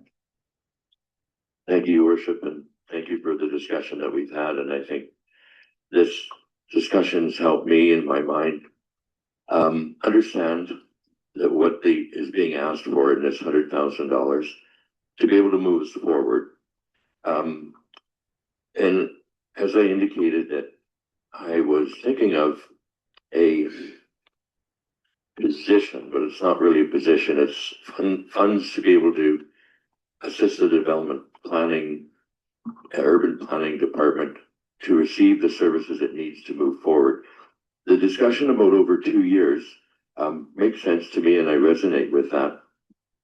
So in moving things forward, what I'd like to do is make a motion that the development planning contracted service ask of $100,000 be funded over 2 years with approximately $50,000 this year and planning for $50,000 the next year, which will then have to still come back to the budget for review. Thank you for that motion. Deputy Mayor Melnick, anybody else wish to speak to it? Councillor Roger? Thank you, Mayor Arlen. I still think we're premature if we don't know what it's gonna cost. Let's say it costs $1 million for having this department and they're in the hole every year by 500,000. Are we still gonna do it? We have to know what it's gonna cost. And I think, Director Sanders could provide us that perhaps in a month or two, and we could delay this a month or two. And if it makes financial sense, go for it. If it doesn't make financial sense, then you decide if you want to raise taxes to fund it. But I don't see how we can just jump in here without knowing that. And I don't know it. Does anybody else know it? I don't know what it's gonna cost. Councillor Frechette. Yes, I just remembered what I was gonna ask. Thank you, to Director Sanders and possibly to CAO Given also. So the numbers we're hearing, there's been comparisons made with the cost of this service that we've been receiving from Parks Canada up until present day is 250,000. But we're hearing numbers of 400 to 600,000 for our new created urban planning and standards. But in fact, there's more in that portfolio than just what we've been receiving from Parks Canada. Is that not right? Mayor Ireland, I think the question floating around that is not being asked is what does it cost Parks Canada to provide the service to us? And I can guarantee it's far in excess of $250,000. I don't have a number for you. What I can prepare is a number over time of what we can expect the department to cost us to deliver those services. That's what we have some control over. Thank you for that. Thank you for that. And I see your hand, CAO Given. But I just wanted to clarify in respect to Councillor Rogers' comments that my intent in suggesting over 2 years would be to allow you to come back early in the new year with the costing that is critical, and not just to Councillor Roger, but to others. But if we have nothing in the budget and we decide to move forward, then we're kind of stymied. But if we put 50,000 in the budget, with the understanding that nothing's going to move forward until halfway through the year, then we will have an opportunity to get a report about costing and pull the plug if we determine it necessary, it seems to me. But that will be up to the will of council. But I don't want to thwart any opportunity to move forward by having nothing in the budget, but still respecting that some more water has to go under the bridge before we're comfortable with proceeding. And I appreciate your comments that, yeah, that the $250,000 is not reflective of the cost at which Parks Canada can provide the service, because they have people from across the country working on this right now, and they may be down to 20 business days to process a permit. That's not going to last. There's no way that will be our future. In any event, those are my comments. I'm sorry, Mr. Given, I cut you off. No, not at all, Mayor. I was just gonna make the observation that this is another good example of where, previous council received information, gave direction to administration.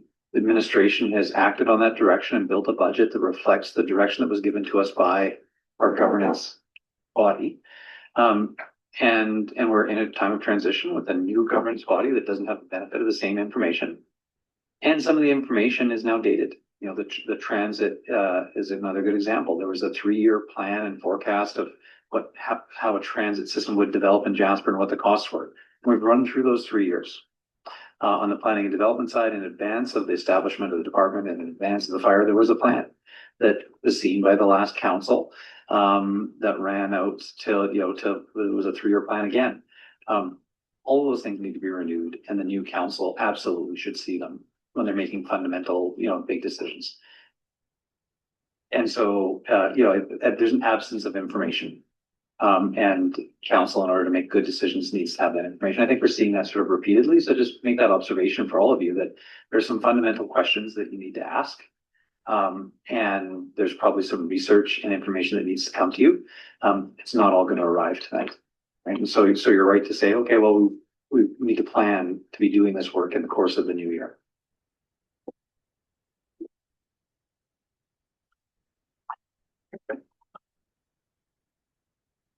If I can recall again, the motion was to split the funding over 2 years.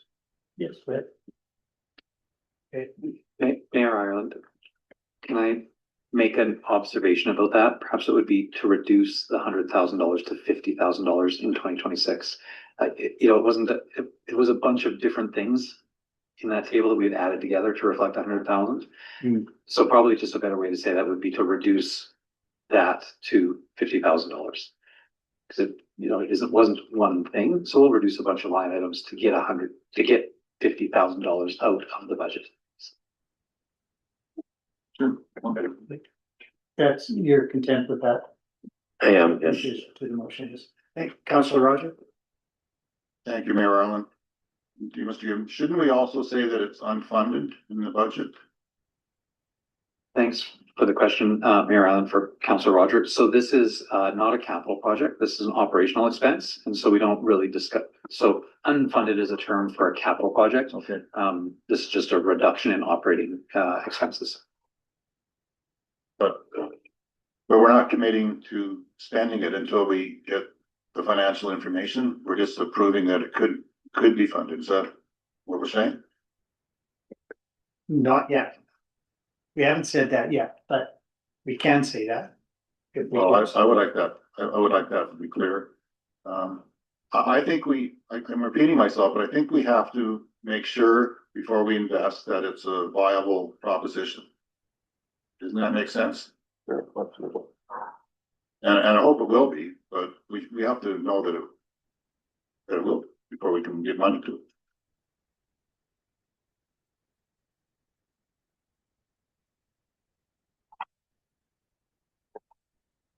So right now the motion, I'm sorry, go ahead, Councillor.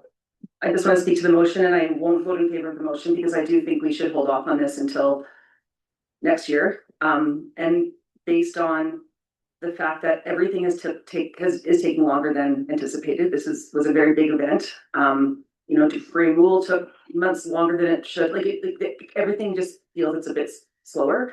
And yeah, I won't vote in favor because I would like to reduce it all, but that's my position. Thank you for that.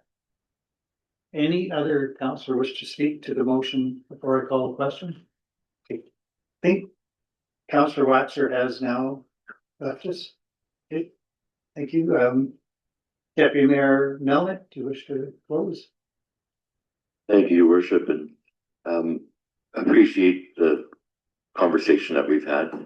I think this is intended to reduce a budget line amount by $50,000. We've had discussion about not spending that $50,000 until we get a bit of a clearer picture.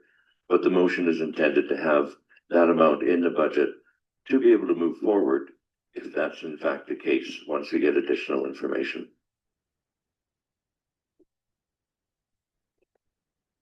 Thank you, Deputy Mayor Melnick. I will call the question. All those in favor? Opposed? There's one opposed. That motion is carried. Can we take a quick bathroom break? I have a request for a short recess. It's now approaching 7, so let's take a 7-minute break. We'll be back here at 7 p.m.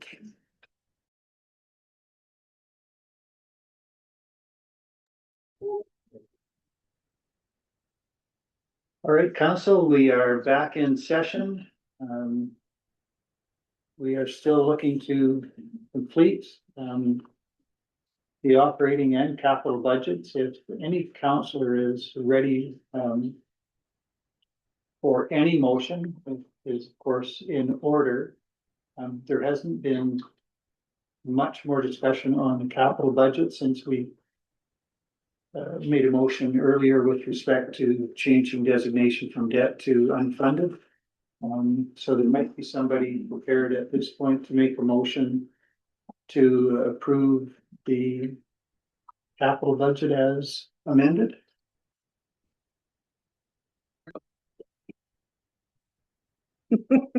Deputy Mayor Melvin? Deputy Mayor Melvin? Thank you, Your Worship. Having had discussion around the capital budget and an opportunity to review it, I would make the motion that council approve the 2026 to council approve the amendments to the 2026 capital budget. And that council, sorry, my screen just went. Approve the 2026 to 2030 capital budget.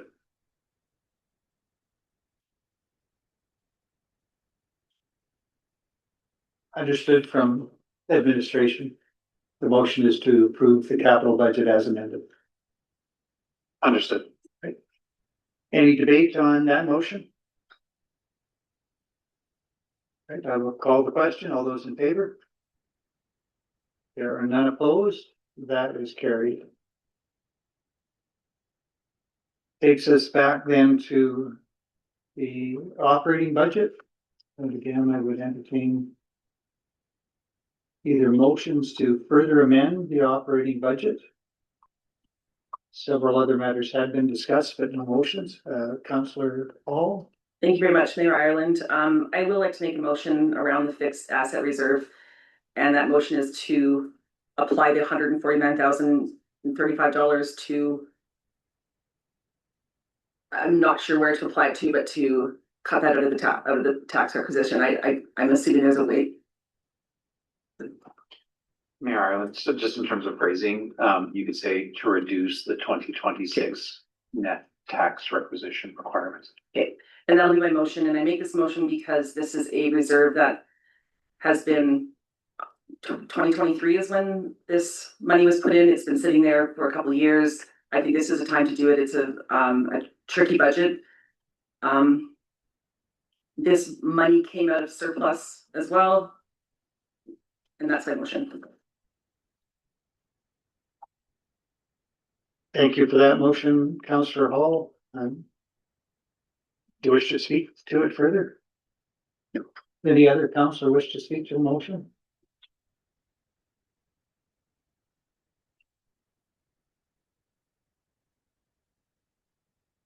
For clarity, more so for me than for administration, the motion is to reduce the 2026 tax requisition by the amount of that fixed asset reserve, which is what, $149,000? Yep. And just for clarity, there is nothing preventing us from doing that. It's not a restricted reserve that we can't touch for any reason.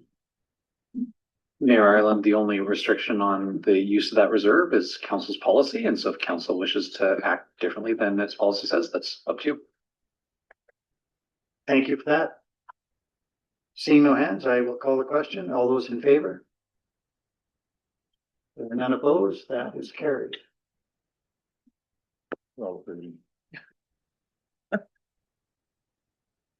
So that then depletes that particular reserve. Does the title remain just as an empty reserve, or it's there if we choose to put money into it again? Mayor Ireland, the reserve is created by council's reserve policy, which establishes the reserve. So if you wanted to change the reserves, their purpose, the funding structure, that would be done through an amendment to the policy. So yes, the reserve would remain. It would just have a $0 balance. Thank you for that. Any further motions from councillors?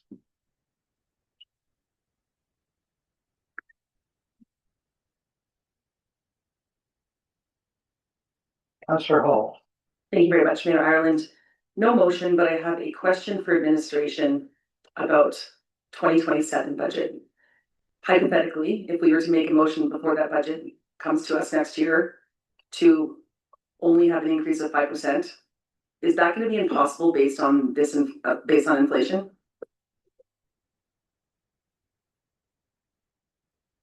Mayor Ireland for Councillor Hall. So I think the idea of council setting a budget target is really useful.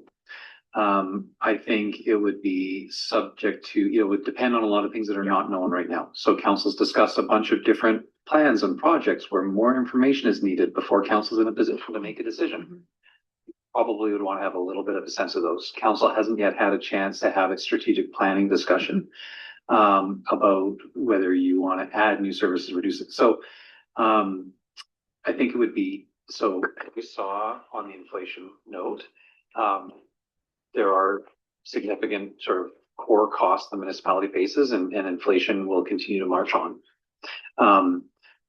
So there probably are some more fundamental discussions that you need to have before you could have a better picture of what's possible.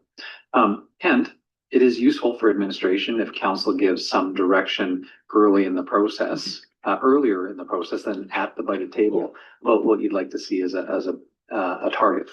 My suggestion would be that a good place for that would be the strategic planning session. Thank you. Councillor Roger. Thank you, Mayor Allen. I have a question for Mr. Given. Right now, we're talking something like 9%, 1.1, but if we take 148,000 down, we should be 8% something. Is that easy math? 7%? Mayor Ireland, so Director Malinchuk has assisted me, and she reminds me that I need to put the qualifier that this is an approximation that's done here. But yeah, we looked that we would be at about approximately 7%. So we're the 9 point something number that we started off today, 9.4, 9.42, looks like it would be about 6.9. Okay. Just above 6.7. So it's like going to a sale over 6.9. It's better than 7. Better than 7, Okay. but just slightly higher than 6.7. That's right. And again, just approximate numbers, but about approaching 300,000, is that what we wound up with here? Just off the top of my head, $100,000 of reduced transfer to reserves, $50,000 reduction in urban design and standards, $150,000 of utilization of the fixed asset reserve, so about 300.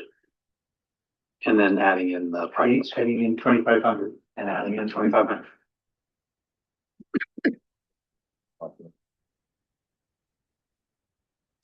Councillor Hall. Thank you, Mayor Ireland. I do have a question. Moving forward, there was talk about passing an interim budget, but I feel pretty okay with this number. What would be the difference? We just pass the operating budget as it is, or how do you pass an interim budget, or what does that look like? Well, so I guess that's sort of the question, does council feel, and we provided that alternative here, if council felt that they had not yet wrestled with the decisions or reached a point where they felt comfortable, in the guidance given with the operating budget, then you would say, we're going to hold the 2026 budget, formal approval. We're going to approve an interim operating budget that holds spending at 2025 levels, for example. And then administration would at least have operating money to start the year, to pay salaries. And you would have met your legal requirement to pass a budget, but you would still have time to make any other motions that you wanted to make for adjustments. I think the question starts to become, does council realistically foresee that there are a whole bunch of motions yet to be made? Or are a lot of those bigger discussions where you've already identified that there's additional information that's needed that would likely happen over the first half of the new year?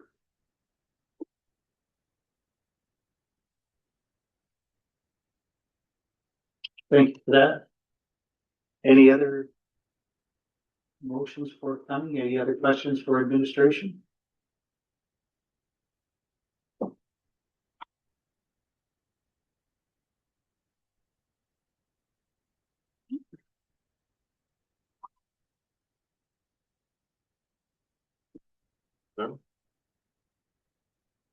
Want me to really push the chair? Do you want me to make the, I can make the motion. Somebody should. I'm gonna go for it. Councillor Hall. Thank you very much, Mayor Island, and I feel today's conversation was very fulsome. We talked about a lot of things. I feel we got it down to an acceptable number, so I would make a motion that council approve the 2026 to 2028 operating budget as amended. Thank you for that motion, Councillor Hall. Do you wish to speak further to it? No. No. Does any other councillor wish to speak then to that motion? Deputy Mayor Melnick.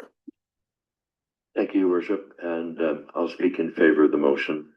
I think we had an opportunity to go through this process, and in this process, we also identified some potential future opportunities, which at a strategic planning session, we'll be able to talk about those, and also probably provide some additional have additional questions for administration in the new year as to how we can move forward in future budgets. So I'm happy with this budget the way it is right now, recognizing that we still can have those conversations about the operations in future budget years.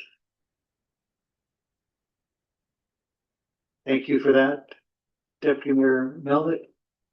I also will speak in favor of the motion, but I wanted to comment on two things that we heard from delegations today. One was a specific request that we pass an interim budget and come back to this in the new year.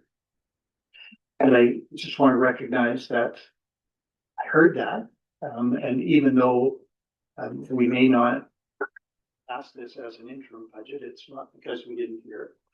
But I think we did the work that was expected of us today, and we can move forward. It seems to me unlikely that revisiting this after the new year will lead to any further reductions of any significance. And with respect to a second comment that we heard, I was never comfortable with the analogy of taking an axe to the budget. But I think we were maybe beyond the scalpel as well. I think with $300,000 in savings, we did make a significant cut to the budget, and that makes for a very worthwhile day, even though it's been a long day. I think council should be really happy with the work that administration did to help us get to this point, and should be happy with their own efforts. I will certainly vote in favor of the motion. Councillor Hall, do you wish to close? Yes, please, Mayor Ireland, just to thank administration for all the hard work and all these asks we brought last week, and I really appreciate the level of detail we had. Thank you. Great, I will call the question. All those in favor? There are none opposed. That motion carries. We have a 2026 operating budget and 2026-2030 capital budget. I think gets us through all of agenda item 7, but it's been so long since I looked, I can't remember. It does. That takes us to agenda item 8, notices of motion. There have been none presented. So councillor reports. Agenda item 9. Do councillors have reports? Councillor Frechette. Thank you, Mayor Island. Just to report that I participated in a Zoom meeting with the Trans-Canada Highway 16 board on the 15th of December, and I meet and see face to face via Zoom, the members of the board. And we've had some great discussions and lay out that process to help me participate in the board fully going forward. Identified a couple of issues and our immediate highway locations, and look forward to having more meetings with them in the new year. And also coming up, I'll have my first meeting of the community in Boom on the 22nd to again just to meet the board members that are going to be sitting in for the following summer coming up. Should prove to be a very active group. I'm quite looking forward to it. And that's it for me. Thank you, Councillor Pritchett. Any other reports?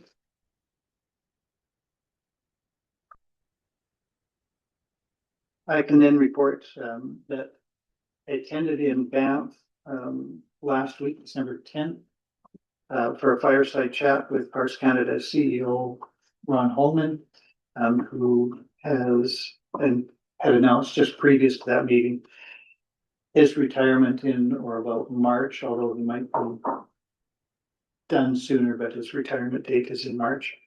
He spoke about the importance of partnerships in a time of transformation, recognizing that this is a time of transformation. He mentioned the fact Parks Canada and the recent federal budget will see a reduction in funding of about $75 million. That's about 10%. So that may have consequences here. We will see. He spoke about the Canada Strong Pass, which is back in effect, and recognized that that did have some unintended impacts, but the intent still is to stay with that sort of approach because as they invite visitors to the parks, those visitors become advocates for protection. And he emphasized that their intent is to protect the parks for Canadians, not from Canadians. And so that visitors are still welcome, but there will be continuing focus on visitor management. And speaking specifically to Banff, he said about 4% of that park is developed. That will not increase. Future development opportunities will be restricted to the existing footprint. So I imagine that that will be the case in Jasper as well, although he wasn't specific. He did say that Andrew Campbell, who we have come to know quite well in Jasper, will take on a new role as Vice President of Transformation. Not entirely sure what that means, but it recognizes that he will continue to play a pivotal role. And Melanie Kwong, who we also come to know, is taking a position as Vice President of Digital something. Quite a long title. But anyway, they are all there. And finally, he said that, and reiterated later in my discussions with Andrew Campbell and Melanie Kwong, that his goal was to leave good people in place in Parks Canada. And he is confident that he has built a team that's going to persist, and we should expect that our relationship will stay strong as it has in the last couple of years in particular. The only other report I have is to congratulate staff and contractors for the really successful community holiday party on Friday evening. Really did appreciate the work that went into that, and again, particularly coming on the heels of a very long day getting the agenda ready for today, and then transitioning to that holiday party for the evening. So my thanks to all of staff for that. And that is my report.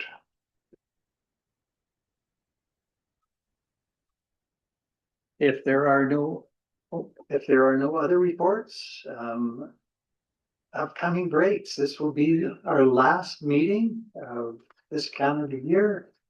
There is a municipal break from the 23rd to the 30th. Regular council meetings resume on Tuesday, January 6th. And so until then, I will wish everyone, both in this room and throughout the organization, and to those who may still be watching on our Zoom channel, the best of the holiday season, and to those who may watch on our YouTube channel as well. Happy holidays to all, and we'll see you in 2026. Motion to adjourn. I would look for a motion to adjourn. Councillor Hall, all those in favor? We are adjourned.